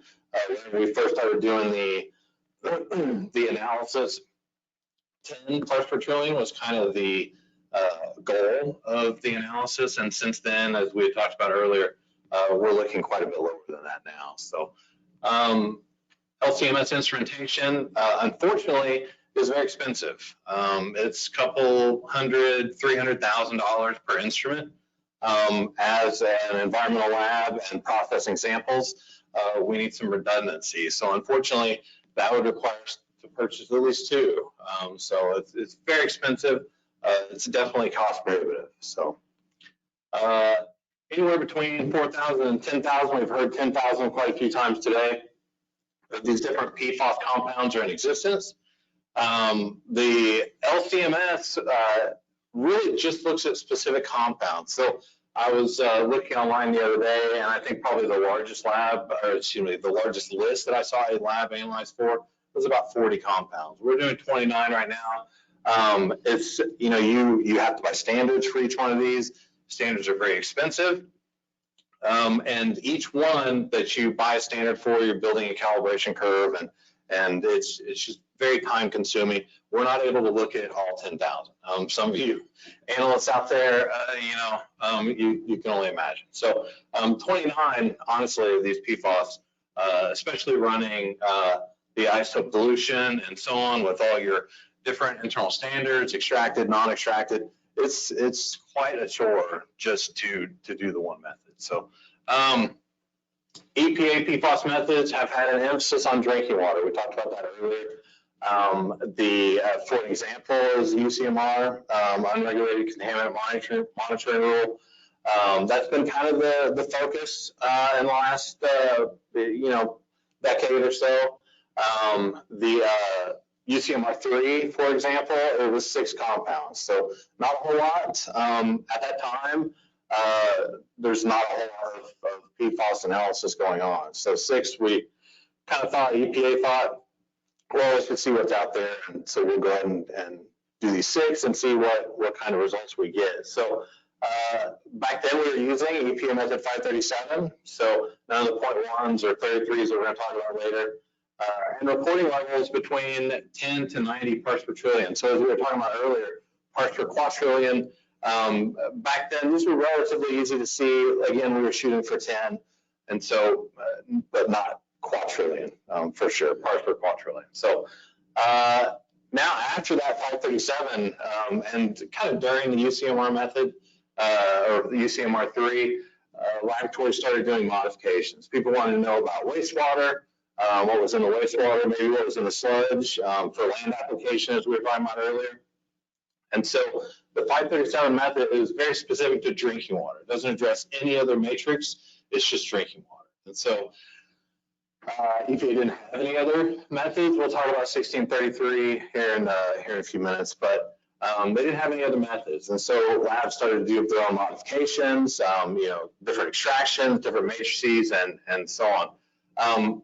Kind of one of the problems with that is that they weren't specific, and it's not standardized from one laboratory to another. Nobody, you don't want to talk to somebody else. They'll get your information, and this is all somewhat proprietary. So there was modifications done, and we've done our own for solids and liquids, either hazardous waste or wastewater or something like that. So, and again, a lot of times proprietary. So it's hard to tell by looking at a report kind of what method modifications were done. So, and then UCMR 5 came around. It's actually, the sampling won't start yet. The lab certification process is pretty much finished by now, but the sampling will start in 2023 and goes through 2025. So we are, Accurate Labs is certified for the UCMR 5. It has 29 PFAS compounds. So much more extensive than the 6 we were looking at before. The only other thing besides PFAS in this UCMR is lithium. So they're really putting a focus on this PFAS and trying to see exactly what we've got out there. So we've got 2 methods, 537.1 and 533. There's reporting levels between 2 and 8. So much lower than before. Now kind of the goal for everything is about 2, depending on sample volume and what the matrix is. A lot of times we can get down below 1. So, but the actual UCMR reporting levels are 2 to 8. Now we do have SW846 method, 8327. This is it's really more of a dilution method. You get wastewater or other types of matrices just for waters, and you're diluting them down and running on the LCMS. So not super helpful, but is at least something other than drinking water that you could cite. And then we'll get to method 1633. We'll talk more about this here in a second, but it is for aqueous and solid samples, including tissue. This is, there's a little controversy about method 1633. I think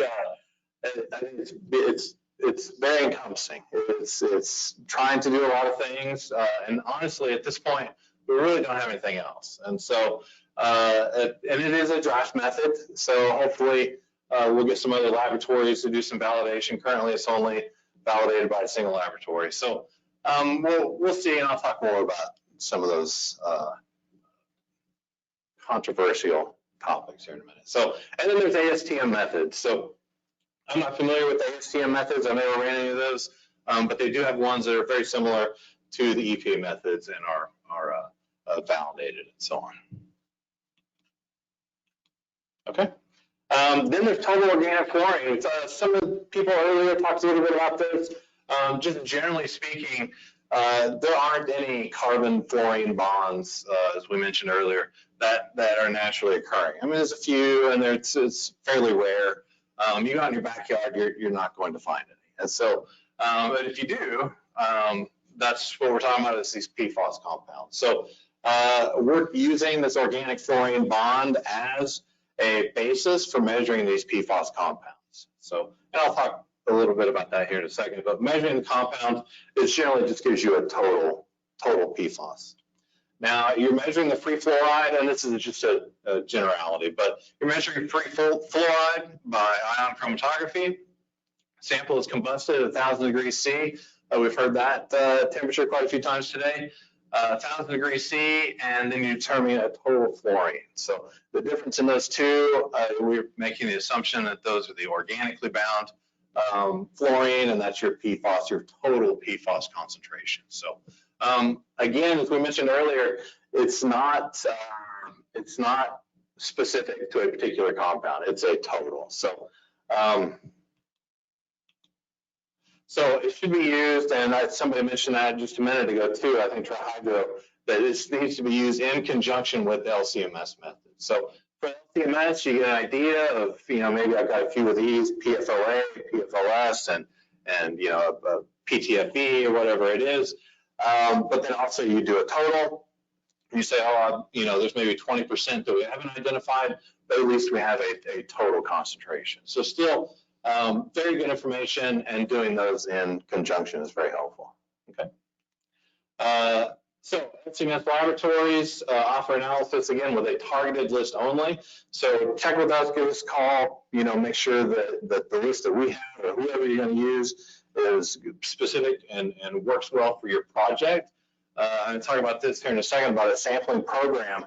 If you have a program that you're doing, before you send samples off, make sure that you check what methods they're running, what analyte lists they have, and detection limits, that it's going to be appropriate for what you're doing.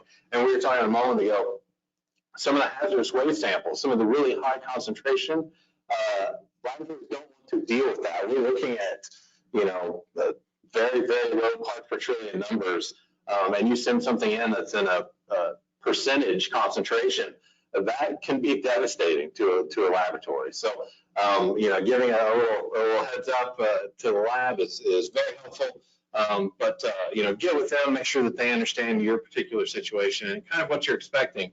A lot of times you have no idea what to expect, and so that's reasonable. But still, it's very difficult. Make sure you've got your program set up. So we're measuring very, very low numbers. Unfortunately, as we've heard all day long, is a lot of these compounds are found in common consumer products. So samplers, whenever you go out to do your sampling, you have to be very careful. Dr. Eid has a sampling SOPs and so on, requirements and so on for DEQ. It's a very comprehensive list of things that actually are okay. Some of the things that we'll talk about on here, like sunscreens and lotions and so on, he's got a list of ones that are okay to use. So before going out and doing that, some of these things that I mentioned, you can look on that list and actually see which ones are acceptable. So contamination, again, caused by personal care products, lotions, cosmetics, sunscreens, insect repellents, obviously Teflon, LDPE, glass, or blue ice packs. Now, glass is not so much of an issue as that some of these compounds can be absorbed onto that glass. Contamination can also be caused by prepackaged foods. Aluminum foil, even though method 1633 mentions wrapping tissue in aluminum foil, we've done a couple of tests in the laboratory and found PFAS on the aluminum foil. So It may not be all aluminum foil, but at least the ones that we had, we did the test for, and we did get a positive result. So be careful, check, maybe there's a list that has particular ones, particular brands are okay, but in general, I would probably stray away from the aluminum foil. Post-it notes, as we heard earlier today, new and unwashed clothing, and any of the stain or water-resistant material is going to be loaded with PFAS. So what is safe to use? HDPE is safe, polypropylene, and we'll talk here a little bit about sampling containers. Those are typically the two types of sampling containers recommended.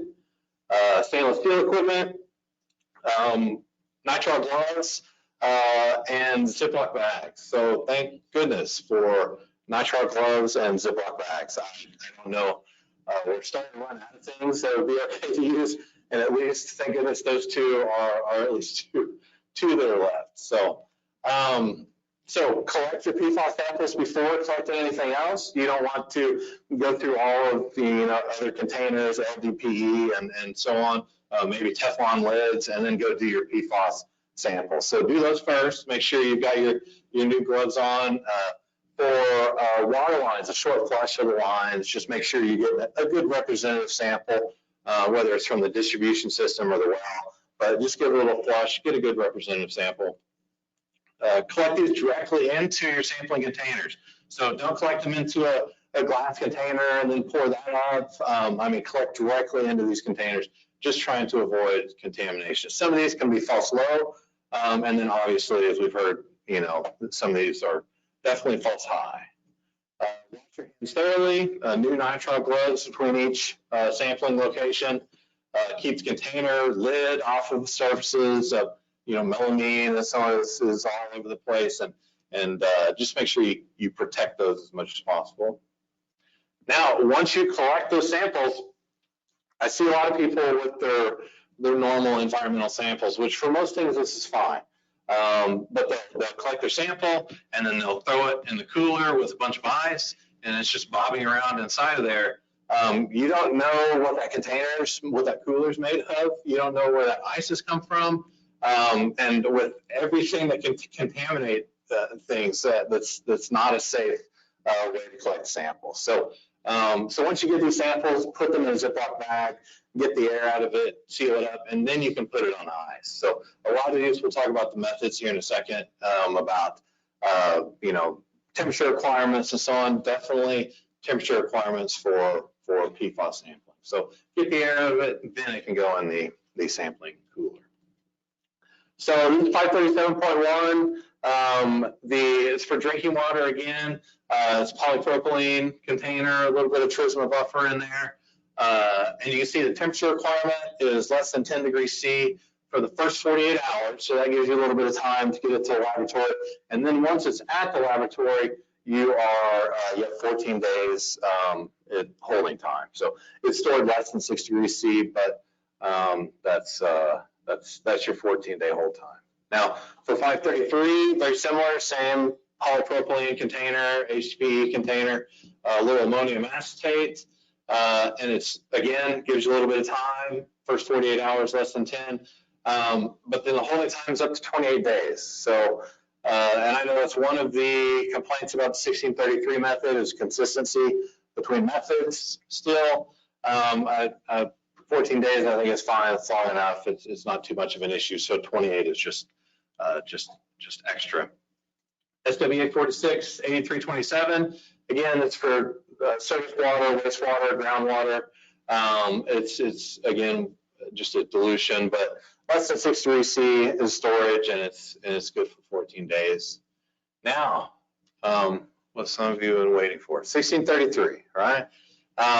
Lots of different matrix. It's a lengthy method, at least as far as the matrices that it's trying to analyze. So for aqueous samples, HDPE, 500 mils, they want you to freeze these, so you need to leave a little bit of space, allow for expansion. It's less than 6 degrees C to get it to the lab, and then we're going to freeze it at the laboratory. So that's one of the complaints as well. If you're doing a large volume, you have to have a large freezer, which is, again, could be a problem. Now, Once it's frozen, they give you 90 days. So that's a little bit more helpful. Solids, everything that's not tissue, essentially, this would be where your sludge and other things would fall into.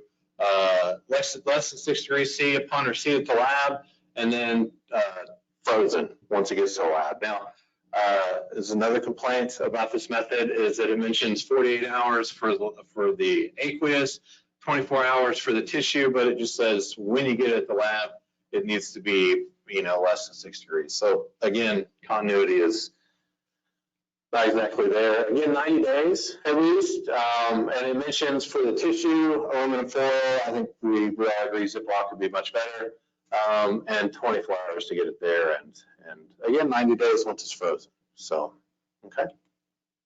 Now, as far as field QC, so we talked about contamination and all sorts of issues, ways that you can get PFAS into your sample where you didn't intend it.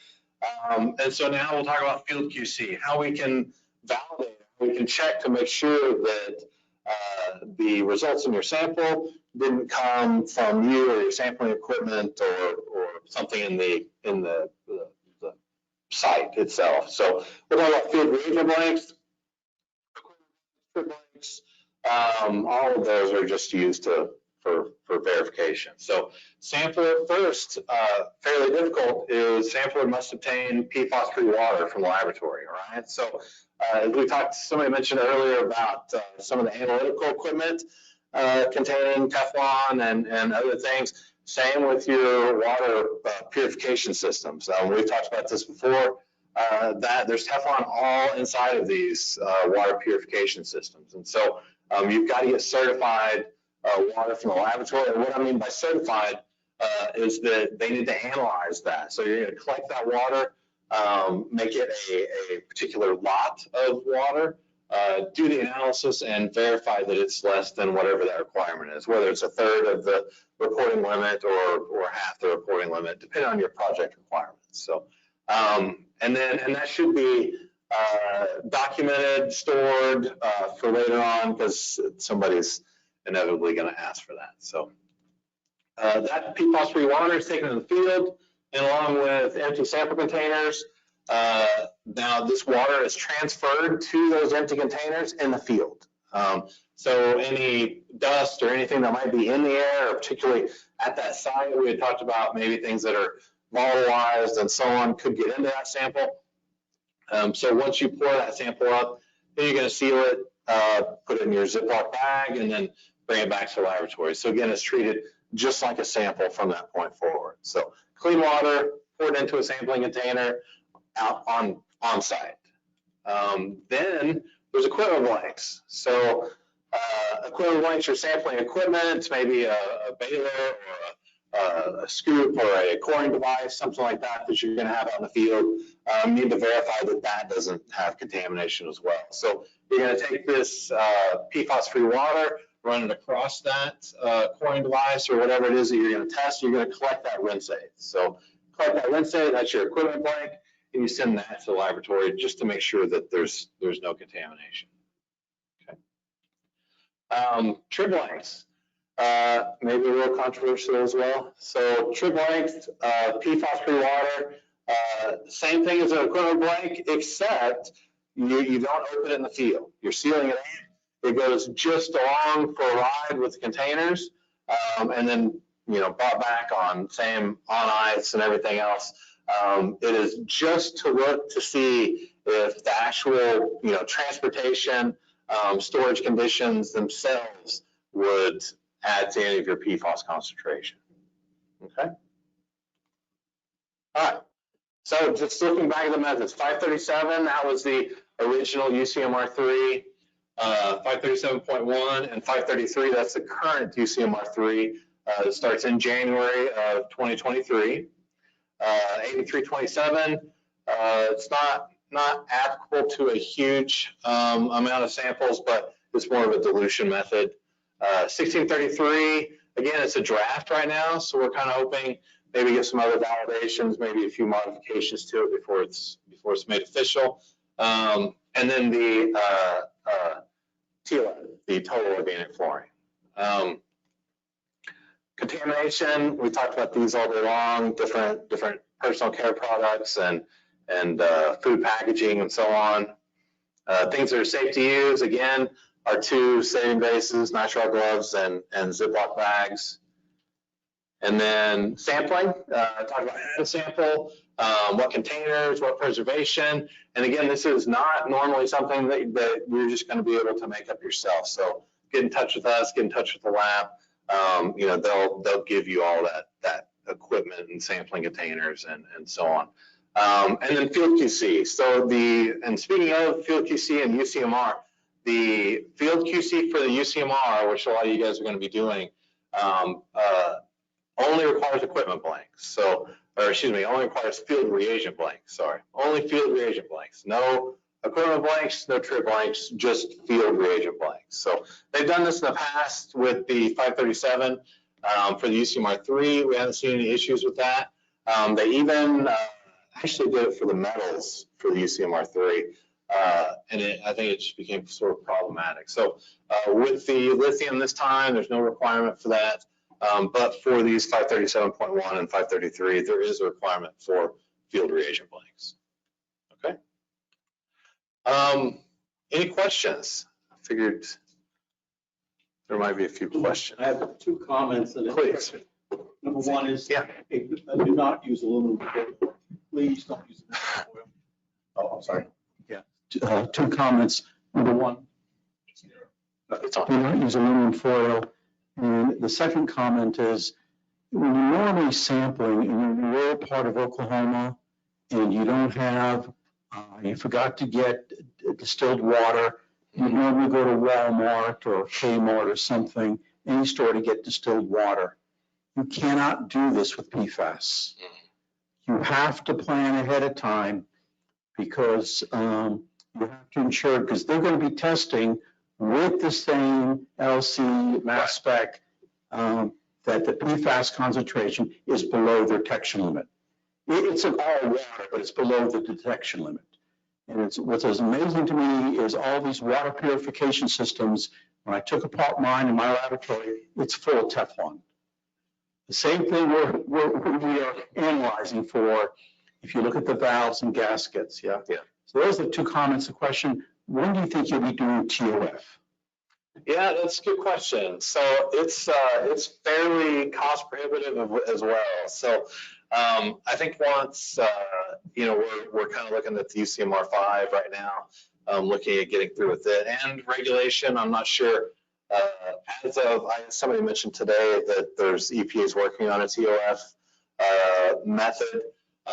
You know, until they come out with something a little bit more definitive, we hate to jump too far into it and then have made the wrong choice, kind of a VHS beta situation. So we want to make sure we're jumping in the right pool. So, but yeah, until we get a little bit more guidance and see a little bit more regulation and some of the methods come out. So we were glad, again, the time about 1633, we're glad to see it. I know there's some controversy with it, but it's thank goodness there's something besides just a drinking water method. So with everybody and their modifications, and things are a little bit crazy with the analysis. So yeah, absolutely. Any questions? Yeah.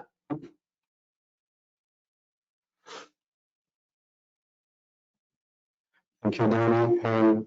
And just one observation on the method 1633. We are part of a regulatory coalition. It's a national organization. And when the draft method indeed come out, I'm so glad you're pointing out the large amount of volume that the method requires. And that's on the RN.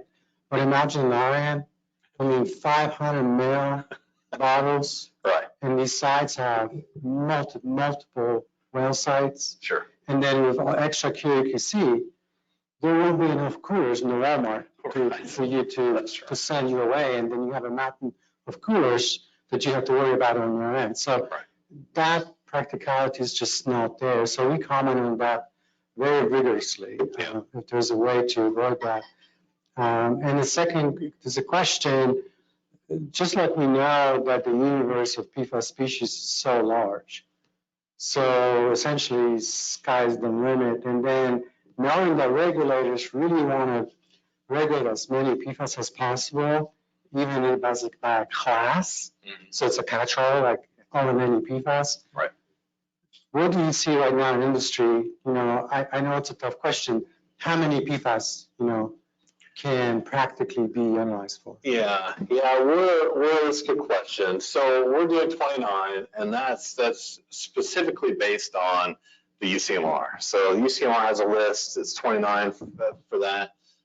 These standards, again, is cost prohibitive. The standards are very expensive, and with the isotope dilution, you have to buy all the internal standards. There's extracted, non-extracted, and it's insanely expensive. Not readily available. I mean, you can get them. Thank goodness there's a couple of companies that we buy ours from consistently. But for us, I think that's probably at 40 or so, maybe is kind of the max of what I've seen. And we're trying to add stuff all the time. But right now, that's really where we got our list from, is for the UCMR. So again, we could do for some of you analysts that analyze things on the mass spec and so on. We could do more, but with the isotope dilution, it just gets very difficult. So yeah.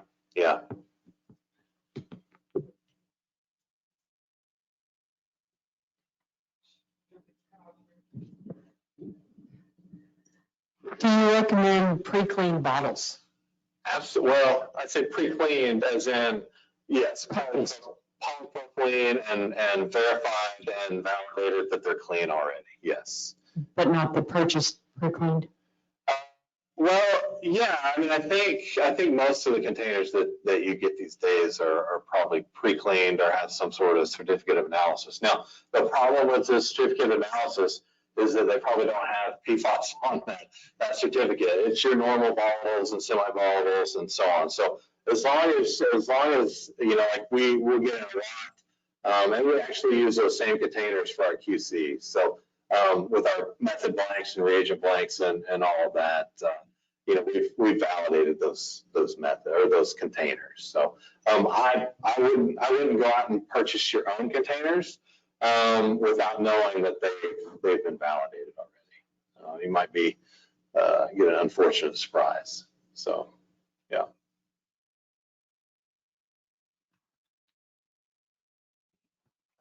Okay, perfect. Thank you.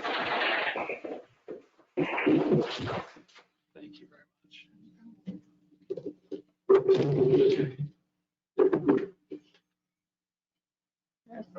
Okay, great presentation. Thank you, Danny. So our next presenter is Frank Marine, and he was the past marketing and communication consultant from Texas Molecular. He has been with Texas Molecular for 16 years. Frank earned a BS degree in chemical engineering from Newark College of Engineering. Frank joined the hazardous waste business in 1987. His waste experience includes work with farms in the incineration, inorganic wastewater treatment, biological wastewater treatment, hazardous fuel plating, cement plant, and underground injection segments.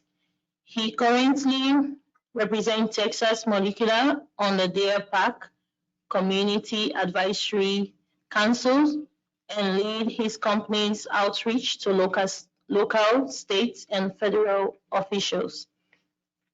Frankly, the development of Texas Molecular PFAS business, which has safely managed over 18 million gallons of aqueous PFAS waste. He has delivered papers on PFAS, sustainability, community participation, and the use of deep well injection to chemical plating, galvanizing, other state and national industry associations. Frank is married to his wife, Joanne, for 48 years. Oh, 49 years. 49. Okay. Just turned. That's amazing. He has one daughter and two wonderful grandsons. He enjoys any activities that includes his grandsons. That's beautiful. Okay, welcome, Frank. Thank you all very much. I guess when you boil it down, that is my best achievement, isn't it? It's probably my single best achievement in my life is to be married to my lovely bride for 49 years. And right now I'm trying to figure out what we're going to do for number 50. So if you have any ideas, let me know. But anyway, you know, what's interesting is we've talked about PFAS all day long. And the neat part is there's still some things which we haven't talked about that I hope to share with you. I'll give you a little bit of background, really about, well, you heard my bio, but my perspective is a little different in that it's going to be much more practical. We're going to be talking about disposal and destruction of PFAS, basically by methods which are currently available versus, you know, all the technologies under development. It'll be mostly on that. Also, the perspective is we are a very highly regulated business, and our clients are also extremely highly regulated businesses. So we have that unique perspective in that the regulations that apply to our customers apply to us, and they normally apply to us a little bit more stringently because of the fact that we accept materials. So we do accept PFAS, you heard that. We're going to be talking mostly about wastewater. So you folks that operate wastewater plants, we're not talking directly to you, but as regulations develop, as they do with other chemicals, some of the people who would be sending large amounts of PFAS to your facilities, you might not want them to do that. You might want them to manage it on site or manage it some other way. And so a lot of what we're talking about may apply to you as well, but not directly. My background and experience has all been in hazardous waste. And I guess I'd like to say that in PFAS, it's a learn and share activity. I was president for 15 years. Part of our succession planning has me being a consultant, but I'm more occupied now than I was before. I judge it by my Friday afternoons. I'm working where when I was president, I didn't. So, but PFAS is a very enjoyable thing. How many of you are PFAS junkies? I know over here, there's some over here, but who kind of live it, and I do, and it makes it so much enjoyable for me. So, but I like to learn and share. So obviously for me today to be here with you and be here with the people who've spoken, I'm taking notes, I'm learning, and my desire is to share, learn a lot, and then share with people. And I'll say this before, if I forget about it later, but the fact that you've invested your time and effort to be here, I would like to be considered a resource for you in the areas where I could be a resource to you. PFAS is, as you know, is all encompassing, and it may be a little specific thing. So with that, just start here. Okay.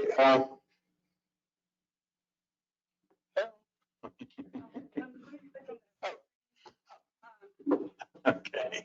So we're going to talk about interim guidance, interim guidance document, and that really spoke about disposal and destruction based on what's available and commercial.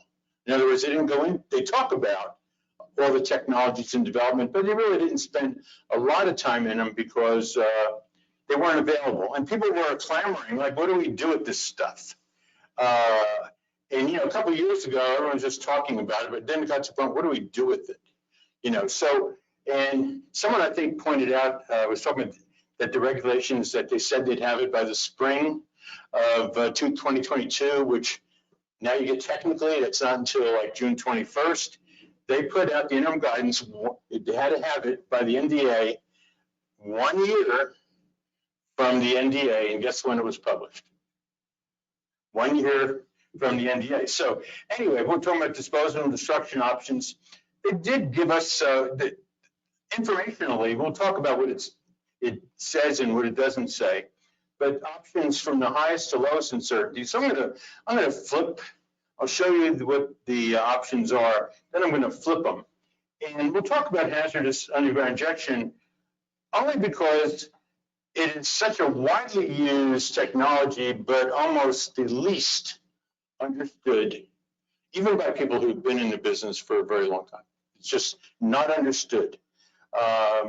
And so it doesn't matter where I go, it doesn't matter who I've talked to, and I'm hoping there'd be a lot of questions. So I'm really not the last presentation because we do have a discussion after this, and I'm hoping that it'll be, a lot of you will have a lot of questions, not only about what I say, but what's been said today. So we'll talk a little bit about underground injection. I want to talk about something that's kind of been alluded to today in a couple of ways, in a couple of presentations, and that's the non-regulatory drivers. You know, we all know about TRI, we all know about CERCLA, you may know about CERCLA, you may know whether or not it's going to be hazardous waste, and it's listing on table 8 of hazardous constituents. And then I'm going to specifically hone in on one topic, which is environmental justice, which I haven't heard today. And so I want to dive into that. So you'll have to put up with some of the other stuff we talk about to get to something that I think is important, regardless of what you do or how you do it when it comes to PFAS. It's not just all the regulatory stuff, not just the toxicity, which are all important, but environmental justice. And then I couldn't leave or have a presentation without giving you probably, I got about 3 pages, there's 3 or 4 slides that the references that you can use. If you want to follow regulations, you can go to these specific sites or references to get information. Okay, the guidance document, like I said, it was put out in December of 2020, and it actually, I think down here somewhere, it's going to be updated by the end of next year, 2023. So this is the guidance we have now. They're going to update it at the end of next year. And like I said, the reason was for the 2020 NDA, and it's commercial. And what it covers, now what's interesting is now we're starting to understand a little bit about the triage here. They're starting to talk about the materials that it covers. And of course, by reference, there's things that it does not cover. So it covers AFFF, I heard a lot about that, soils, textiles, spent water treatment materials, et cetera, and these spent treatment materials, and landfill leachate, which I call the elephant in the room. It's a very large situation. Okay, so what it doesn't do, so some people look at it negatively, say, well, it doesn't tell me anything. It gives you information about technologies, but it doesn't specify anything. It doesn't specify that you must use them. It doesn't specify a treatment standard. It doesn't tell you what technology to use. And I think in the language, and I think it's appropriate that the language was not written that way. It wasn't written to tell you what to do. It was really to help people start evaluating. And I think someone pointed out earlier where a couple of years ago, you really didn't know where direction of the regs go. But I think those of you who follow it have a better understanding of where they're going and have a lot more likelihood that certain things are going to happen. So talks about vulnerable populations. Now, someone actually making a comment about administrations, Republican or Democrat. This came out in December 2020, we had a Republican president. This came out under Republican president and had as a very substantial section on vulnerable populations and the role that in permitting and other things that relate to environmental justice. It's not just, and I think that's the other thing, I didn't cover it here, don't have time for it here, but a lot of the legislation has been bipartisan. Because a lot of people are interested in this issue, and it's kind of good to see that it's not There might be one thing that's not 100% one way or 100% the other. So, so it talks about health effects and the vulnerable populations. We'll get into that, and then community engagement, which even before this, you know, being in living in an industrial world with industrial clients, if I call it the social contract, you might have, or permit, social permit, excuse me. You may have a RECRA permit, you may have all kinds of permit, but if you don't have a social permit in your community, you probably are not going to be in business. And PFAS may be the spear, the tip of the spear on this. Okay, options. So what they did is said, instead of using lowest risk or other terms which might show some bias or something, they used lowest uncertainty. So the first one they listed is storage. Hey, if you store it, you're not doing anything with it. Therefore, you're not responsible in the future for what you did because you haven't done it yet. Now, actually, some people are doing it. There are some people, it depends on how much you have and the like, who will actually do that. Some are using it to make decisions, to decide what to do. They're actually storing it. But as a practical matter, if you really have a lot of it, that may not be a good option, and you got the risks of containers and leaking and all the other things that come with storage. So we're not going to talk about storage. But they group things into three classes. They have underground injection, landfills, and incineration, or thermal treatment. There's three groupings, and within those three groupings, they separated out the hazardous and non-hazardous versions of all of them. And what was interesting to a lot of people in 2020, or in I guess it was in 2020, was that incineration. Hey, I worked for an incineration company for years. It was kind of like the easy button. You incinerate it, done. It doesn't matter what it was. You just burn it. And then something happened that changed all that.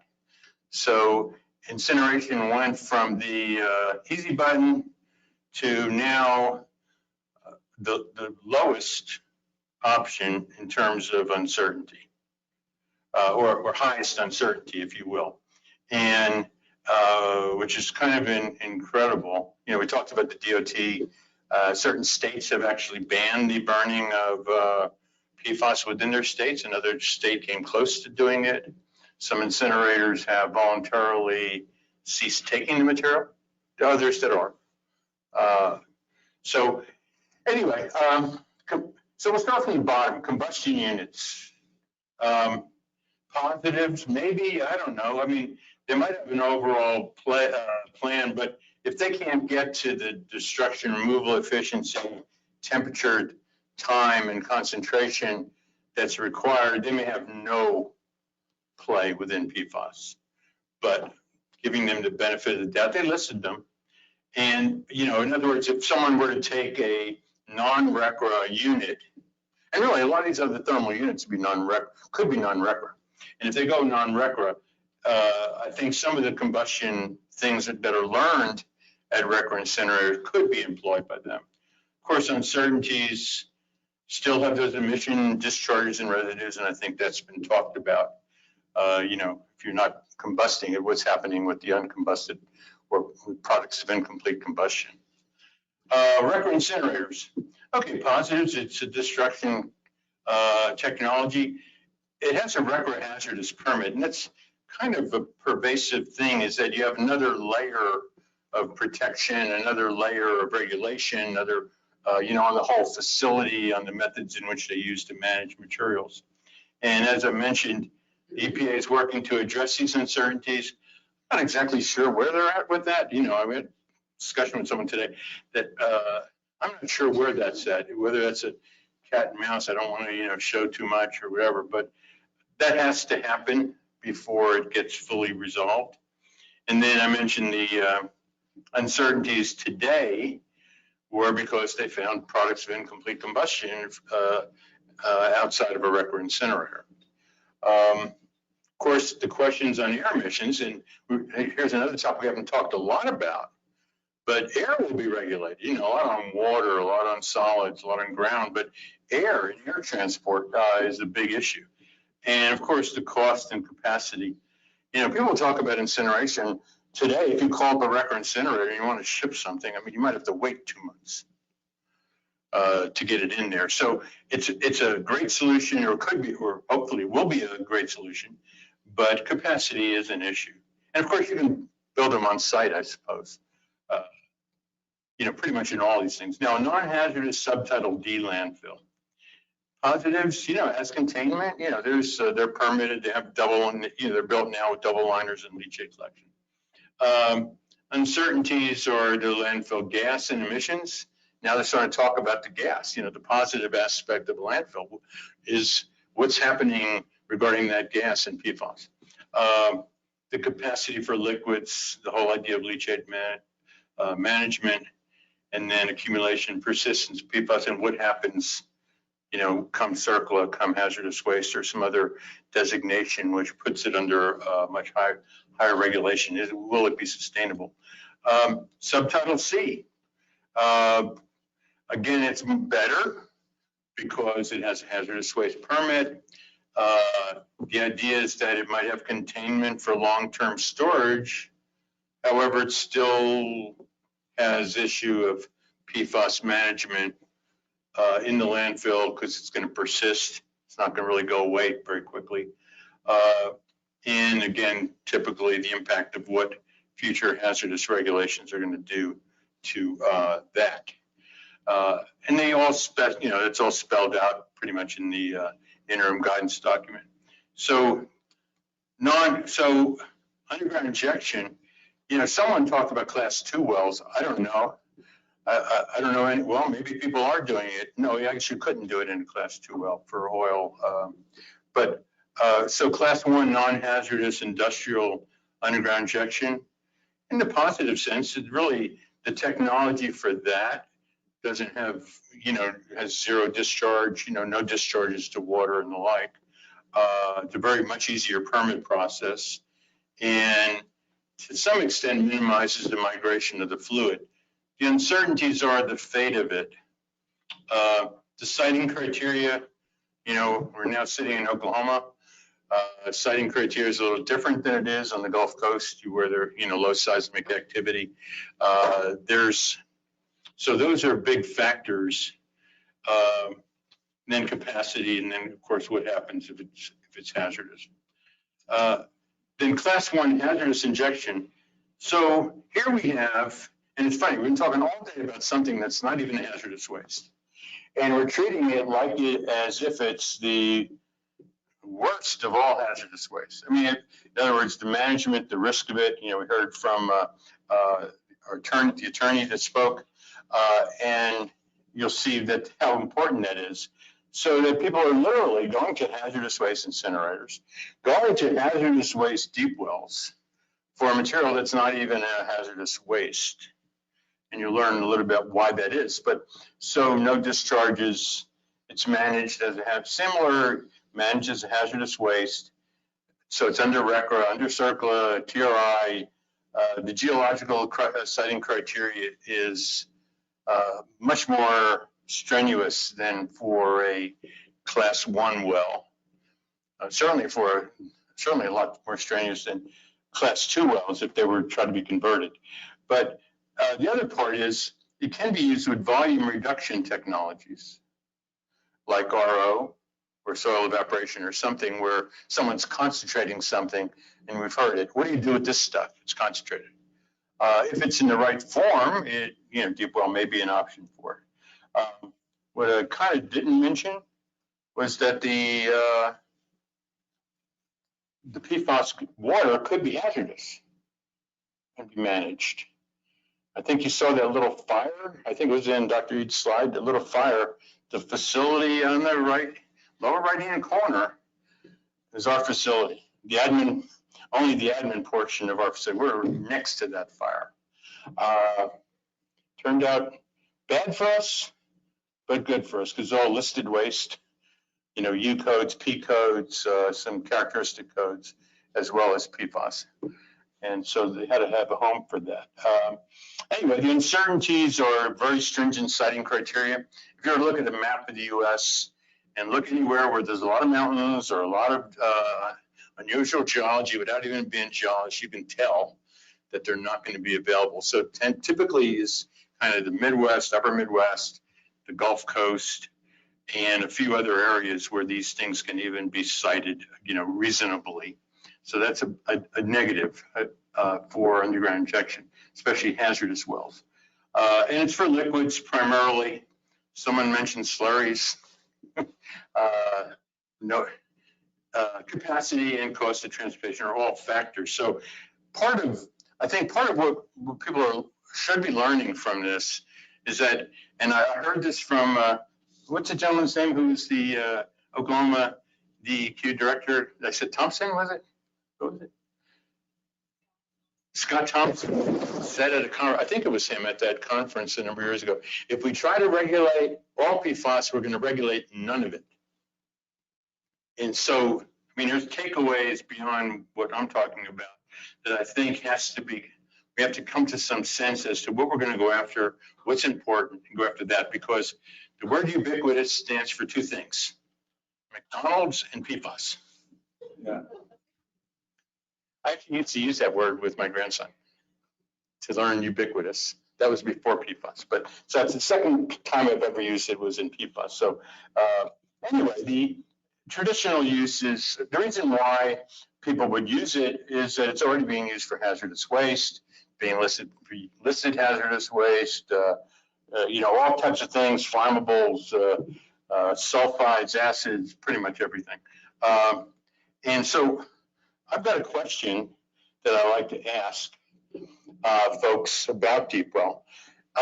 Was anyone want to hazard a guess at how much hazardous waste that is produced on site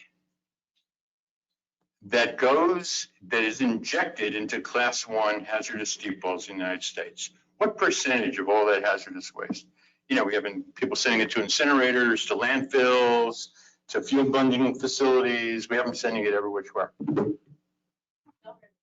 Not very much, right? That's normally, deep well is kind of bad. It's old, it's bad. It's kind of old-fashioned, right? To be using deep well for handling something like this, you're absolutely wrong. I'm sorry, but it's a very common. It's that it's very narrowly used. Now, when you learn a little bit about it, we talked about the Safe Drinking Water Act. It's a child of the Safe Drinking Water Act. These wells are a child of that. They're a child of protecting groundwater. They're a child of protecting water sources. There's no carbon footprint. There's no air emissions. So I'm going to show you, and it's currently used, I mentioned for PFAS, it's being used for wastewater. PFAS manufacturers, users, AFFF producers, AFFF users, firefighting water, refineries, terminals, wherever. Rinse waters, leachates, groundwater, complements on-site wastewater technologies like mostly RO because it's a reduction technology. And then finite, it could be finite. Some of them are very large or long-term projects where you don't have the time to install on-site solutions. You can't really justify for that. So my chart didn't go away. Hey, where'd it go?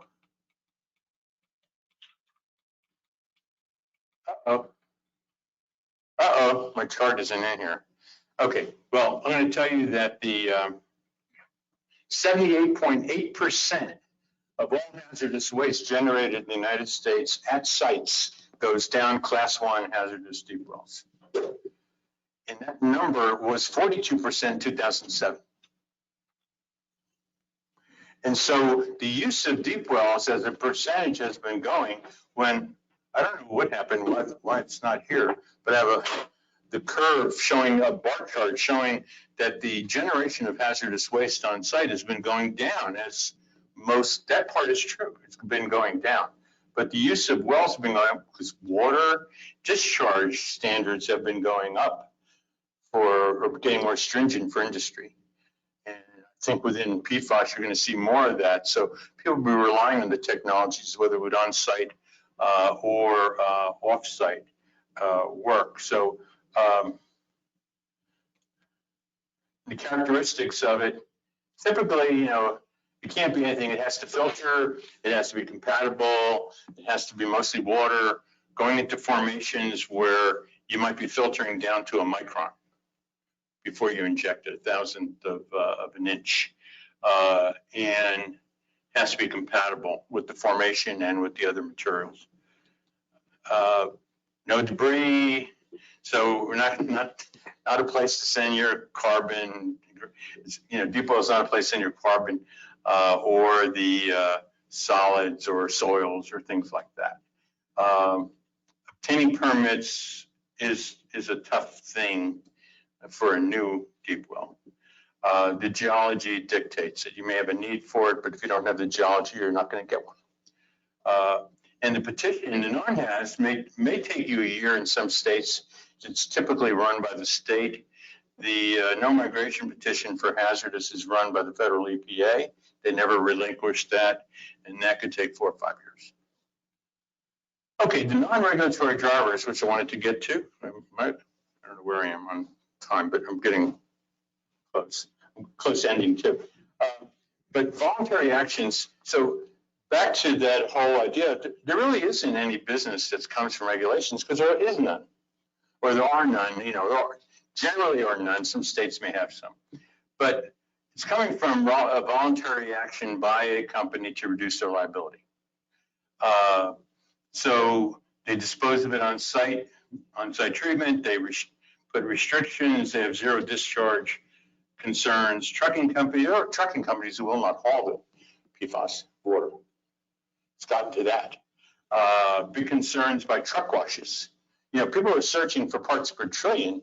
You got a lot of places to go looking for it, right? And then lawsuit settlements, vulnerable populations, environmental justice, general duty clauses. That is the catch-all. So there's no regulation, but if you if you damage the environment, you are a nuisance, I think was brought up, right? If you're a nuisance, if you harm drinking water, if you do any of those things, those general duty clauses, it's much easier to say your treatment standard is 10 ppm, 10 ppb, or 10 ppt than it is to say thou shalt not create a nuisance odor or something like called general duty. So most everything has been caused by that. And then retroactive liability, concerns about retroactive liability. And so there's a lot of risk decisions. And I think that Don Shandy kind of covered that with us quite a bit. Environmental justice, okay. So it's to be considered in all rules and regulations of all departments across all government agencies. So that's the big statement. As such, it's a part of every action, every bill, every proposal regarding PFAS includes environmental justice and/or vulnerable populations, typically about the same thing. In the guidelines, I mentioned that the House in a PFAS Action Act, which they didn't pass, again, had a lot of information on how the interests of vulnerable populations was going to be addressed in all of that. The EPA roadmap for PFAS. And so it's not just the generator anymore, the receiving facility. If your facility receives PFAS, you're going to be subject to the same rules, regulations, and requirements to do certain things as it reflects your community. And so it's in effluent limitation guide. It's in all of it. Now, any of you know about the EJ screening tool? Oh, good, very good, very good. Actually, so there's all the talk about environmental justice, but the EPA has put out something called the EJ screening tool. So you could go and put any longitude, latitude, any address of any place in the country, and it will give you information on all the demographics of that area. Everything from the education level, the age level, the I guess the the ethnic and racial breakdown, the amount of income per capita, amount of children under 5, and the amount of people like over 60 or something. It's pretty comprehensive. So if you haven't become familiar with it, I've given you the site where you can find that. But it basically requires a lot of things. So just because you're not generating it doesn't mean you might not have some responsibility, or your clients, in some cases, I know your consultants, that factor is a huge factor on what you do here. So talks about underground injection and how safe it is. Already managing a lot of this stuff. Did I miss my, how do I get back to something here? Where's our expert? I want to show you the list of references and then I'll close. Is it not working anymore? Try it now. Oh, is that it? Yeah, so I've given you, how do I go to the next page? Just click on, is that not working? Okay, so, right, so I've given you references on underground injection, give you references on PFAS. I've given references on, I didn't mention TSCA reporting, which is going on for PFAS now. And so I have all these references for you to use, be happy to use. A lot of this is part of other presentations I might do, but not this particular one. So hopefully that helps. Any questions for me before we go to our panel?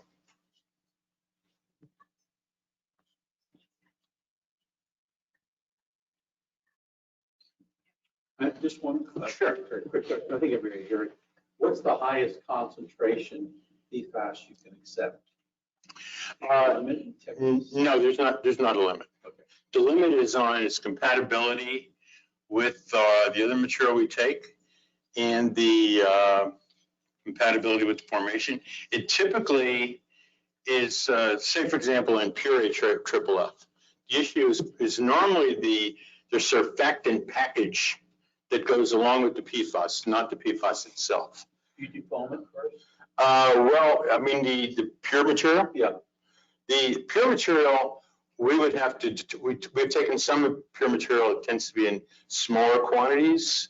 So where we take very large quantities, it's in wastewaters, it's in fire waters, where we're taking and can inject, a couple 100,000 gallons a day or something. But the pure material is something we'd actually probably do in totes. And because if we did it in bulk, and we're not going to put it into one of our tanks, because it'd be sitting there for a while. Right. Thank you. I was wondering, when you charge customers for disposal, do you charge a different amount based on the chemical? So if it's PFAS and it's 100 gallons of PFAS mixed in water, would you charge differently for that than 100 gallons of something else, or strictly a volume charge? Typically, I'd say properties rule. Things that are easy to inject are easy to inject. Versus, and whether it's HAZ or non-HAZ or PFAS or not, there's some PFAS that is, as Dr. Reed may alluded to, I call them tweeners, where you have material that is mostly water, but has enough surfactants in order for it not to be something you can inject easily, and they will be more expensive. So that is much bigger driving force than what the individual chemical is.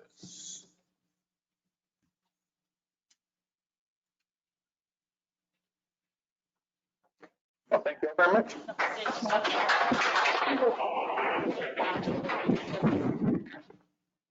Okay, thank you. Thank you very much, Frank. Thank you. Yeah. So it's.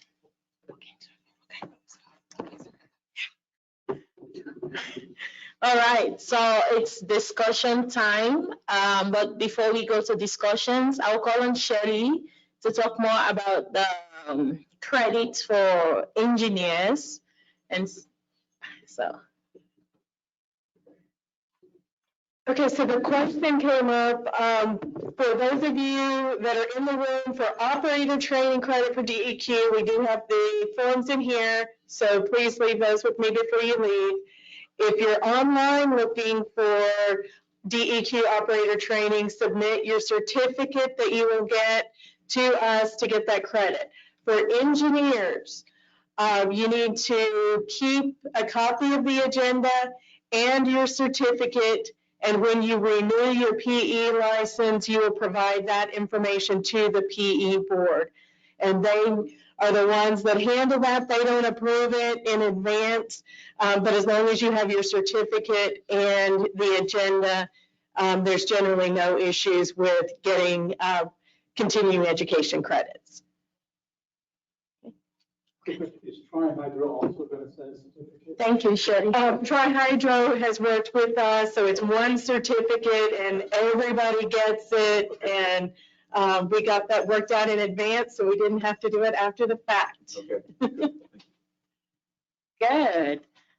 So I will call on all speakers to at least take the front row for discussions and questions. Do you want us on this side or do you care? Either. Either one, you guys. It's fine. Yeah.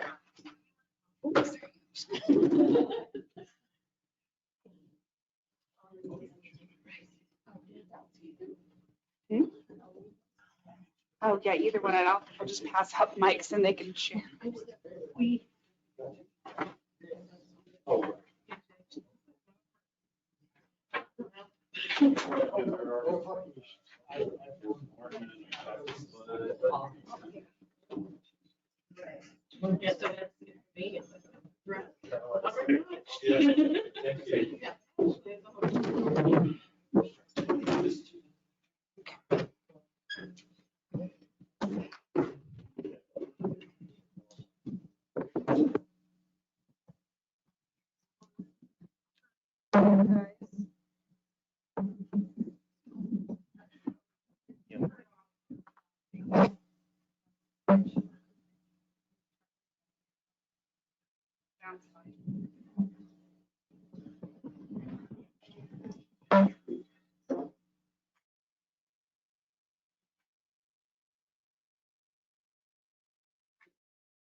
I'll work on that.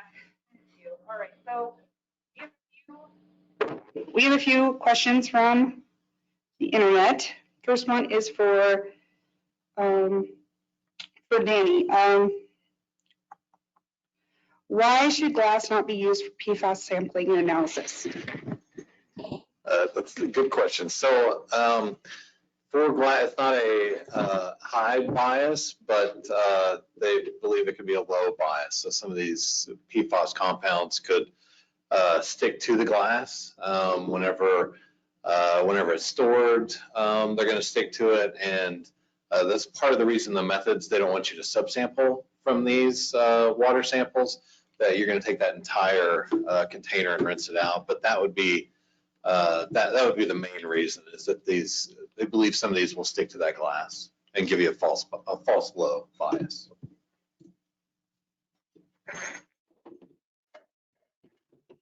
Sorry, every time I put something on the counter, it's so loud. Okay, how does the equipment blank work when sampling soils or solids? So the equipment blank, you've got your, whatever you're using, coin device or a trowel or something like that.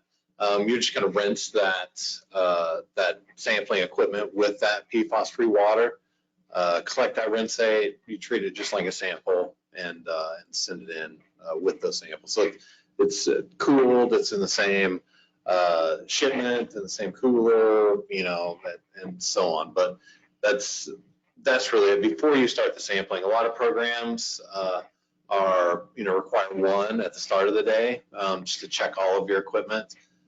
Some may be a little bit more stringent to where they're going to want to do it in between. I know they specifically mentioned the equipment blanks, but like, for example, the UCMR 5, for every sample you pull, there's going to be an accompanying reagent blank, or field blank, excuse me, field reagent blank. So if you're collecting 4 samples that day, you'll have 4 accompanying equipment or reagent blanks. So it just depends on the program. Excellent. Okay, this question is for Andrew. In terms of effluent standards, do we know which PFAS compounds will be regulated now and in the future? Okay, I guess in context what I presented today, I think that PFAS and PFOS shall be regulated first. And then Shelley also mentioned additional shorter chain PFAS compounds that will be next. So it will be a progression, the first 2, and maybe the next 4. And after that, there will be further PFAS compounds, but the clarity is the greatest on the first 2, PFAS and PFOA. I'll just chime in on that a little bit, that we know EPA is working on Gen X and PFBS. Don't know exactly what that means other than they have already presented information to the Science Advisory Board for those. So I would expect to see those sooner rather than later as well. And then on the biosolids, which is related to Clean Water Act discharge, I think we're going to see at least PFOA and PFAS. I think EPA has indicated that we may see those as soon as the end of the year or certainly within the next 18 months.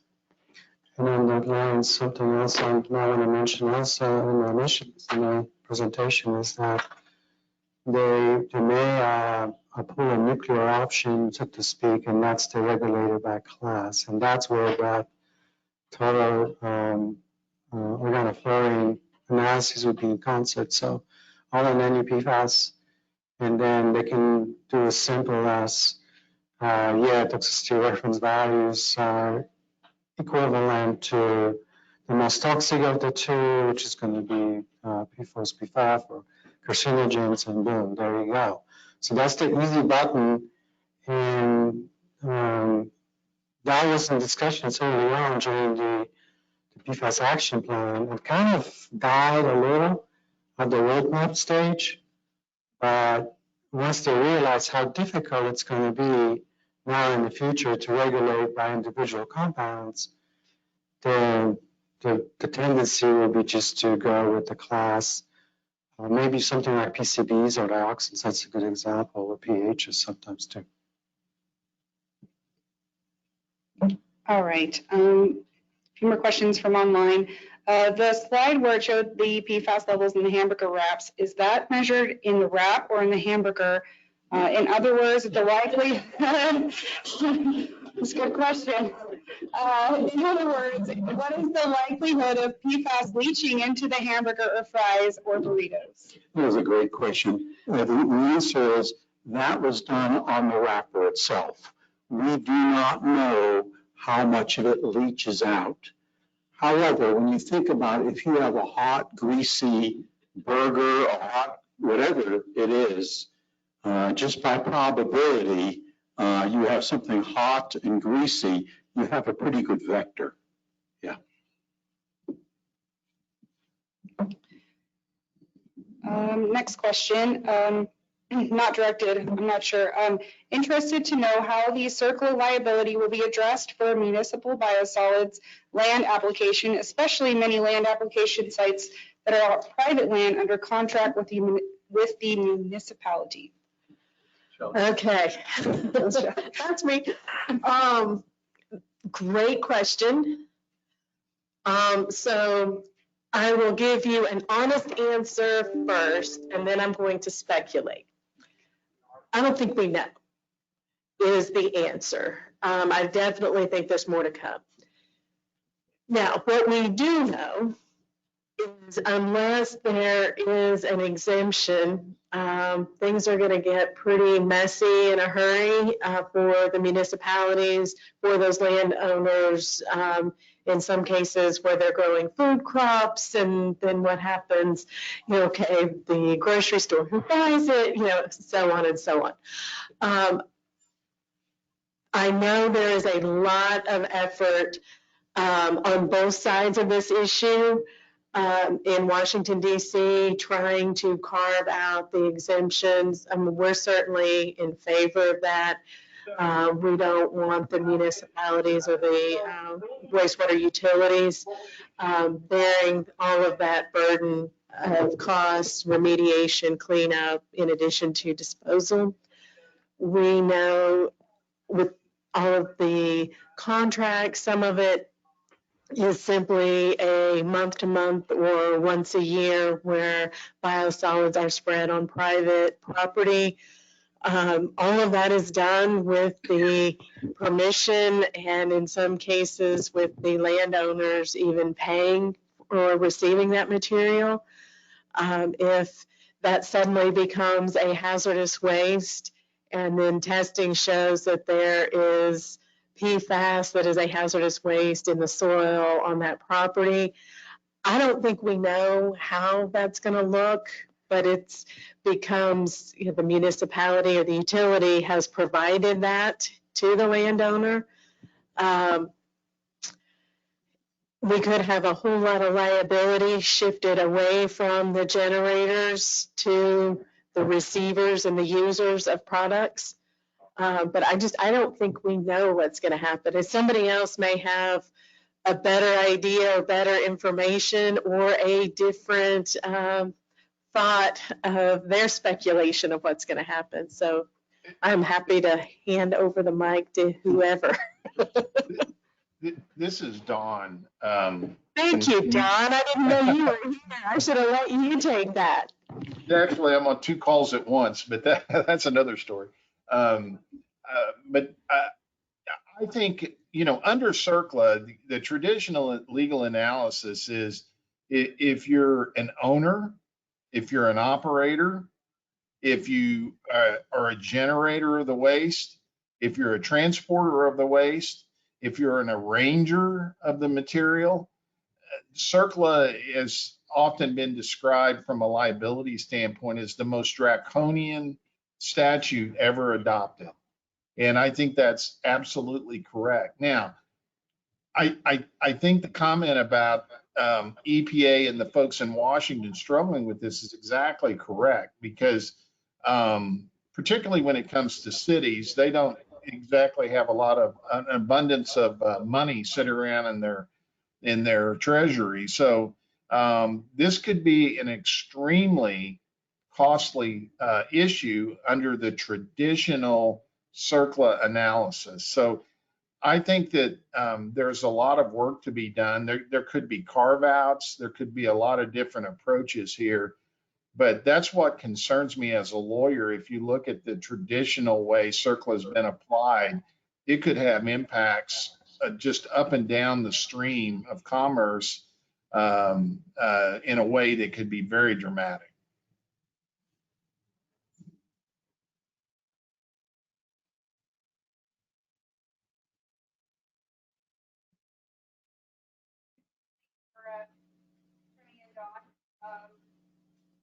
Yes.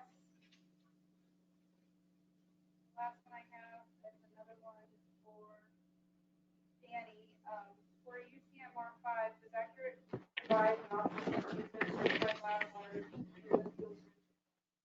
Yes, that is where you'll get that. Yeah, we provide all that. We certify it before it goes out. So on the container, there'll be a lot number written, and yeah, when it gets back, that's recorded, and that's a requirement by the EPA. So yeah, not optional.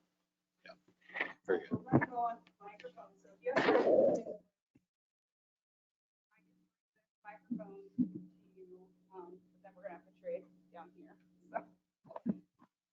So anybody?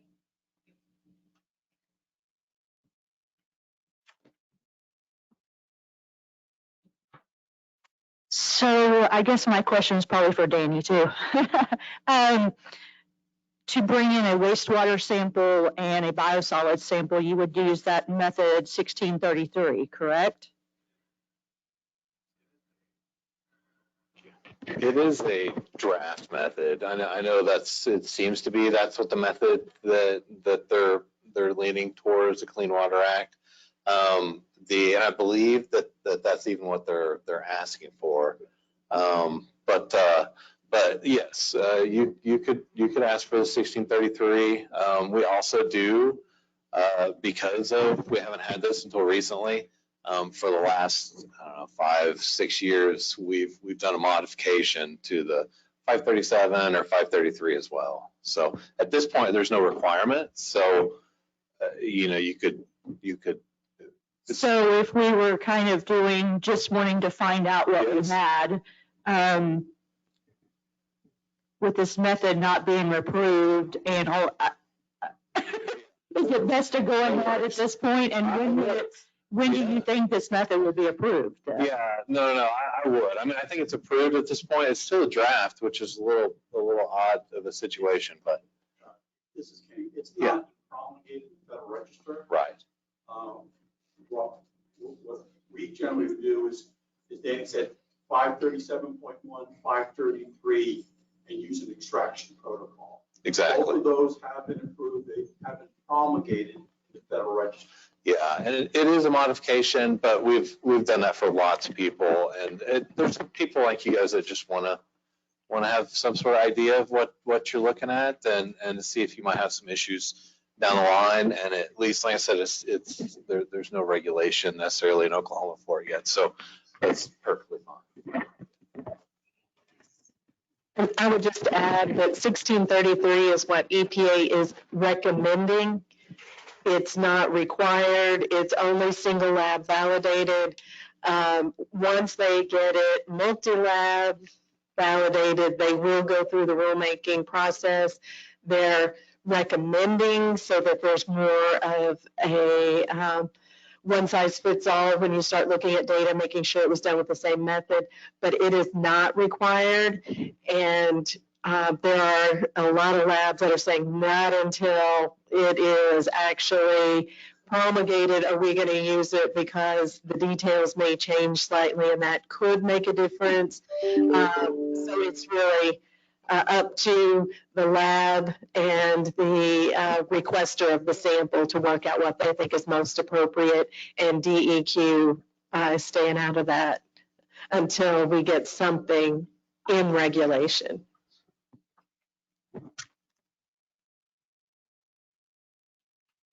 Okay, I have a question for Dan too.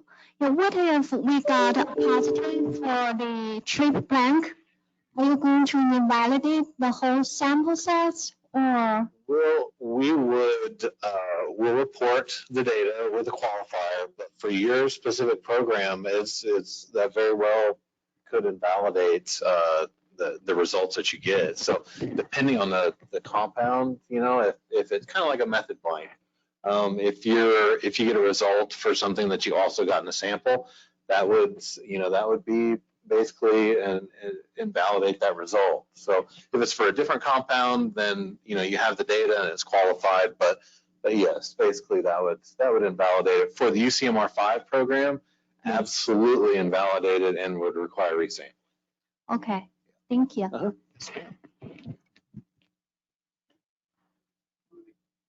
comment on that. States like Massachusetts and Maine, it's right in the regulations. They call that Baker.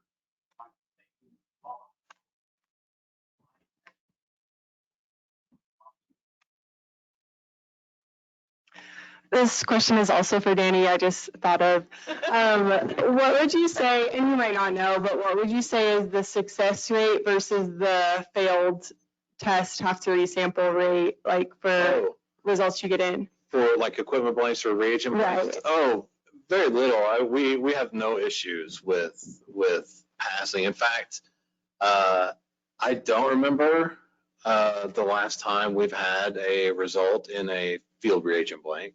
So it's very, I mean, people, especially now, people that are doing the testing are well aware of the situation and sampling requirements and so on. Now, when it comes to the UCMR, there's a lot of people that have never dealt with this before, and it might be a little bit higher, and there'll be some resampling to be done. But at this point, it's almost none. I honestly can't remember the last time we had one. So very, very minimal. And for all the ones that we did for UCMR 3, none. Yeah, it worked out very well. Yeah, good question.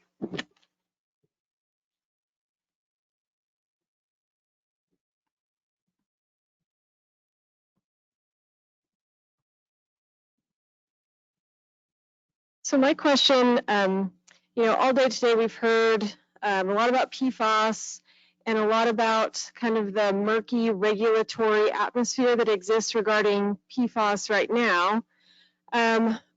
So my question, and anybody can answer this, from a utilities perspective, is it advisable for us to go ahead and screen, wastewater, drinking water outside of the current regulations right now? Or because there already is a track for liability that is, going on in other states, is that something that the utility would have to be concerned about if we were to find something in our water? This is Don. I might take that one. I got to tell you, and I've worked closely with utilities, I would be very nervous at this point if I had a discharge from a facility and I didn't make any effort to understand if there was PFAS contamination in that stream, that waste stream or the water stream, whatever it may be. And here's why: because ignorance is not going to be a defense at some point. And I think that if there is an issue, it's better to know now and to address it at this point, because it's never going to get easier, ever, from a legal perspective. And so I think it's best to try to grapple with it. And that probably is the preferable option in my mind among a set of options, none of which is very good, to be honest. I'm going to jump on Don's bandwagon a little bit and say, right now, there is an enormous amount of federal funding available to address what EPA calls emerging contaminants, and PFAS compounds are definitely one of them. If you start sampling now, and you can start planning within your wastewater utility or drinking water utility, you can do some planning and still have time to tap in. We have this infrastructure money for 5 years. If you're sampling now and start finding some things, you can do some studies. And this is on the drinking water side, one of the few opportunities you have for funding for something that's not already a violation.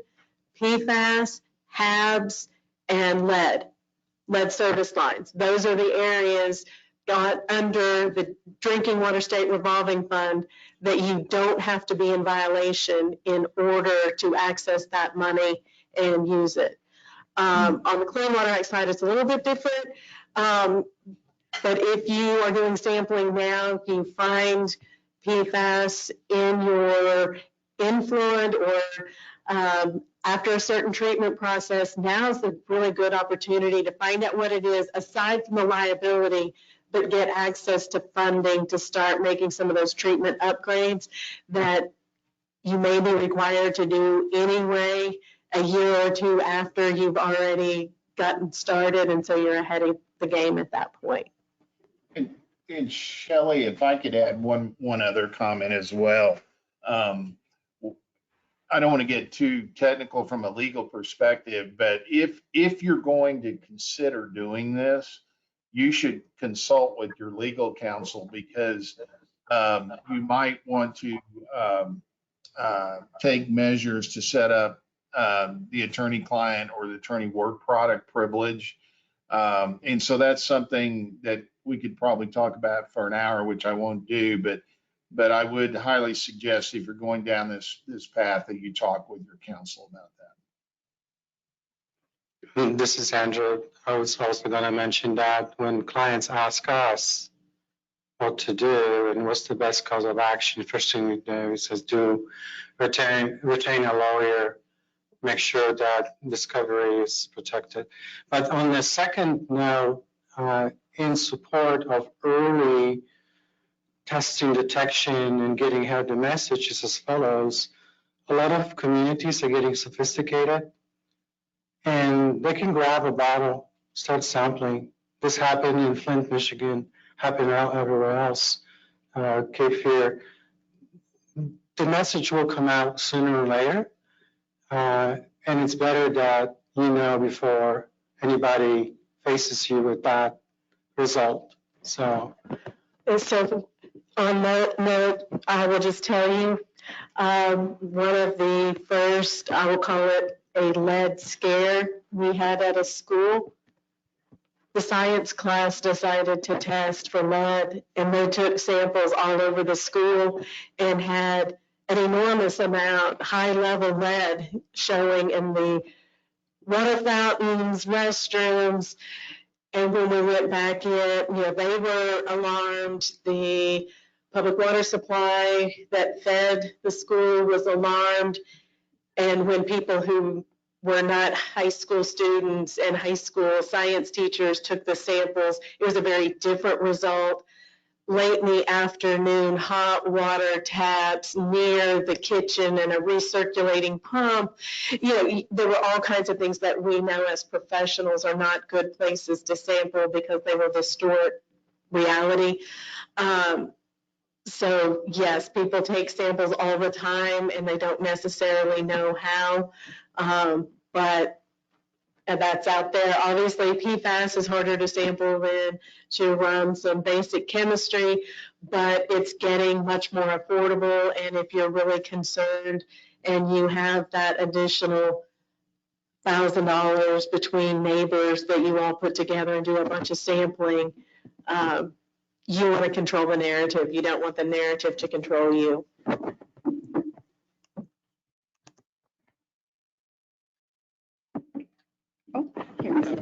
I had a question for Reed. What is the chemical constituents of the super loader material in the ion exchange and regeneration train? It's easy. It's got grain activated carbon. So they run the superloaders is what they dispose of the condensate, and it's a high concentrated material that comes back to it, but they're running it through extremely slow, and so they give it a very long time to absorb into the grain activated carbon. And they say that even though we talk about PFAS getting breakthrough very quickly with grain activated carbon, because they run it through at extremely low rate and exposure, they still say they get as much as 2 years generally out of that part of their system before they have to dispose of the grain activated carbon.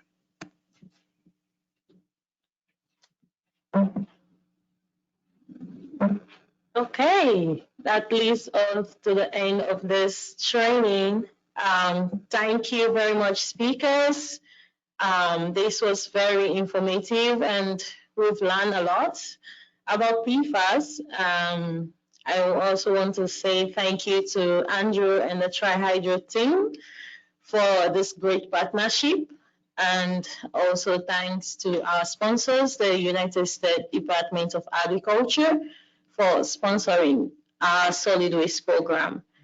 And thank you everyone for coming. I hope you learned as much as I did, and you all drive safe. For those online, have a wonderful day, and everyone have a wonderful day.